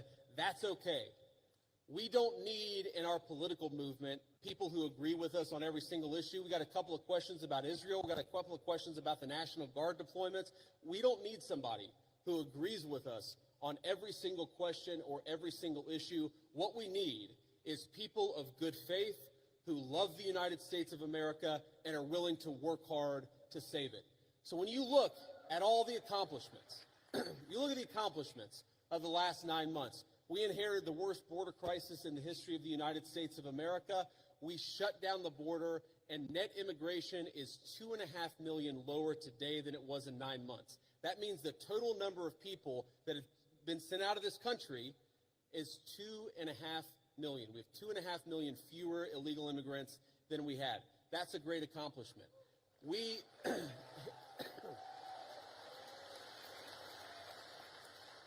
inherited a terrible affordability crisis from Joe Biden, and I'm not going to tell you everything's perfect because it was a real bad situation that we inherited, but inflation is consistently below economists' expectations, and we are chipping away at it every single day. We inherited an economy where we had the largest trade deficit in the history of the United States of America. In 9 months, Donald Trump's tariff policies have cut the American trade deficit by over half. That means we're making more of our own stuff, and we're actually employing American workers to do it. And all that is to say that very often, Charlie Kirk would call me and he would say, not attaboy, but he would say, do more, do more, do more. And I listened to Charlie because he was a dear friend and because I knew that he loved this country. My point is, the best way in your life to honor Charlie Kirk's legacy, it's not to despair, but to hope in the future of this country. If you disagree with something, then get involved in the movement to save this country. If you think that we could be doing more, then pick up the phone and get involved in the effort to change our minds and change the future of the United States of America in the process. My friends, the rebels of Ole Miss, despair is a sin. Do not give in to despair. Let's keep fighting to save the United States of America. Thank you, and God bless you.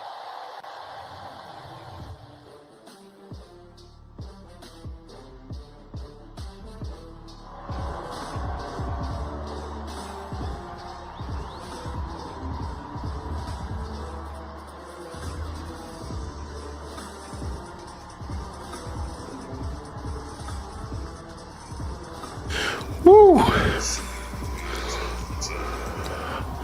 All right, we made it through. That was long. Yeah, I'm gonna call this game. It's over. I think they're leaving out. Okay, cool. Y'all, thank y'all so much for tapping in. This was great. TPUSA just did a live Q&A and keynote with Erica Kurt and JD Vance. That was good. It was interesting. I might have to go back and listen to some of those answers again, but shout out to y'all. Thank you so much. Everybody who's jumped into the best live chat. Thank you so much for the very kind supers, by the way. There's a couple of them that popped in toward the end. I want to just give a shout out. Proof they needed that Zoom call. Yeah, 2 to 4 questions. Right. That girl was giving her question game was strong. Her question game was strong. But y'all, thank y'all so much for tapping in with us. Bless y'all. Thank you so much. Let's do this again real soon. Actually, Lord willing, we'll do it again tomorrow. I do have Candacspiracy Jeopardy tomorrow night. That's going to be going on at 8 o'clock. So come on in and check us out. And everybody have a wonderful night. I'll see you all real soon. Grace and peace. Take care. Thank you so much for tuning in to another episode of the Jay Witt Podcast. If you enjoyed today's show, please do me a favor and hit me up with that 3-piece special. Like the video, subscribe, and of course, share it with somebody who would also enjoy this type of content. And make sure you leave a comment because I do pin the best comments to the top. So thank you so much for tuning in today. And until next time, everybody, grace and peace.